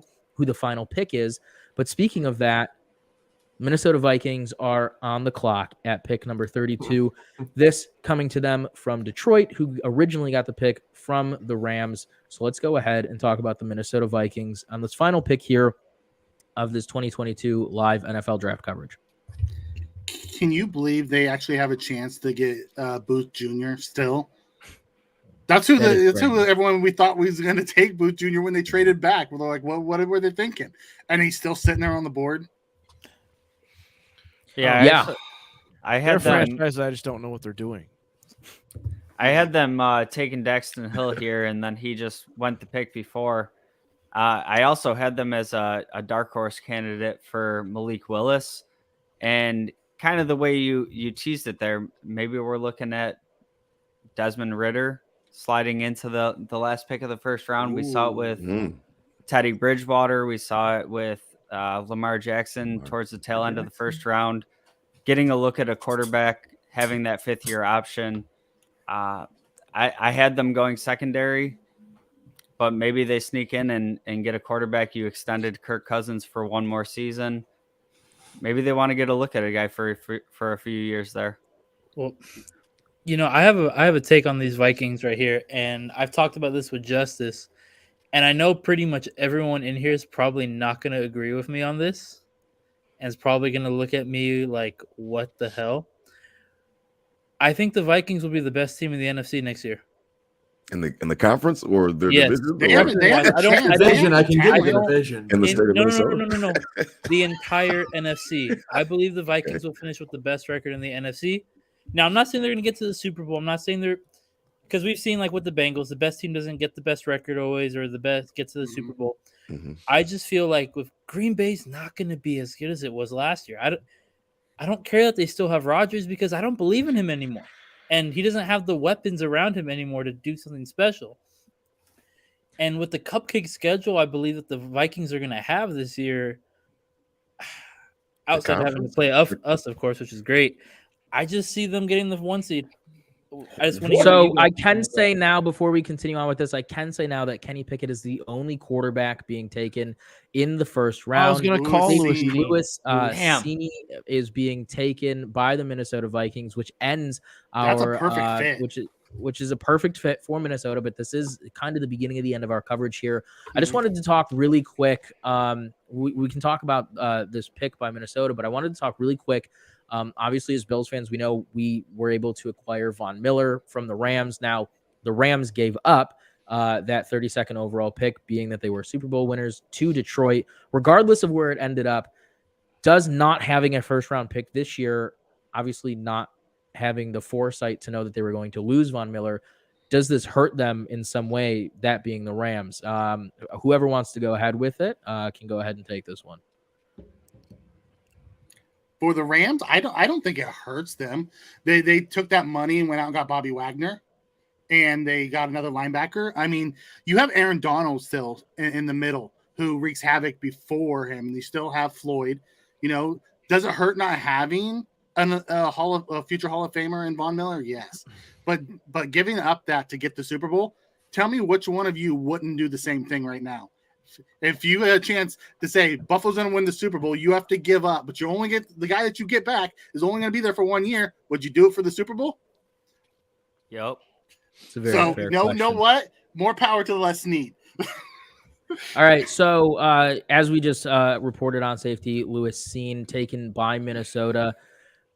I heard comments saying that this was a perfect fit for Minnesota. So let's go into it. Why is this a perfect fit for the Vikings? They have an aging secondary. We talked about it earlier when they were on the clock. With Patrick Peterson and Harrison Smith, they just re-signed Smith. They gave him a bunch of money late in his early 30s. But now you can put him next to him, and you can start grooming him to where he could be one of those leaders once Patrick Peterson and Smith move on. I think I thought he was one of the best defenders on the Georgia team. From the secondary standpoint, he covered up Kendricks a lot, who struggled most of the year. So, I think that's part of the reason why Dean fell as well, as everyone said he was just surrounded with so many great players that he was able to make the plays. No one got out on him. But Cena's one of those guys. You saw him in the secondary. He can come up in the box. He can play deep. I think he's going to be a great fit in that secondary with those guys. All right, awesome. Before I throw it back for some final closing comments to our host here, Justus, I want to go over to Justin. And Justin, where do you think Malik Willis is going to fall tomorrow? Could he be the first guy off the board in the second round, or do you think he's potentially going to fall further in the second round? I could see him going very early to Detroit. There was whispers of him going to Detroit as early as the number 2 pick. And I mean, what a move that would be for Detroit to just sit there and be patient and get him right at the top of the second round. They have Jared Goff right now, an acceptable starting level quarterback, I guess. But adding the talent that they did today, I mean, they have to be looking to the future of the quarterback position as well. So I don't see him lasting very long.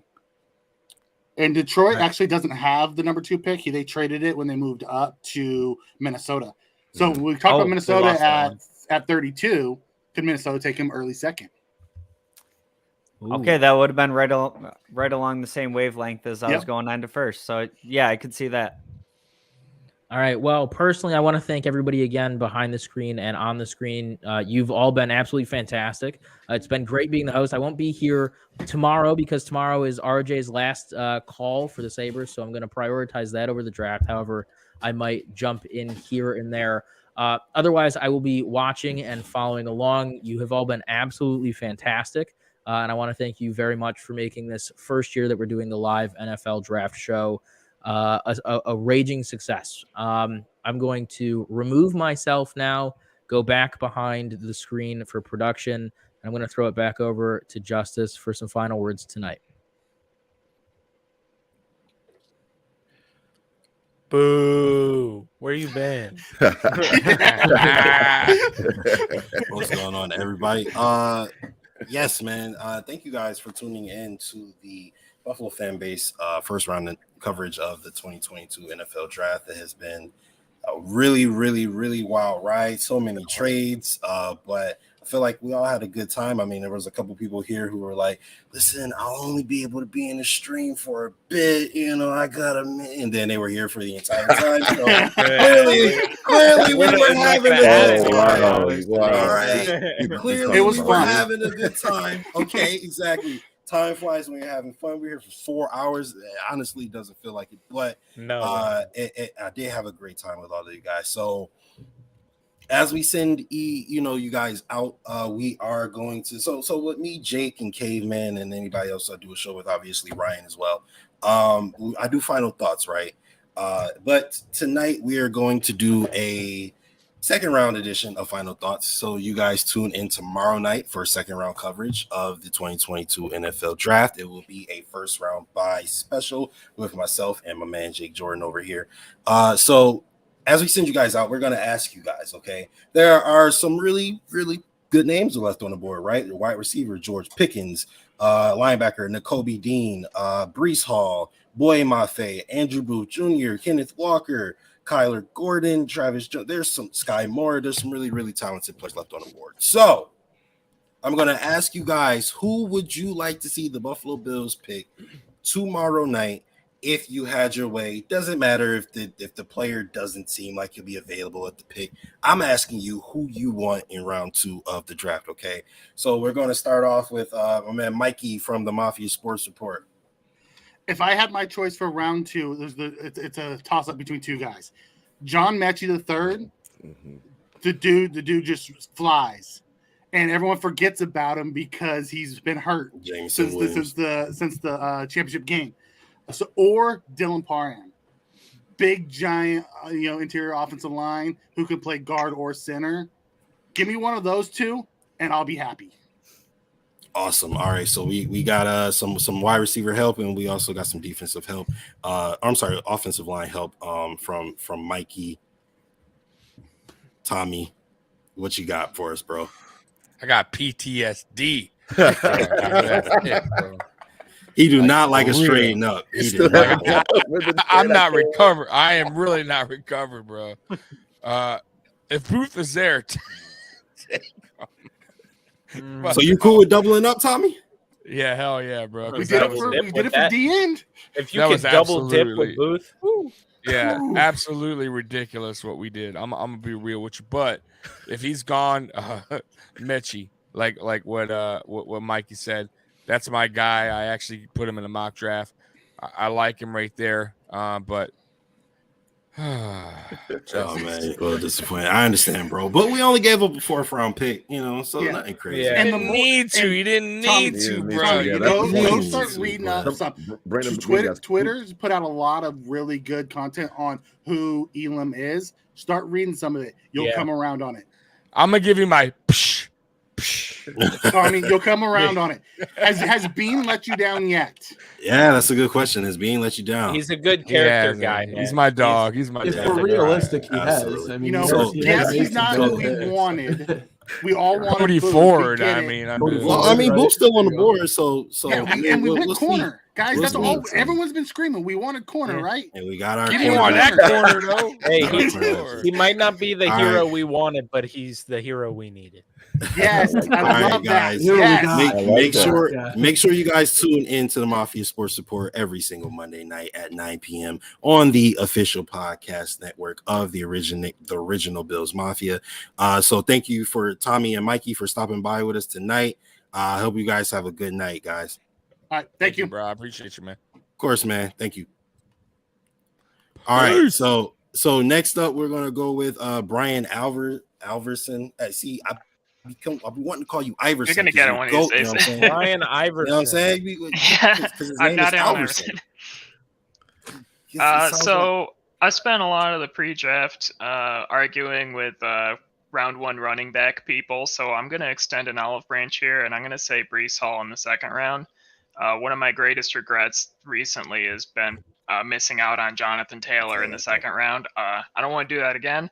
I don't think running backs are worth 1st-round picks, but that's over. 2nd round now, so let's go for it, and let's get a guy who's got the physicality and speed to hit home runs and just turn the offense up to the next level. All right, Brian. So before we let you go, you said you extended an olive branch. Does that mean you're just trying to appease running back people, or do that mean you actually want Breece Hall? Oh, I actually want Breece Hall. I just don't. As a general rule, I don't believe in drafting running backs with your 1st-round pick. So that all right. So that gets a lot of back and forth. Real quick, expound on why you don't want a running back in RB1. I'm sorry, round 1 RB1. I think when you use a 1st-round pick and you get the 5th-round option on the pick, you really want to be focusing on premium positions with that. Cornerback, obviously, definitely one of those, and we badly needed it. So, I wouldn't want to go with something like a running back or a safety or something like that unless the guy was truly, insanely good. And I don't think Breece Hall is that good. He's a good player, but, he's not mind-blowing or anything. All right, well, okay. So we got he doesn't think Breece Hall is that good, but you think he can contribute to our offense, right? Yeah. I think it could be a big addition to the offense, but I'm not completely head over heels in love with him. Got you. All right, no problem, man. Well, thank you so much to Brian Alverson for joining us tonight. One of my favorite follows on social media. Please let everybody know where they can follow you, Brian, because I don't think everybody know who you are. The account is yours, and they oh my god, that's him. So let everybody know where they can follow you. Yeah, Reddit Bills on Twitter, or come on over to Reddit and subscribe to the Buffalo Bills subreddit. I know they were doing a draft event tonight. Usually it's just everybody hanging out and leaving their comments. Awesome. I'm gonna have to get a Reddit, so come over there. And I just started one, Justus, and joined the other day. Yo, Reddit's a dangerous place, man. Twitter's a dangerous place, though. So I got to get used to it, man. The first thing I did is when I posted something in there, they're like, "Hey, don't just come in here and post your stuff. Be active." I'm like, "Man, it's my first post, man. Right? Yeah. Don't kill me." All right, so we gotta get active in those Reddit streams, but or chats, whatever they're called. Anyway, but thank you, Brian, my man. Appreciate you coming through tonight. Anything else you wanna leave with for us? Yeah, just be optimistic about Caughill Elam. I mean, he's got a lot of trash tonight, but if McDermott likes him, then I think we should all love him too. He brings a lot as a cornerback that we've been missing, so I'm excited for that. And go Bills. Yeah, Brandon Bean hasn't missed in a while. Thank you, Brian Alverson, for joining us tonight. Next up, we're gonna go ahead and go with Philip Gong. Let us know who you want in the second round pick as your all right, Brian, as your second round pick for the Buffalo Bills. Well, this is a guy who had no interest in the first round.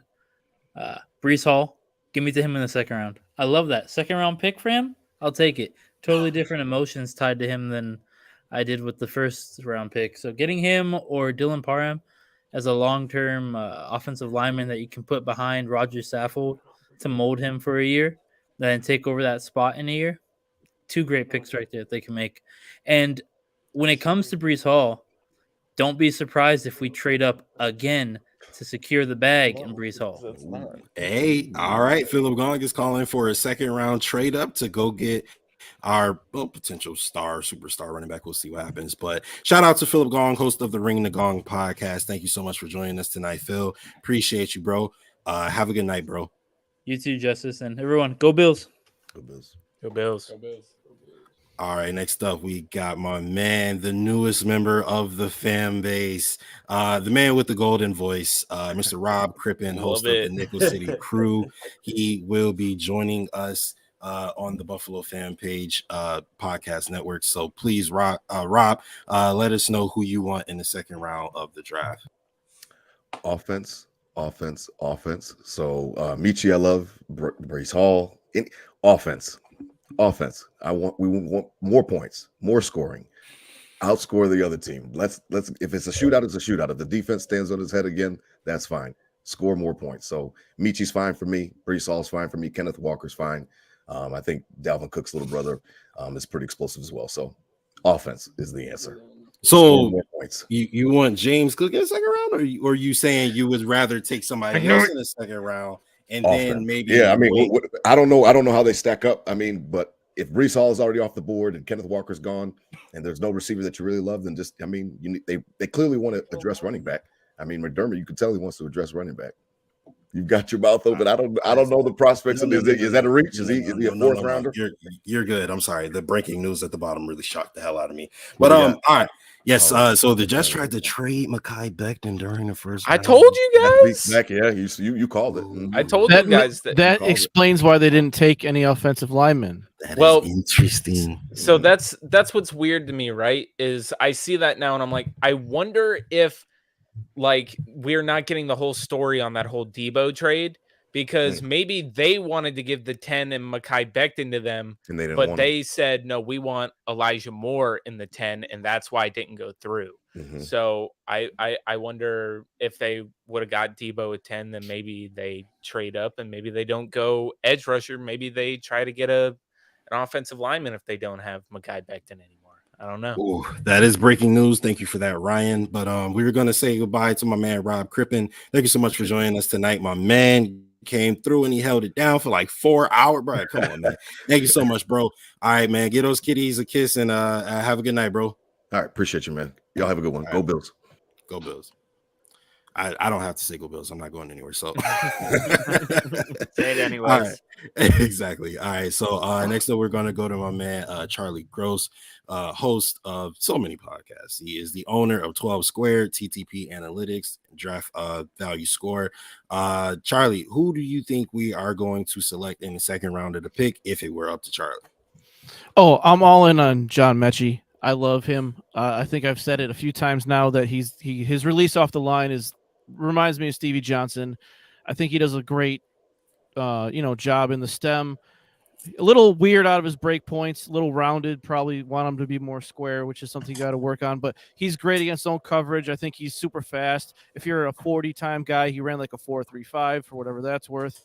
So I just think and I think the Bills acknowledge they need more outside wide receiver depth. They weren't really shy about saying that. At least Brandon Bean wasn't. So definitely a guy I'd like to see the Bills take. And I do want to say two things also. I want to thank you guys for having me here on this draft special. And I have never been more relieved in the last year or two than when I saw Jordan Davis go earlier on in the first round. I was like, we dodged a bullet on that one, everybody. So super. Yeah, I mean, the Jordan Davis rumors pretty much stopped after we signed so many defensive linemen, but Charlie does not like Jordan Davis, so I'm sure he was happy about that. But thank you, Charlie, for rocking with us tonight. Again, another guy who was here the entire time. Appreciate you, bro. And look, I will be contacting you soon, and we'll definitely talk. So have a good night, Charlie. Yeah, thank you guys. Absolutely. No go Bills from Charlie. That's interesting. Wow. No, I'm joking. But all right, we're good. We also have here the co-host, one of the hosts of the Wandering Buffalo podcast, one of the best, high quality podcasts, and just literally, two really great guys on screen, a really great guy off screen, and they do really amazing work over there. I'm super excited that Justin could join us tonight, dressed to impress, dapper down. Okay, my man, Jake Gods. All right, so Justin, who are the Buffalo Bills taking in the second round of the draft? So the second round is really interesting to me because I'm way more comfortable with where they go in the second round versus the first round. They could do any number of things that I'd be pretty stoked about. Obviously, Andrew Booth was my pick in round 1, so if he makes it there, I'm all for the double dip. Did you trade up for him? I would, but I don't think the Bills would, since we already addressed the position. If we're staying pat, yeah, give me John Mechie. Give me Breece Hall. If we want to do the double dip at cornerback and Andrew Booth doesn't make it there, which I don't think he will, give me Tariq Woolen. I think he's, now that you have somebody that can kind of step right in and be one of the starting players, I think Tariq Woolen, if he can get a couple of years to develop, could really end up being one of the biggest steals from this draft, even if it's a round 2 pick. So I could pretty much go in several different directions and be really excited in the second round. Awesome. So it seems like a consensus is either playmaker in terms of Breece Hall, John Mechie, we got Woolen, or Andrew Booth Jr. So we want a skilled guy, a playmaker on either side of the ball. And Justin agrees. And so thank you again, Justin, for joining us tonight, bro. It's always a blast anytime I get to work with you. You have a great team, and man, I'm super glad that we get to work with you guys. Listen to the Wandering Buffalo podcast every single Monday morning on the official podcast network of the original Bills Mafia. Thank you so much, Justin, for joining us tonight. Have a good night, bro. Thank you. Go Bills. All right, we got another Go Bills. All right, so he was responsible with it. All right. And of course, we got my man, the host of Bank It with the Backdoor, Jason Malloy. He rocked with us tonight for most of the night as well. He was here. It's just that it was bad producing on my part. I didn't realize that there was only a limited amount of spots that could be available because I went crazy with the invites. So, but he still was here. He was reliable. He came in when he needed to. So shout out to Jason for that. Again, Bank It with the Backdoor every Saturday at 9. Jason, who do you think we're going with the second round, bro? You muted, brother.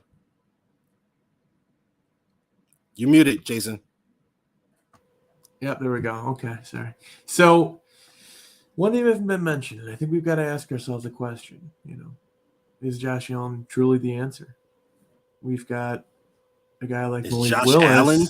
Did you got say? A guy like Malik Willis? I'm so glad my mic was muted right there.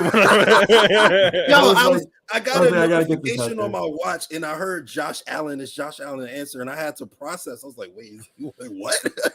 I'm sorry. Go ahead. Yeah, I had to get the joke out there because no one mentioned Malik Willis, just a joke, or whatever. So, no, I think Malik Willis will end up being a solid quarterback wherever he goes, as long as he goes into a good situation. On a side note, but I like him as a prospect. I think he fits what the new NFL is. But as far as for us, obviously, on a serious note, like if Malik Willis was there in like the 5th or 6th round, I'm definitely grabbing him. Like just grabbing him. Like, all right, I'm gonna throw him out there in a couple plays, like situations, try and like get people excited about him, and then like snag like a 2nd round pick later on, years later on the road or whatever. But 2nd round tomorrow for the Buffalo Bills. I think it comes down to 2 options. They're both on offense. I personally like, if we're staying pat, if we can get him, I think he really may go because wide receivers did take a run, and there's still teams that need wide receivers that didn't really grab one, i.e. the Packers, and this would be their time to take one. But I like John Mechie. I mentioned that to you like a week ago or a week or so ago that I like John Mechie. I We think did he's our mock affordable. drafts, yes, sir. Right, he's affordable, and I like him. I think he's a guy that really helps to bolster and boost our wide receiver core now and in the future. You know, if eventually we're going to come down to a point where there's going to be guys we like and we can't sign, and unfortunately, right now, seems like that's heading in the Jordan Poyer direction. Possibly, I'm hoping not. I love Jordan Poyer. I think he's the best player in that defense, even when Trey White is fully healthy. I think Jordan Poyer is the best player in that defense. If you take him out of that defense, I think that's when, if you took any player out of there, I think you take Jordan Poyer out and you have the least success after taking said player out, just because of how he plays. I mean, he plays 110% every snap, so it's all over the field. But John Mechie would be my guy. I think they could go Breece Hall though. I also do though. My definite thing. I think they're definitely going to trade up now. Whether that's one spot or that's 15 spots, I don't know. But I definitely think they're going to trade up. We've got cap issues, so to say. I guess we got some cap issues. Not to mention, you got to look at it like this. Like, our team's very good right now. We can draft 5th, 6th, and 7th round guys, but there's a good chance they're not making our team. And if they're good enough, they're not going to stay on our practice squad. They're going to go to a team that's maybe like we were years ago, you know. So it may make sense for us to only grab 4 or 5, maybe 5 at most guys in this draft entirely, and use those picks to trade up a couple spots and get guys really like. So I've always liked that. Any mock draft I've done, for the most part, it's the same way I address it when I play Madden. I know Madden's a game, but when I play Madden, I trade up to get the good 3 or 4 guys I really, really like that I've scouted throughout the year. And that's just how I do it. I think that's how the Bills may think to do it too. I hope so. But yeah, I've got John Mechie for my personal lot, but for what I think they're going to do, I think it's going to be probably Breece Hall. Or maybe one of the linebackers. So we got a lot of consistency with the John Mechie, Breece Hall. I think a lot of people like those guys. And you said something really interesting. You said Jordan Poyer is the best player in our defense, regardless of his Tre'Davious White is injured. And I don't know if I agree with that, but as far as the person who probably you give up the most if he's not on the field, I do agree that I think that is Jordan Poyer. I do think it's hard to replace his value, if he were to leave the field. So I do have to agree with that. But make sure you guys listen to Bank It with the Backdoor podcast with Jason Malloy, the only podcast you can listen to where you get great Bills content and you win some money. So shout out to Jason. Thank you for joining us tonight, bro. You've been amazing, and have a good night, bro. Good night. Go Bills, guys. Thanks for having me. Of course, man. All right, so we got Jake and the boys on the couch. We are going to start with second round pick. Who do you have as the person you want to pick, Bryce? Who is the second round pick for the Buffalo Bills? I'm gonna go with Dylan Parham for some offensive line help, because I think we'll still be able to get a James Cook in the 3rd round. So I'll take Breece Hall in the 2nd, but I don't think it's an absolute need. I feel like we could bulk up the offensive line some more and still get a guy like James Cook who can be just as productive for us in the 3rd. Absolutely. I like it. So we get some inside offensive line help. You shore up those guard spots a little bit. You get some good value there in the 2nd round, top of this. Well, depending on, we'll see if they trade up or what. But that is 24 hours away, or maybe like 21 hours, but you get my drift. All right, Adam, the Bills fan. Who are we taking in the 2nd round, bro? Well, at the beginning of this, you said ignore whether that pick will be sitting there or not. So if I was going to ignore it, I'm looking at Nakobe Dean still sitting there on the board, and I would take him because, one, we may lose Edmonds next year. We don't know if we're going to be able to pay him. So I'm looking at Nakobe Dean, and I'm taking him. If I'm not going to ignore where they are on the board, then personally, I know a lot of people are on board with running back in the 2nd round. They're going Breece Hall. I mean, Devin Singletary averaged 4.6 yards a carry last year, which was the exact same as Aaron Jones. I don't think Aaron Jones is a bad running back, but for some reason, people seem to think Singletary is a bad running back. And we're a team who doesn't run the ball a whole lot. So I don't think using a 2nd round pick on a running back is the answer. I personally would take Sky Moore at receiver because he reminds me a lot of Tyler Lockett. He's going to take the top off of defense. He's smooth. He's quick. We don't know long term if we're going to have Isaiah McKenzie. So he's a guy that could potentially be the long term answer at that position. So those are my guys. I love it. Nakobe Dean, linebacker, and Sky Moore, wide receiver.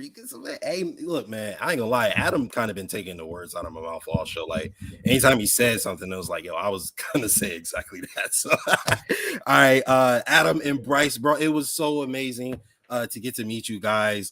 Jake is my man, and he speaks about you guys a lot. So it's nice to finally put face to the story. So thank you guys for your contribution tonight, guys. You guys are awesome. Jake, the Bills fan, Jake Tasia, Jake Marvel, Jake's the man. The man, the myth, the legend, Jake Jordan. Bro, why you gotta bring like some middle school shit up, man? Why you gotta Bro, that's your email. I think that's dope, bro.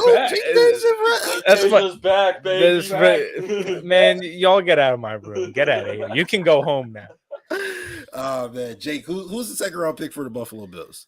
All right, so I heard a thing because Adam has been in my ear this whole show. Like he keeps updating me on things. Like after we took Kaiir Elam, he's telling me how Kaiir Elam told Brandon Beane, "Well, I want to be like Trey White." What is Trey White do? Like all this stuff he's coming out and put saying. the playbook on the jet on my way to Buffalo. Put it on the jet, exactly. So he's got that, and then he also puts out that, and we all kind of knew this, in here is that like the whole Breece Hall things, those were not put out by the Bills organization. Brandon Beane has said that did not come out of their building. So that kind of makes me think too, maybe they're not that high on him. Maybe in the second round, maybe they're like, maybe there's some better positions to invest a second round pick into. Now, I understand we've got problems coming up with, Breece Hall's second round. Again, people want it. Again, until Breece Hall gets drafted by somebody else, people are going to want Breece Hall, okay? So, like, I 100% think that the Bills, I'm all in on Dylan Parham. Again, we have what's his name that we just signed from the Titans, the left guard, Roger Saffold, for 1 year.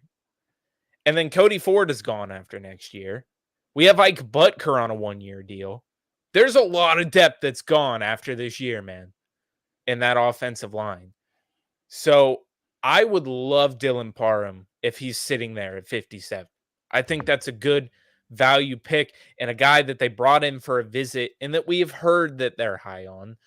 But I also wouldn't be mad at Chad Muma. I mean, we've had all these talks. Like, again, I would love Nakobe Dean. We did a mock draft. Nakobe Dean was sitting there that one day and we were like, this would never happen. But if it did, take him.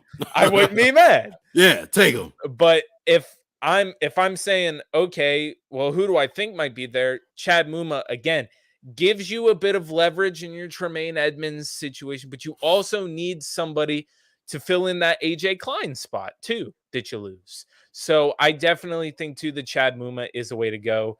And also John Mechie, again, they can go wide receiver. They have a ton of options. And of course, we'll talk about all of them tomorrow. We got a whole show. So that's going to be awesome. Absolutely.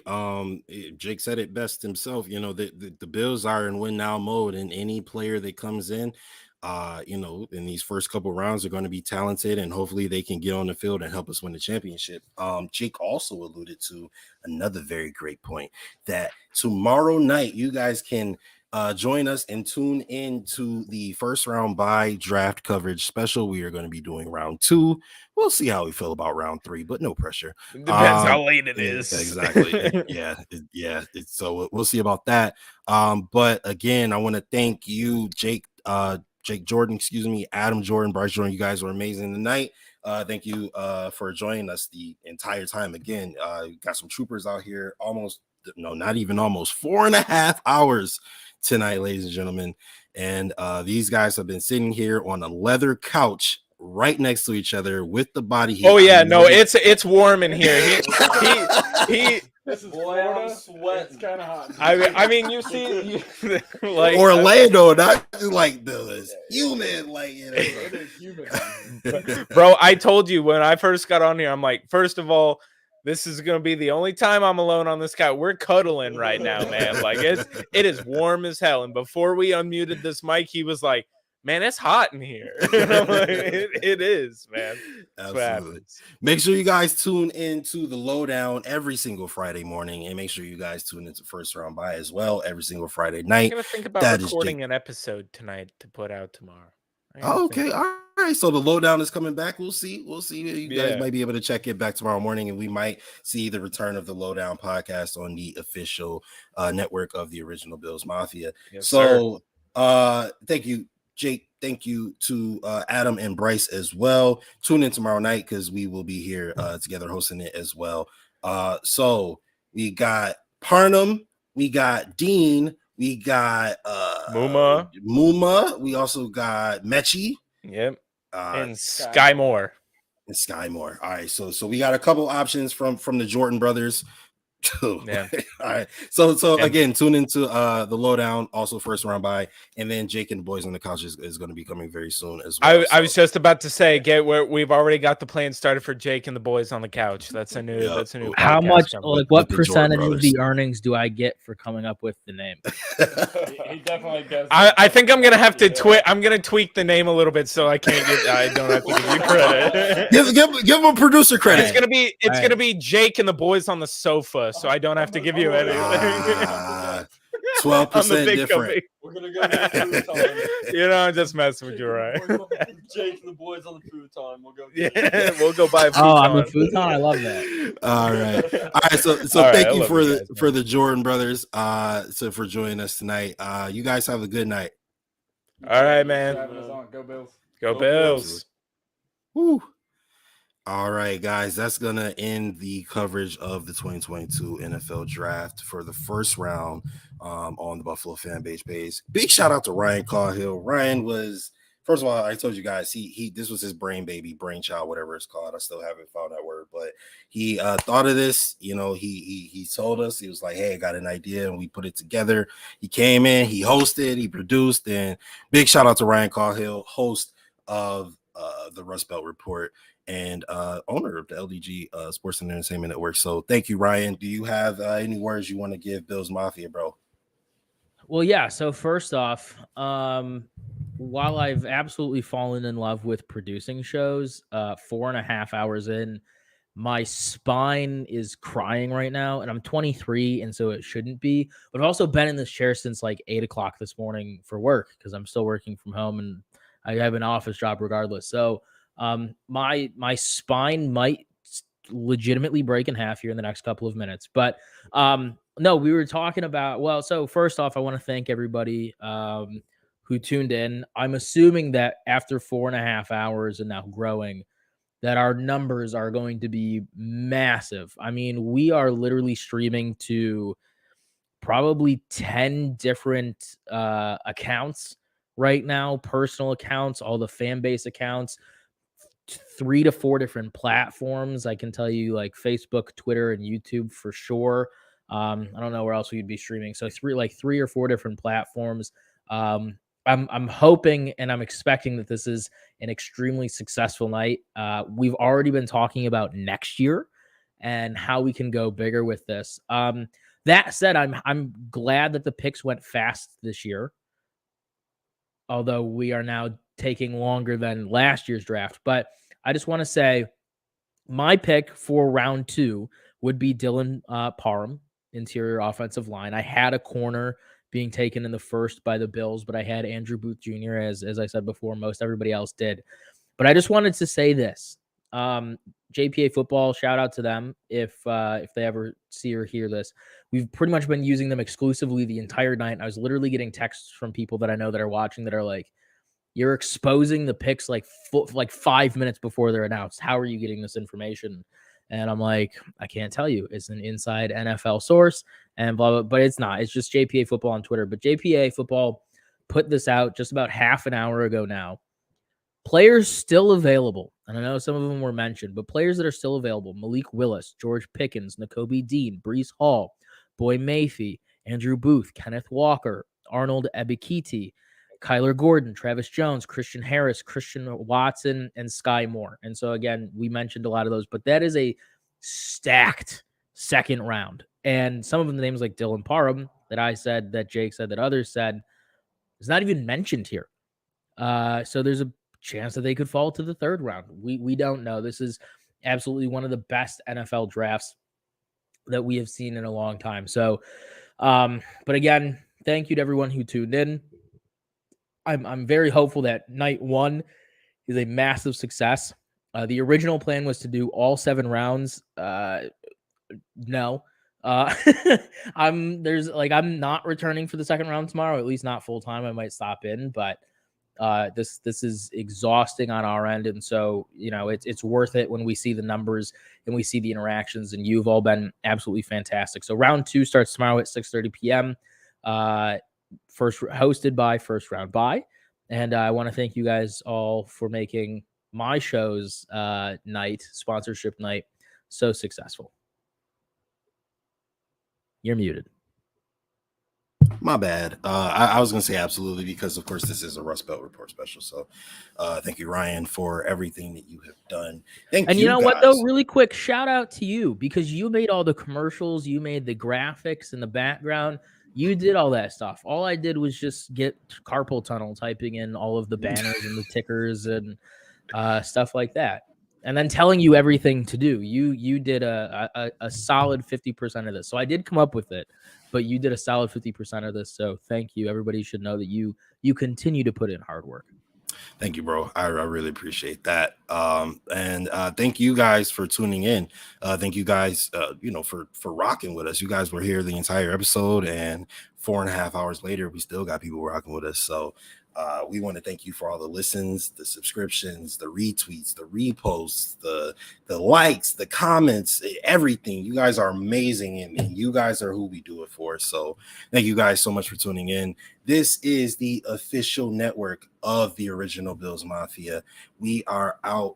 Bills take Kaiir Elam with the 23rd pick in the 2022 NFL Draft.